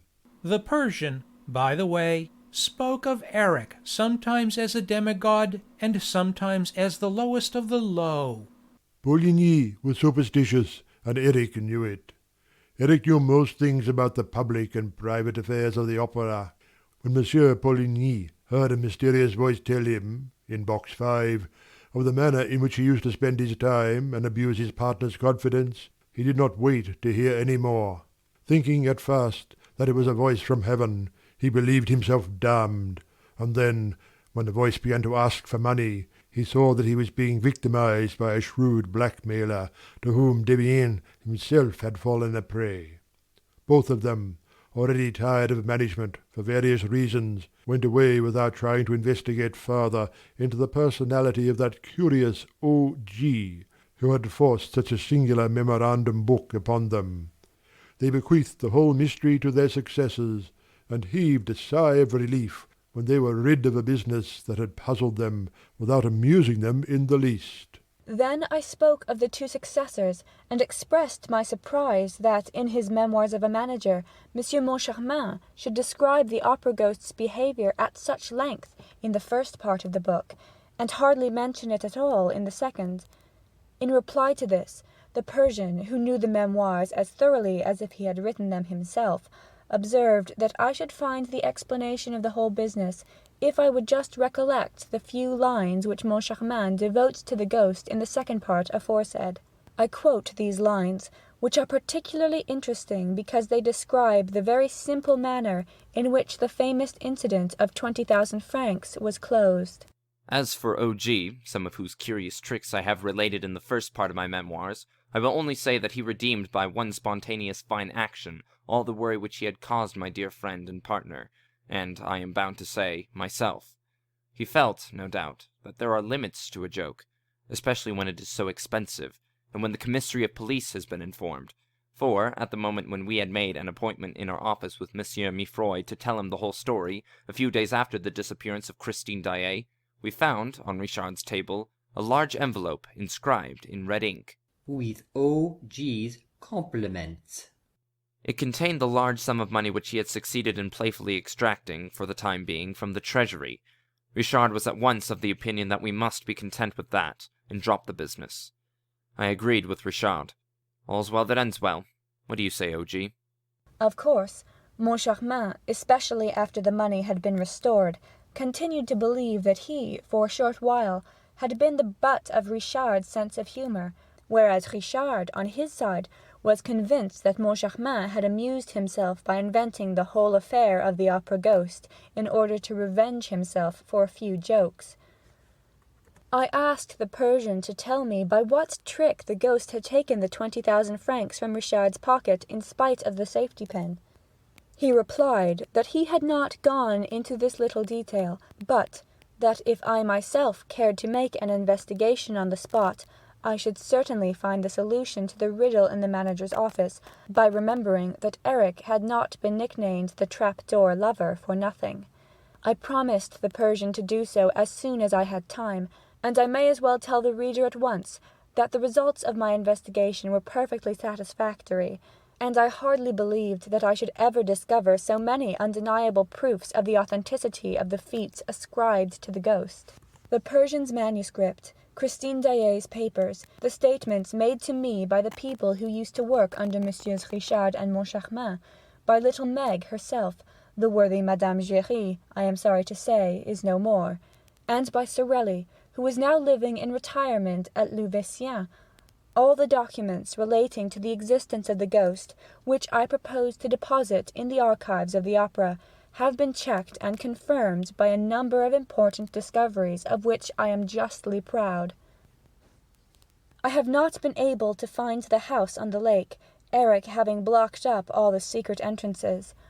On the other hand, I have discovered the secret passages of the Communists, the planking of which is falling to pieces in parts, and also the trap-door through which Raoul and the Persian penetrated into the cellars of the opera house.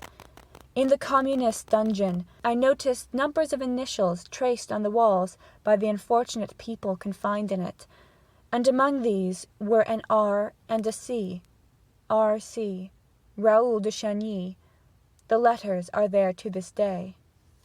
If the reader will visit the opera one morning and ask leave to stroll where he pleases without being accompanied by a stupid guide, let him go to box 5 and knock with his fist or a stick on the enormous column that separates this from the stage box. He will find that the column sounds hollow. After that, do not be astonished by the suggestion that it was occupied by the voice of the ghost. There is room inside the column for 2 men. If you are surprised that, when the various incidents occurred, no one turned round to look at the column, you must remember that it presented the appearance of solid marble, and that the voice contained in it seemed rather to come from the opposite side, for, as we have seen, the ghost was an expert ventriloquist. The column was elaborately carved and decorated with the sculptor's chisel, and I do not despair of one day discovering the ornament that could be raised or lowered at will, so as to admit of the ghost's mysterious correspondence with Madame Giry, and of his generosity. However, all these discoveries are nothing to my mind, compared with that which I was able to make in the presence of the acting manager in the manager's office, within a couple of inches from the desk chair, and which consisted of a trap-door, the width of a board in the flooring, and the length of a man's forearm, and no longer. A trap-door that falls back like the lid of a box, a trap-door through which I can see a hand come and dexterously fumble at the pocket of a swallow-tail coat. That is the way the 40,000 francs went, and it is also the way by which, through some trick or other, they were returned. Speaking about this to the Persian, I said, "So we may take it, as the 40,000 francs were returned, that Erik was simply amusing himself with that memorandum book of his." "Don't you believe it," he replied. "Erik wanted money. Thinking himself without the pale of humanity, he was restrained by no scruples, and he employed his extraordinary gifts of dexterity and imagination, which he had received by way of compensation for his extraordinary ugliness, to prey upon his fellow men. His reason for restoring the 40,000 francs, of his own accord, was that he no longer wanted it. He had relinquished his marriage with Christine Daaé. He had relinquished everything above the surface of the earth." According to the Persian's account, Erik was born in a small town not far from Rouen. He was the son of a master mason. He ran away at an early age from his father's house, where his ugliness was a subject of horror and terror to his parents. For a time he frequented the fairs, where a showman exhibited him as the living corpse.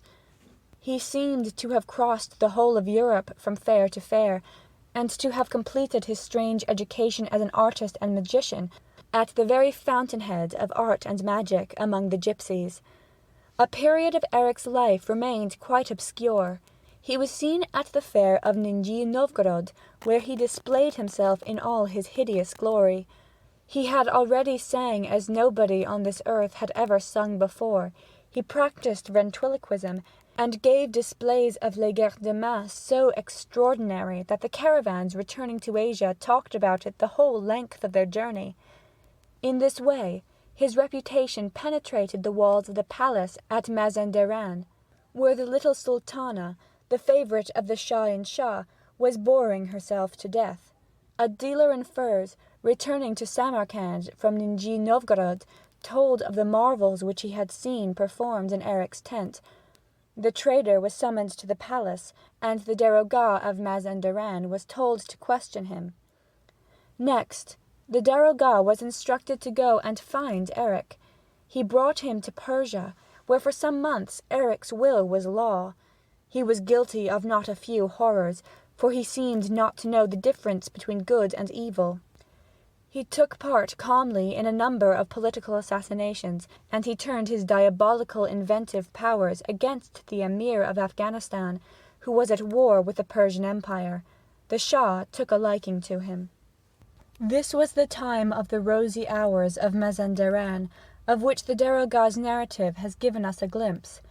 Erik had very original ideas on the subject of architecture, and thought out a palace much as a conjurer contrives a trick casket. The Shah ordered him to construct an edifice of this kind. Erik did so, and the building appears to have been so ingenious that His Majesty was able to move about in it unseen and to disappear without a possibility of the tricks being discovered. When the Shah found himself the possessor of this gem, he ordered Erik's yellow eyes to be put out. But he reflected that, even when blind, Erik would still be able to build so remarkable a house for another sovereign, and also that, as long as Erik was alive, someone would know the secret of the wonderful palace. Erik's death was decided upon, together with that of all the labourers who had worked under his orders. The execution of this abominable decree devolved upon the Daroga of Mazanderan. Erik had shown him some slight services, and procured him many a hearty laugh. He saved Erik by providing him with the means of escape, but, nearly paid with his head for his generous indulgence.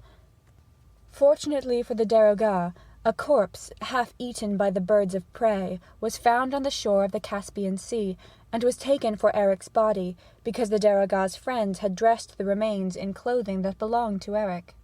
The daroga was let off, with the loss of the imperial favour, the confiscation of his property, and an order of perpetual banishment.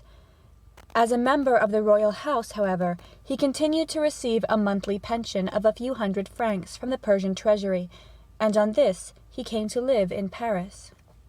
As for Erik, he went to Asia Minor, and thence to Constantinople, where he entered the Sultan's employment. In explanation of the services which he was able to render a monarch haunted by perpetual terrors, I need only say that it was Erik who constructed all the famous trap-doors and secret chambers and mysterious strong boxes which were found at the Yildiz kiosk after the last Turkish revolution. He also invented those automata, dressed like the Sultan and resembling the Sultan in all respects, which made people believe that the commander of the faithful was awake in one place, when in reality he was asleep elsewhere. Of course, he had to leave the Sultan's service for the same reasons that made him fly from Persia. He knew too much.